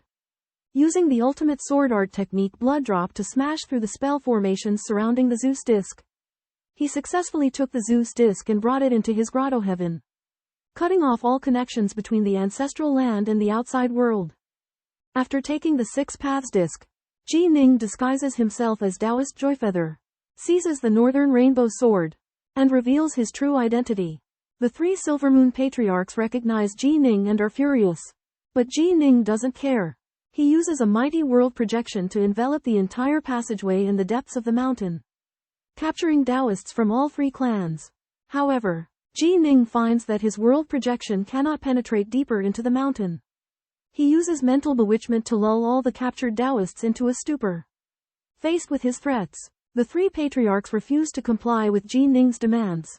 As ancestral commandments forbid non-clansmen from entering the ancestral grounds, they offer 3 emperor-level puppets in exchange for the Taoists' lives. But Ji Ning declines, stating that his goal is the Six Paths clan's treasure. Negotiations collapse, and Ji Ning decisively uses the annihilation art to kill all the Taoists under his control. 2 patriarchs retaliate frantically, but Ji Ning uses his overwhelming power to withstand their attacks. During the fierce battle, Ji Ning discovers that the patriarch with silver hair and eyes escapes the world projection's range and flies deeper into the mountain. Sensing danger, Ji Ning fends off the other 2 patriarchs while advancing slowly toward the depths of the mountain. Led by silver-haired silvery humans, 5 Dao lords venture deep into the mountain to thwart Ji Ning's exploration. But Ji Ning easily disarms their attacks with his formidable strength. As they go deeper, they encounter a palace mangled by sharp claws and the corpses of black humanoid creatures. Suddenly, 4 figures with speeds exceeding the heavenly Dao limit by 100-fold appear, identifying themselves as the Sis and ordering the silvery humans to obstruct Ji Ning. Reluctant as he may be, silver-haired silvery human obeys. A gray figure wields a short spear directly at Ji Ning, evoking a strong sense of crisis in him. Under the machinations of the 3 clan patriarchs, Ji Ning advances further, reaching the heart of the palace complex, encountering an overwhelming force that blocks his secret techniques and world projection. He faintly perceives puppets lurking within. and senses that the unknown power emanated by the towering pillars has weakened considerably. Attempting to enter, Ji Ning senses no immediate threat and steps inside, accompanied by the 3 clan patriarchs who intend to launch a fatal strike at an opportune moment. However, in the central zone, Ji Ning discovers 3 more corpses of black humanoid creatures. 4 figures encircle Ji Ning, releasing an overpowering aura. The gray figure hurls a speared IP with incredible speed and force. Ji Ning realizes that once he falls into their encirclement, his imminent death is inevitable.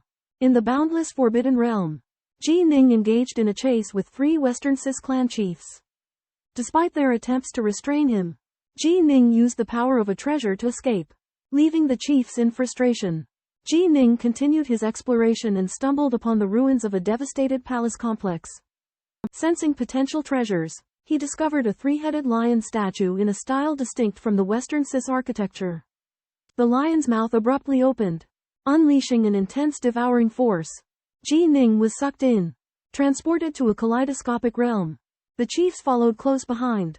Within the realm, a black-robed humanoid figure emerged, its voice icy as it accused the chiefs of trespassing on a supreme domain.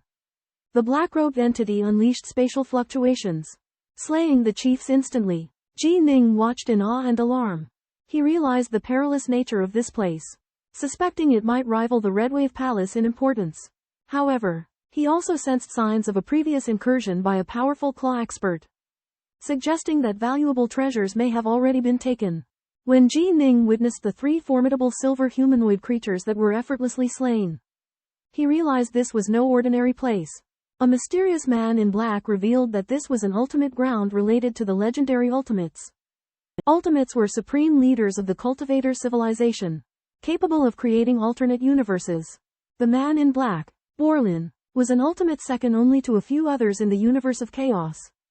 The man in black invited Ji Ning into the ultimate ground and revealed the possibility of reviving a celestial immortal by reversing time and space. However, it would come at a great cost to tempt an ultimate. Ji Ning then learned that the demonic Elephant Stone Wall was a powerful warship that had played a pivotal role in the war against the Siths. The man in black, Borlin, once boarded the vessel and slaughtered over 30,000 Siths, leaving only remnants of Emperor puppets. The man in black led Ji Ning into the Strange Beast Grotto, a place Borlin built to cultivate experts to fight against the Siths. The grotto contained guidance on the principles, leading cultivators towards the path of an ultimate. However, becoming an ultimate was arduous, and only those at the level of eternal emperors could qualify for the Strange Beast Grotto.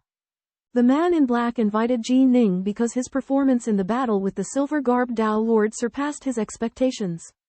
He hoped that Ji Ning would live up to his promise. Ji Ning followed the black-robed man to a floating altar and found a vast and empty space with only the altar present. The altar had a miraculous effect of aiding in comprehension, and Ji Ning sat in the center of the altar, where 9 substantial avenues of the great Dao immediately appeared around him. Ji Ning was shocked by the might of these great Daos, a fiery bird, a black saber, a rapier, a black mist, a feather, a crimson torrent, a golden sun, a vast expanse of grayness, and a brilliant burst of colored light, all reaching the level of a sovereign. Above all, a giant hand possessed boundless power, surpassing the other 9. The black-robed man explained that these were the 9 great Daos comprehended by Sovereign Bolin, and the supreme hand was his Claw Dao, which had already achieved the supreme realm of one Dao begets myriad Daos.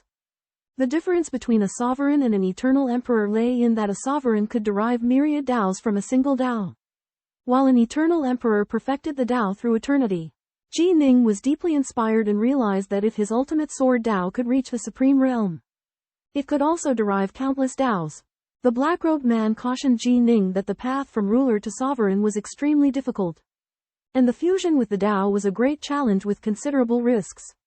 Therefore, he would not provide guidance to peak Dao venerables. Unable to persuade the man, Ji Ning could only intently memorize these images of the great Daos in order to continue comprehending them in the future, hoping that he could surpass the ruler level after successfully fusing with the Dao.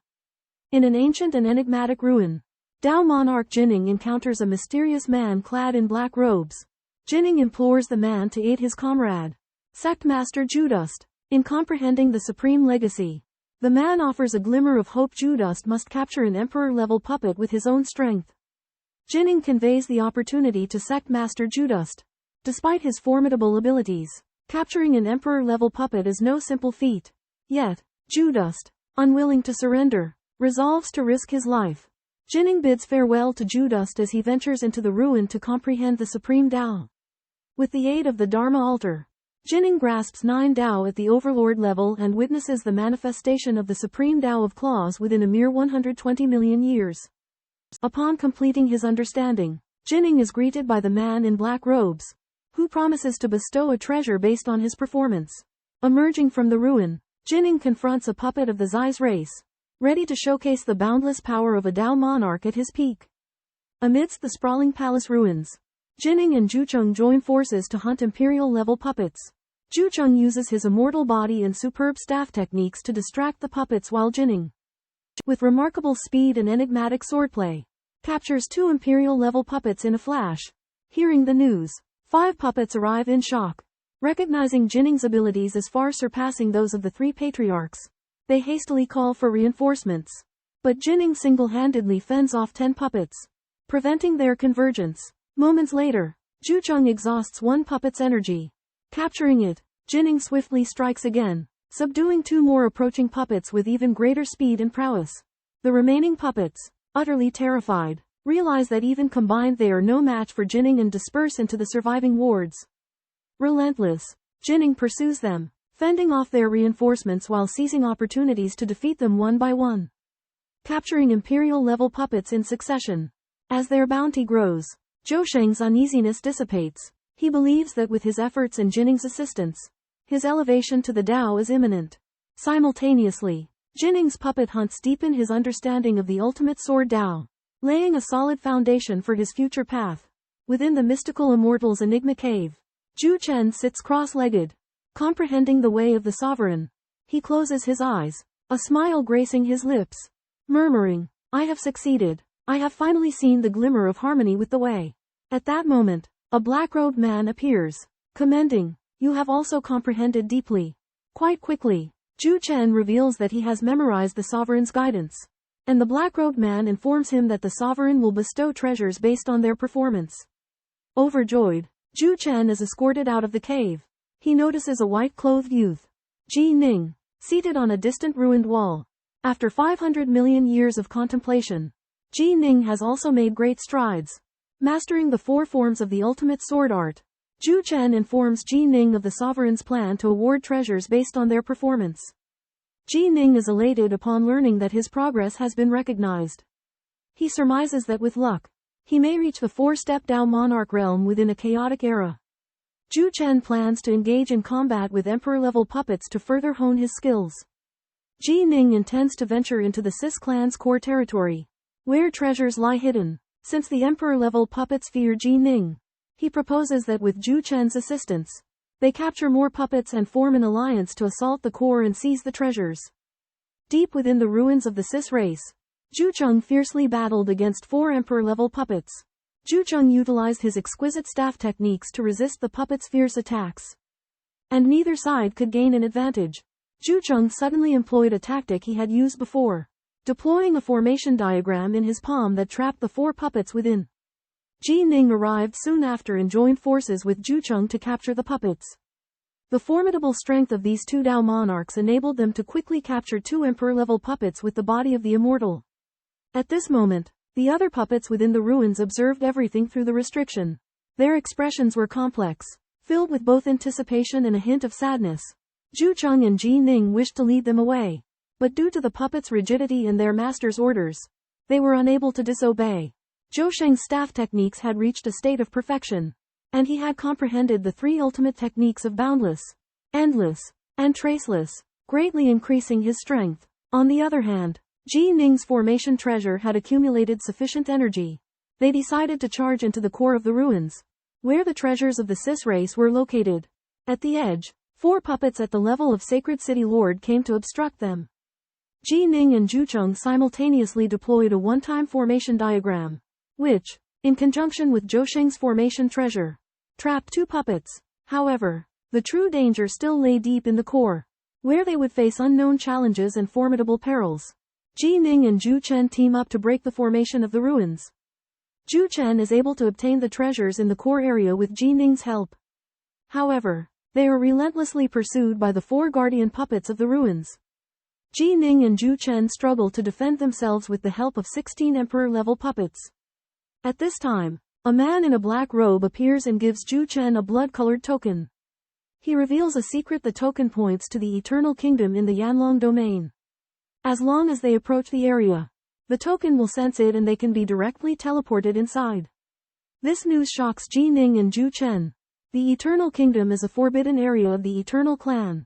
They never expected it to be connected to the ruins. The two bid farewell to the man in the black robe and quickly evacuate the ruins with the treasures and puppets. The 4 puppets break through the formation and find that the treasures have been taken away.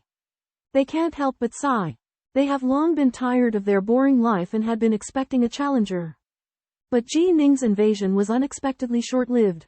In the end, Ji Ning and Zhu Chen successfully return to the strange beast grotto and obtain clues to the Eternal Kingdom from the man in the black robe. As the lion's mouth of the strange beast statue opens, the two step inside and start a new journey. Within the Eternal Kingdom, Zhu Cheng and Baiming embarked on a hazardous expedition. The Eternal Clan awakened their eternal bloodline by devouring Dao Lords. And they could only safely enter and exit the kingdom by using mystical tokens. The tokens could only teleport one person along with a cultivator from their inner world. Zhu Cheng and Baiming planned to have Baiming enter his inner world and then use the token to rip through space and time into the Eternal Kingdom. The enigmatic cave abode spirit revealed to Zhu Cheng that he had refined a 1,000-leaf azure spirit, a delicacy cherished by the chaotic origin beast. By feeding the 1,000-leaf azure spirit to the beast, the latter would submit to Baiming's commands. After exiting the Eternal Kingdom, Baiming and Zhu Cheng returned to the surface of the stars. The 3 great clans remained hidden out of fear of Dao Lord Baiming's might and awaited re-emergence after 10,080 chaotic cycles. As Ji Ning and Zhu Cheng evolved over hundreds of millions of years, the Baiming Palace's power grew exponentially, while the 3 clans remained in hiding. After over 300 years of spatial rifts, they returned to the endless territories. In the boundless vastness of the void, emerge the white-robed youth, Ji Ning, and the silver-robed man, Zhu Chen. From a void fissure beside a blazing star, they have returned from the abyss after enduring hardships, gaining much, including the Supreme Dao Guide, an imperial puppet, and the core treasure of the Cis civilization's relic. Although they have obtained the damaged domain shuttle, they are not satisfied but also understand its value.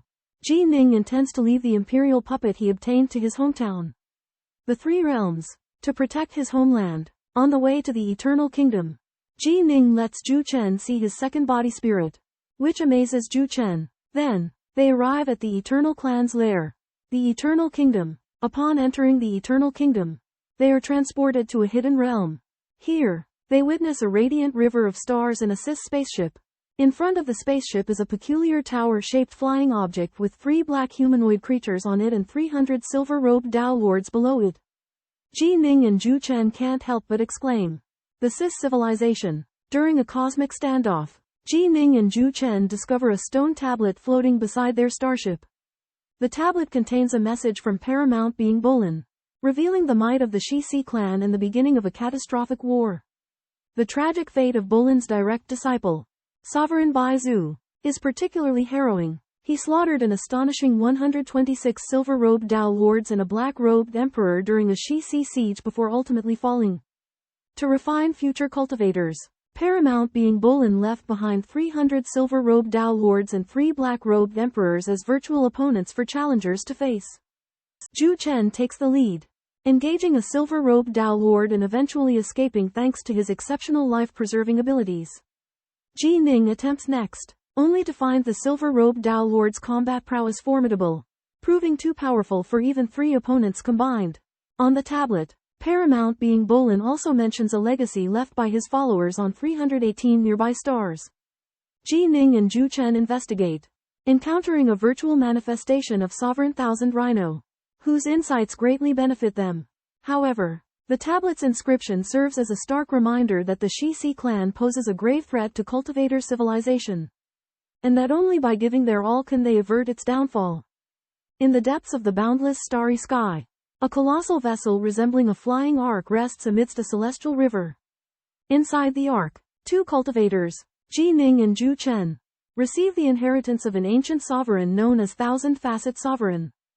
This sovereign had died valiantly in a battle to the death against the Zai's race, yet left his knowledge behind for posterity. Despite the passage of tens of thousands of years, Ji Ning and Zhu Chen can still feel Thousand-Facet Sovereign's fervent hopes for the civilization of cultivators and his fearlessness against the Zai's race. They are surprised to find that this senior did not force them to swear a life-binding oath, but instead bestowed his precious inheritance upon them without reservation. They then visit other stars, each bearing the inheritance of a sovereign. Among them is He Long, the Divine Emperor who created the alternate universe and mastered the supreme divine ability Divine Emperor Extinction, and the followers of the Supreme Bo Lin, who fought to the last to annihilate the Zai's race. The inheritances of these 318 sovereigns contain boundless wisdom and effort. Ji Ning and Zhu Chen are deeply moved and take on the mantle of their mission to continue the legacy of cultivators. However, they realize that these inheritances are too valuable to be imparted carelessly. Therefore, they decide to wait until they can ensure their own safety in the right time before gradually bringing these laws and divine abilities back to their home. The Three Realms, allowing the Three Realms to flourish on their own path. Confronted with the last wishes and legacy of these sovereigns, Ji Ning and Zhu Chen's Taoist hearts are forged. They firmly believe that even though the civilization of cultivators had suffered through a dark baptism, as long as the inheritance continues, there is hope for victory against all enemies in the future.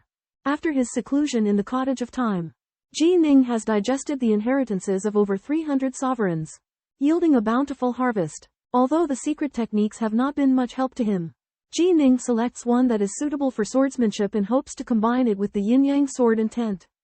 Meanwhile, Zhu Chen's comprehension of the Water Dao has deepened, increasing his chances of successfully merging his Dao to 10. This fills Ji Ning with both joy and melancholy, as his own path to the ultimate sword Dao is much more arduous, with his chances of success being slim. Learning that Ji Ning has emerged from seclusion, Zhu Chen eagerly welcomes him. The two spar together, and Ji Ning valiantly defends against the siege of the silver-armored Dao monarch with the help of his 6 northern rainbow swords. However, Ji Ning realizes that his Skyfall style is not far from reaching the 4th level. With the tacit approval of the Borlin Supreme, Ji Ning and Zhu Chen explore the flying boat but find it empty except for a line of words left by Borlin Supreme from sovereign to supreme. The only way is through steady accumulation of power. There is no other path. The two then decide to leave this world. But before doing so, they search the entire Starglow River. Near a massive star, they discover a peculiar plant that resembles the Myriad-era sacred bloodfruit tree. The leaves look like sacred bloodfruits, but the number and shape of the fruits are different, leaving them with doubts. In the chaotic cosmos, Ji Ning and Zhu Chen discover an extraordinary giant tree, suspected to be the 10,000 Tribulation sacred fruit tree. However, this tree was larger and bore more fruits than legendary accounts. Venturing onto the planet, they encounter an ocean formed from scorching flames and freezing water, with a narrow strip of land in between. Suddenly, a deep blue Zhao dragon and a fiery red 4-legged beast emerge from the ocean. Blocking their path, the beasts declare that Ji Ning and Zhu Chen must defeat them to proceed further. Ji Ning chooses to confront the deep blue Zhao dragon first. The Zhao dragon strikes with blinding speed and icy breath, but Ji Ning evades its attacks with agile footwork and thrusts his northbow sword into the dragon's belly. However, the Zhao dragon's body is as hard as ice, and Ji Ning's attack leaves only shallow wounds. The dragon's massive body then recoils and strikes, sending Ji Ning flying. Under the watchful eyes of the two oceans, Ji Ning and Zhu Chen face immense pressure. Zhu Chen realizes that the Eternal Clan's powers are far too weak, and the beasts are both numerous and formidable, making them difficult to resist. Inside the ancient demonic elephant mural, Ji Ning had cultivated for millions of years and possessed an invincible physical body clad in the Lord's armor. Despite the relentless impact of the deep blue dragon, he remained unscathed. However, the dragon's elusive form resembled a whip, repeatedly sending Ji Ning flying.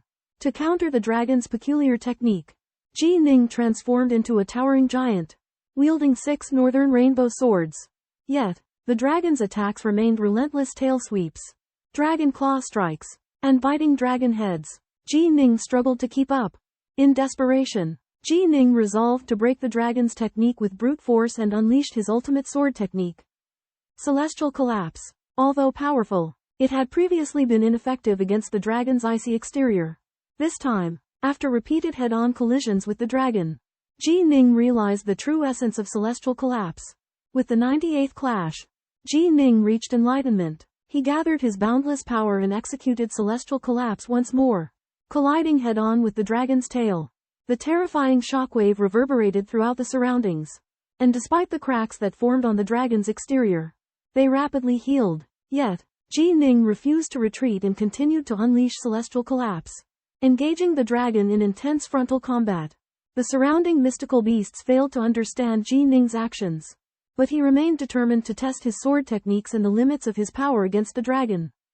Striving to master the fourth realm of Celestial Collapse, Jining has achieved the fourth level for the Blood Drop, Shadowless, Heavenbreaker, Yin-Yang, and Heart Force sword arts. But knowing that the 5 swords are still insufficient, he needs to fuse them into the ultimate sword art at the 4th level. Against the Dark Blue Flood Dragon, Jining uses the ultimate sword art with the Heavenbreaker, and easily defeats it. The dragon warns that the 4-hoofed flame beast is much stronger. Jining chooses to fight it. The 4-hoofed flame beast is fast and ferocious. Jining uses the Heavenbreaker again, but he can only force it back 100 zhong. He was forcibly sent flying 1,000 li. Jining learns from the experience, seeing that the beast's powerful attacks are an ideal sharpening stone for his sword arts. In this battle, Jining gains deep insights into the fusion of 5 swords. He becomes very confident in being able to step into the fourfold world level. Once he does, not only will his power increase dramatically, but he will also be able to surpass the Lord of the Sacred City, approaching the level of the hegemon. This will give him a ray of hope to perhaps reverse the flow of time and resurrect his senior apprentice sister. In an intense mid-air duel, Jining fought a 4-legged fire beast. Although Jining's swordplay was unpredictable, the fire beast's immense power led the battle to a stalemate and drained Jining of his divine power and mana. Realizing that time was against him, Jining feigned feebleness and lowered his power to hone his swordplay. After 19 grueling days of combat, with his divine power and mana exhausted, Jining unleashed his ultimate saber techniques Heavenly Collapse, Blood Drop, and Shadowless, which cleverly targeted the fire beast's weakness. Binding it, the fire beast patriarch arrived in time to acknowledge Jining's victory and revealed that 90 million chaotic periods ago, Kang Han Da, Lord of the Eternal Clan, a different branch, had passed the test. However, after failing to attain the Tao, his true spirit dispersed faster, leaving him with only tens of thousands of years to live. Jining learned that the Eternal Clan was not limited to the Yan Dragon realm but had other branches. He realized that even with the Eternal Emperor, the Eternal Clan could not build the Eternal Kingdom alone. This experience deeply moved Jining, teaching him that even if he failed to attain the Tao, he could still serve the greater good. Deep within the immortal realm resides a precious myriad eon divine blood fruit tree, its fruits of extraordinary value, surpassing even the treasures of the sages. Every millionth grand chaos epoch, the Yan Dragon branch of the immortal clan sends its Tao monarchs to harvest its fruits or seeks external assistance. However, Jining and Zhu Chen are uninvited outsiders unaware of the fruit harvesting protocol. The alien beast leaders, the ice beast and the fire beast, inform them of the over 80,000 formations set up by the immortal clan around the tree, requiring a forbidden sealing technique to approach. Without it, they must break through every formation to reach the fruits. Jining and Zhu Chen are astounded, realizing the exceptional nature of the fruit tree, its value potentially reaching the level of the Crimson Wave Palace. Jining decides to risk it, aiming not only to pick the fruits but also to take the entire tree to heal his beloved Tao companion. Although the alien beast leaders allow Jining to attempt to uproot the tree, they forbid Zhu Chen from assisting. Zhu Chen can only watch and is prohibited from harvesting any fruits. Jining and Zhu Chen approach the tree, finding it grand and imposing, its leaves exuding heart-pounding energy. Jining attempts to break through the formations, finding their power to be moderate. With his swordsmanship, he can break them within a short time. However, the sheer number of over 80,000 formations poses a challenge, especially if they encounter more powerful ones. Jining faces a dilemma: breaking through them would be time-consuming, and not breaking through would hinder his approach to the tree. Amidst the ruins of the Undying Clan, Jining and Zhucheng encounter over 80,000 heavily guarded formations. Jining resolves to break through them with his ultimate sword Dao. He unleashes the Blood Drop and Heaven's Fall techniques, their potent piercing power and might enabling him to break through the formations one layer at a time. Over the arduous 800-year process of breaking the formations, Jining gains new insights into swordsmanship but remains unable to transcend the bottleneck of the heart sword technique.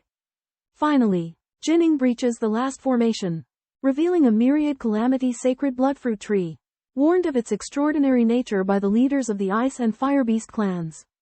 Jining cautiously harvests it, transforming into a giant to effortlessly uproot the tree. However, as the myriad calamity sacred bloodfruit tree is removed, a massive pit appears in the ground, revealing an immense, crimson liquid tens of thousands of feet in size. The liquid exudes an overwhelming aura, leaving Jining visibly shaken. In the boundless grotto heaven's world, Jining discovered a myriad tribulations sacred bloodfruit tree, its roots extending deep underground to draw upon a crimson liquid that stretched for 10,000 meters. The leaders of the Ice Beast and Fiend Beast races revealed that this liquid was a drop of supreme blood refined by the supreme existence Bu Lin, containing an endless number of mysteries.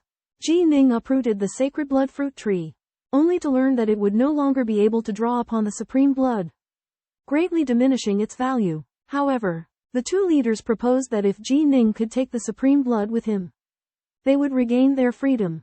Jining was tempted, but he knew that the supreme blood was extremely precious, and with his strength, it would be difficult to budget. Zhucheng urged Jining that for the sake of reviving his Dao companion, it was worth the risk. Jining approached the supreme blood and discovered that it was incredibly cold, but it caused him no harm. He summoned his divine power incarnation to touch the blood, but it couldn't move it. He then personally moved forward and used his 6 hands to grasp the blood, putting forth all of his power. However, the supreme blood was linked to the entire grotto heaven's world, and even Jining's all-out attack could not budge it. At the same time, Emperor Anshan, Emperor Qian, and Emperor Daegu of the Everlasting Clan sensed the tremors in the first ancestral land and realized that someone was intruding upon the supreme blood. They hurriedly came to its defense. The 3 most powerful emperors of the Eternal Clan, Anshan, Qian, and Daegu, open a hidden world created by Supreme Pole in their attempt to obtain the Eternal Blood Tree and Supreme Blood. Upon arriving, they find out that Jining and Zhucheng have already taken them. Enraged, the Eternal Emperors try to take action, but are stopped by the chieftain of the Icefur clan and the chieftain of the Firefeather clan, who protect the world. The chieftain of the Icefur clan declares that, under the orders of Supreme Pole, anyone who wishes to obtain the Supreme Blood must pass a test. If the Northern Walker Taoist and the Zhucheng sect lord pass, then the Eternal Emperors must also pass before being allowed to continue their pursuit. The Eternal Emperors are enraged, but they know that they are not strong enough to defeat either of the 2 clans. They restrain themselves and temporarily give up their pursuit. The chieftain of the Icefur clan points out that the Eternal Clan has benefited greatly from the Supreme Blood and that, since the Northern Walker has passed their test, he is now entitled to keep the Eternal Blood Tree. The Eternal Emperors are furious. They declare that the Eternal Blood Tree is their inheritance. However, the chieftain of the Icefur clan argues that, due to the Eternal Clan's low strength, they have been unable to make full use of the Supreme Blood and have already benefited greatly from the Eternal Blood Tree. Therefore, it is the Northern Walker Taoist who is now entitled to it. The Eternal Emperors argue some more, but their words fail to move the 2 clans. They are told that they must pass their test before being allowed to continue pursuing Jining and Zhucheng, and they know that they will be unable to pass. They watch in fury and indignation as Jining and Zhucheng leave with the Eternal Blood Tree and the Supreme Blood. Jining and Zhucheng serendipitously entered the grotto world created by the Supreme Being, Bolin, and obtained a myriad tribulations divine blood fruit tree containing the blood essence of a Supreme Being. This fruit tree is crucial to the Eternal Clan, and 3 Eternal Clan sovereigns, Sovereign Angust, Sovereign Qian, and Sovereign Duke Jiyu, beseech the spirit of the grotto to assist them in retrieving the tree. However, the spirit of the grotto reveals an astonishing secret: the Eternal Clan is actually the descendants of the Supreme Being Bolin and possesses the bloodline of a Supreme Being. The blood of a Supreme Being is a means left by Bolin to his descendants. However, to absorb this blood, one must reach the domination realm. Upon learning this information, Ji Ning and Zhu Chen realize that the blood of a supreme being is useless to them. Yet, the Eternal Clan refuses to give up, vowing to hunt the two of them to their deaths. With no other choice, Ji Ning and Zhu Chen can only escape from the grotto world. Under the threat of the three Eternal Clan sovereigns, they swear an oath not to divulge the inheritances left behind by the 300 dominators. However, they refuse to make any concessions regarding the myriad tribulations divine blood fruit tree, prompting the Eternal Clan to relentlessly pursue them. Thus, Ji Ning and Zhu Chen embark on a path of escape, while the Eternal Clan, after learning the secret of the blood of a supreme being, begins searching for other branches of their clan to cultivate powerful individuals who can absorb it. Under the furious interrogation of the Eternal Clan, the spirit of the grotto admitted that the North Sea Dao monarch and the lord of the Jiushan sect had escaped using the supreme mandate, and the Eternal Clan could not track them down. Emperor Anshan and the others learned of the formidable power of the supreme mandate. Feeling both shock and helplessness, they were outraged that their ancestor had entrusted the supreme mandate to outsiders. Limited by time, the North Sea Dao monarch and the lord of the Jiushan sect had not fully comprehended the inheritance of the supremes in the grotto world. After they escaped, realizing that the Eternal Clan would search for them relentlessly, they decided to hide their tracks and find a secluded place to cultivate. They chose a desolate star. With his divine powers, the lord of the Jiushan sect transformed it into a small world with clouds, lakes, and vegetation, suitable for their seclusion. They brought along the mundane creatures and beasts from within the grotto, creating a vibrant and habitable environment. The lord of the Jiushan sect and the North Sea Dao monarch resolved to immerse themselves in comprehending the paths of the hundreds of supremes. Hoping to achieve a breakthrough, the lord of the Jiushan sect sought to elevate his cultivation of the Dao of Unity, while the North Sea Dao monarch aspired to ascend to the final step and become a four-step Dao monarch. In the face of the Eternal Clan's pursuit, they were determined to delve into the way of the Dao and advance their strength. After a period of recuperation, Ji Ning learned that his master, Bodhi, and Feng Mo had returned to the three realms from the outside world. Intending to attain the eternal mortal realm, the three met for drinks, and Bodhi and Feng Mo shared their remarkable gains from their years abroad, revealing the most powerful Dao in the ways of wind and time and space. Ji Ning was astonished and informed them of the existence of even more advanced techniques in the Three Realms treasure repository before seeing them off.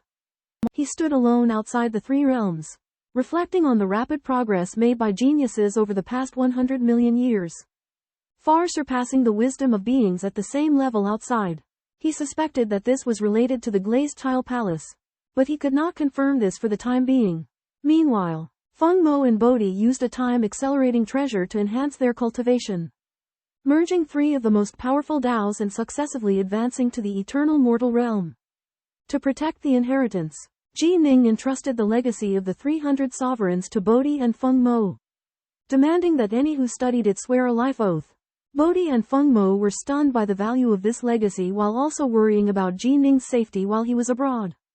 Ji Ning sparred with his daughter, Ji Mingyue, practicing swordsmanship and enjoying their time together. He was concerned about his family and friends and wished to assure their protection so as to venture forth with peace of mind, reverse time, and resurrect his beloved wife. Ji Ning's second soul avatar remained in the mortal world to keep his family company, while his main avatar continued to advance in his cultivation. During a solo voyage, Ji Ning's main avatar was discovered by a white-haired, green-eyed man who called himself the City Lord of Scarlet Snow. The City Lord of Scarlet Snow possessed terrifying strength and aura, and when he sensed that the remnants of Ji Ning's domainverse skiff resonated with his own, he quickly approached to seize it. Once Ji Ning and his close friend, Zhu Cheng, detected the City Lord of Scarlet Snow's presence, they immediately set up a grand formation, preparing to confront him. Although the City Lord of Scarlet Snow had formidable strength, Ji Ning and Zhu Cheng fought fiercely against him, relying on their formation and strategy. In the end, Ji Ning and Zhu Cheng defeated the City Lord of Scarlet Snow thanks to the advantage of their grand formation and their own cultivation. The City Lord of Scarlet Snow was forced to flee in disarray, while Ji Ning and Zhu Cheng obtained important remnant components of the domainverse skiff, paving the way for their continued exploration and search for the domainverse skiff in the future. In a distant star region, City Lord Bishui gazed piercingly with a hint of surprise gleaming in his emerald eyes. Then sneered. He had detected the attempted escape of two Dao Lords Jinning and Juchen. Jinning and Juchen offered polite bows. Yet City Lord Bishui merely scoffed. Suddenly, hazy radiance swept through the space of a 10 billion kilometer radius, sealing off all spacetime. Jinning and Juchen were aghast. City Lord Bishui drew his sword and hurled a crescent-shaped blade of light that was as cold as ice and targeted their souls. Jinning did his utmost to resist, but his sword light was easily defeated by City Lord Bishui, and he was sent flying backward. Juchen transformed into a torrent of water to flee, but was cleaved in half by another strike from City Lord Bishui. Faced with City Lord Bishui's overwhelming power, Jinning and Juchen recognized the futility of their escape. They had no choice but to surrender, handing over all their treasures except their weapons and armor, and allowing City Lord Bishui to search their memories. City Lord Bishui promised to spare their souls and only search their memories. Jinning and Juchen were forced to submit, surrendering both their treasures and their memories. The overwhelming might of City Lord Bishui and his fearsome reputation convinced them that any attempt at resistance would be futile. Under the duress of the Crimson Snow City Lord, Ji Ning and Zhu Chen refused to hand over the treasures and their memories. They fight the powerful Crimson Snow City Lord with all their might. Ji Ning sets up layers of arrays and executes divine abilities, while Zhu Chen summons a spectral beast to block the Crimson Snow City Lord. The Crimson Snow City Lord shows no mercy, initiating the terrifying Six Moon Blade Light, and attacking Ji Ning and Zhu Chen. The two struggle to resist, but the Crimson Snow City Lord's strength far exceeds theirs. The Crimson Snow City Lord takes out the golden disc, effortlessly breaking through all of Ji Ning and Zhu Chen's defenses, cutting into the stars and threatening their lives. Ji Ning realizes that he must escape, and he uses his spacetime disc to try and tear spacetime. However, the hazy light enveloping spacetime is too strong, and the spacetime disc cannot break through. In his despair, Ji Ning feels the pressure of life and death, and he comprehends a new realm of swordsmanship, entering the fourth level of the ultimate sword Dao. In that moment, his swordsmanship increases in power, and with a strong defensive ability, he blocks the Crimson Snow City Lord's full force attack. The Crimson Snow City Lord is shocked by Ji Ning's tenacity and continues to pursue him relentlessly. Ji Ning understands that he must seize any opportunity or face certain death. He uses his swordsmanship with all his might, constantly improving his strength with each defense, while searching for a chance to turn the tide of the battle. Ji Ning, a Daojun from the Northern Dark, finds himself in a life-or-death situation and sends a plea for help to the Veil Monarch, asking for his intervention. Meanwhile, Ji Ning desperately fends off the relentless assault of Bai Shui, the City Lord of the Sacred City, who wields two vastly different sword techniques that force Ji Ning onto the back foot. Ji Ning realizes that his situation is dire, but his thoughts are consumed by his concern for the well-being of Zhu Chen. A surge of unwavering willpower erupts within him, leading him to achieve a deeper comprehension of the Heart Force sword art, culminating in the breakthrough to the 11th stance, a single tier. With the execution of a single tier, Ji Ning's speed and might increase dramatically. While he remains outmatched, Bai Shui can no longer strike him with ease. Although impressed by Ji Ning's breakthrough, Bai Shui, with his years of battle experience, understands that there is no way Ji Ning can endure the strain indefinitely. Just as Bai Shui is about to unleash a decisive blow, the Veil Monarch arrives, accompanied by Ji Ning's servant. Ji Ning's spirits soar upon seeing the monarch's appearance, as it offers him a glimpse of hope. A fierce battle erupts, with Bai Shui momentarily overpowering the Veil Monarch. Relying on his superior strength, seizing the opportunity, Ji Ning executes a single tier, employing his full force to withstand Bai Shui's onslaught. His resolve unwavering, Ji Ning is determined to survive, not only for his own sake but also for Zhu Chen. The tenacity of Ji Ning's fighting spirit fills Bai Shui with apprehension. With the assistance of the Veil Monarch, Ji Ning successfully escapes the perilous confrontation. He not only preserves his own life but also impresses upon Bai Shui that the Northern Dark Daojun is not someone to be trifled with. Ji Ning's Heart Force sword art soared dramatically. Reaching the 11th stance, he was but a step away from the breakthrough to the 12th stance. Seeing this, Lord Crimsonflow's eyes flared with killing intent, for he knew that if Ji Ning mastered the 12th stance, His sword arts would be comparable to a peak stage Dao monarch and capable of rivaling his own. During the intense clash, Ji Ning was able to easily withstand Lord Crimsonflow's furious attacks due to his flawless defenses, leaving his opponent unable to do anything. Filled with unwillingness, Lord Crimsonflow decided to unleash his most powerful treasured artifact. At that critical moment, Overlord Mangya appeared and bellowed at Lord Crimsonflow to desist. However, Lord Crimsonflow ignored him and hurled a golden hammer at Ji Ning. Ji Ning attempted to resist with his life-saving treasure, but it was futile. He was instantly pulverized into dust. Enraged, Overlord Mangya moved to seize Lord Crimsonflow, but the latter used his own treasures to resist. In the end, under Overlord Mangya's overwhelming power, Lord Crimsonflow was forced to flee. Overlord Mangya collected Ji Ning's belongings and discovered that his Dharma treasures still had a master, indicating that Ji Ning might not have truly fallen and that he likely had a second primordial spirit. To ascertain the truth, Overlord Mangya decided to head to the Heavenspan Palace to search for traces of Ji Ning. In the secret estate of the Heavenly Palace of Profundity, Ji Ning resurrected with the help of a fate talisman from the Emperor Taoist Fu Bo after facing death. Upon returning to the northern dark cave abode, he found that the lost treasures had been retrieved by Manaya. Manaya informed Ji Ning that the remaining treasures had only earned him the precious materials needed to train in the sword Dao body. Learning of the brutal nature of Fiend's sword, Ji Ning worried for the well-being of his sworn brother, Nine Dust, and asked Manaya for help. Manaya promised to save Ji Ning once if Fiend's sword attacked, but only once. Ji Ning understood his own limitations and the need to keep the Heavenly Palace of Profundity secret. Manaya left a green gourd filled with Crimson Wave Palace fruits and warned Ji Ning that he would need to rely on his own luck if he encountered future danger. As Manaya left, Ji Ning sensed that Nine Dust was still within the Grotto Heaven magic treasure. Bringing him relief, he put on his Northern Rainbow sword, donned his armor, and returned to his true form. Su Yuji is astonished when she sees the once formidable master of Mangya reappear. Ji Ning reveals he was killed by the Lord of Crimson Snow City but was resurrected with the help of a talisman.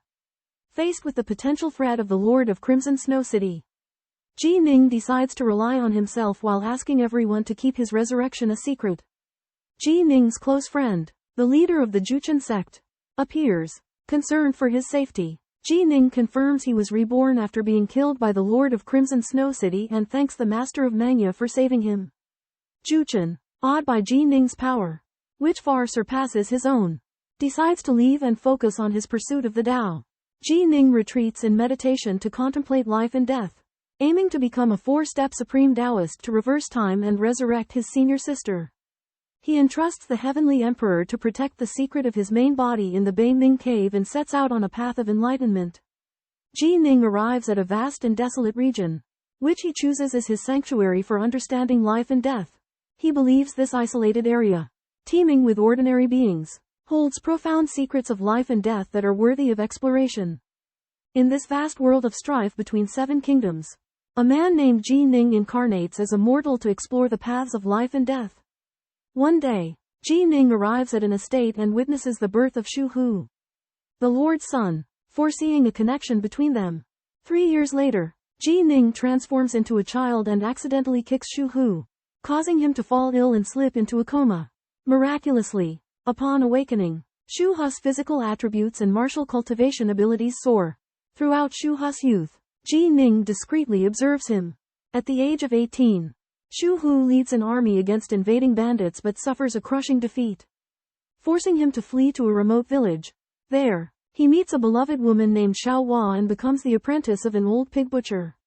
Learning the art of swordsmanship, through half a year of relentless training, Shu Hu masters the sword and returns to his hometown, vanquishing the bandits and gaining renown. The emperor then appoints him as a general, commanding an army that secures the frontier for over 800 years. In his twilight, Shu Hu leaves an illustrious legacy with a vast family. However, the realm falls into turmoil and wars break out. Shu Hu valiantly attempts to stem the tide but is outmatched by the formidable enemy forces. Surrounded by 8 formidable masters, he sustains severe injuries and eventually succumbs to his ailments. Ji Ning appears at Shu Hu's bedside, announcing his intention to preserve Shu Hu's memories and guide him through reincarnation. Reflecting upon his life, Shu Hu realizes the hidden connections with Ji Ning. From the child in a red belly band to the old pig butcher and the enigmatic youth, Ji Ning grants Shu Hu rebirth and begins his search for another fated individual.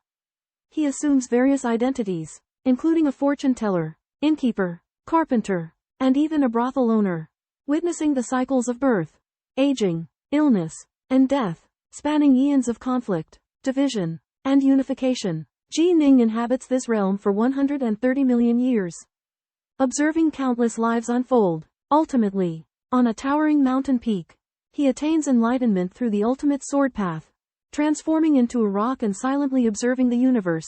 Within him, the 5 great sword paths coalesce, elevating his cultivation to unimaginable heights. Ning transformed into a mountaintop boulder.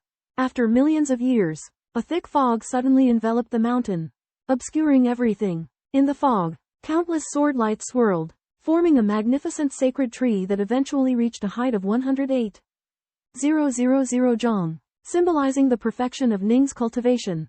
Ning absorbed the chaos crystals, transforming his divine power and magic power, and expanding his heart world, becoming a true 4th-step Dao monarch. He mastered the 4th level of the ultimate sword path, far surpassing the strength of City Lord Scarlet Snow in the Eternal Clan. Ning's shadowless body and immortal body became flawless, making him almost invulnerable. The 12th form of the heart sword technique was perfected, greatly increasing the power of his swordsmanship. Ning's current strength rivaled that of the Lord of Sacred City, second only to the 3 Supremes. Ning continued to cultivate the secret technique of the splitting light great sword Qi, hoping to attain its 3rd realm and enhance its power. Only with such strength did he have the chance to find the treasure that could summon a supreme, thus fulfilling his mission. After cultivating for thousands of years, Ji Ning finally mastered the formidable Rift Light Sword Key and decided to return to the Heavenspan world. He left a wisp of his divine consciousness behind to pass on his swordsmanship to those worthy of it. Upon returning to the Heavenspan Palace, Ji Ning learned that he was being pursued by City Lord Crimson Jade and the Eternal Monarchs. Undeterred, he resolved to take the initiative and intimidate all sides. He planned to undermine City Lord Crimson Jade's foundation by first heading to the Sword Palace of Shadowsong. Emperor Heavens was worried about Ji Ning's safety, but Ji Ning displayed his overwhelming strength, leaving the Emperor astonished. With ease, Ji Ning unleashed a sword light that stunned Emperor Heaven's will. News of Ji Ning's journey to the Sword Palace of Shadowsong spread quickly throughout the boundless territories. City Lord Crimson Jade and the Eternal Monarchs, hearing the news, were filled with murderous intent and vowed to eliminate Ji Ning. However, Ji Ning was fearless, confident in his power. He intended to sweep through Scarlet Jade Sanctuary with overwhelming force, eradicating City Lord Crimson Jade's foundation and deterring any rash actions from other factions. Ning, the Palace Lord of Sword Palace, visits God Weapon Valley and his gaze falls upon a cosmic treasure called Broken Sword. As a sword cultivator who has reached the 4th level of the Sword Source, Ning's swordsmanship impresses the Broken Sword's weapon spirit. Ning invites the Broken Sword's weapon spirit to follow him, but the weapon spirit declines. The reason given is that Ning is only a Dao source, which is not enough to meet the weapon spirit's minimum requirement of a sacred city lord.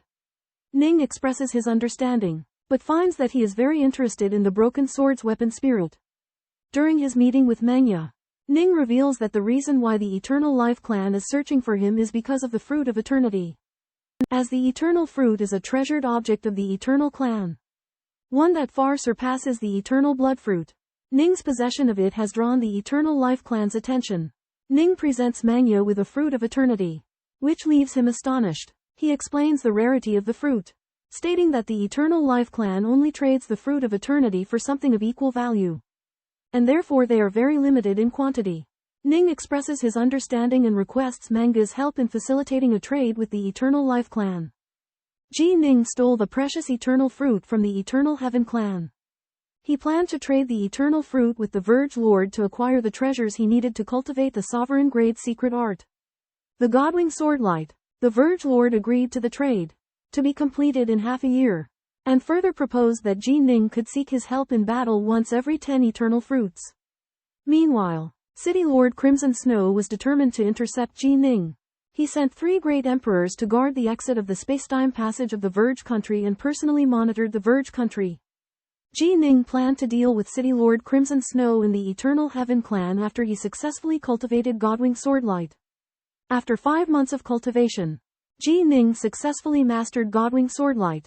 He gained golden divine wings and the universe-splitting sword chi, forming a powerful world of yin-yang chaos. Ji Ning immediately left the Sword Palace, preparing to confront his pursuers head-on.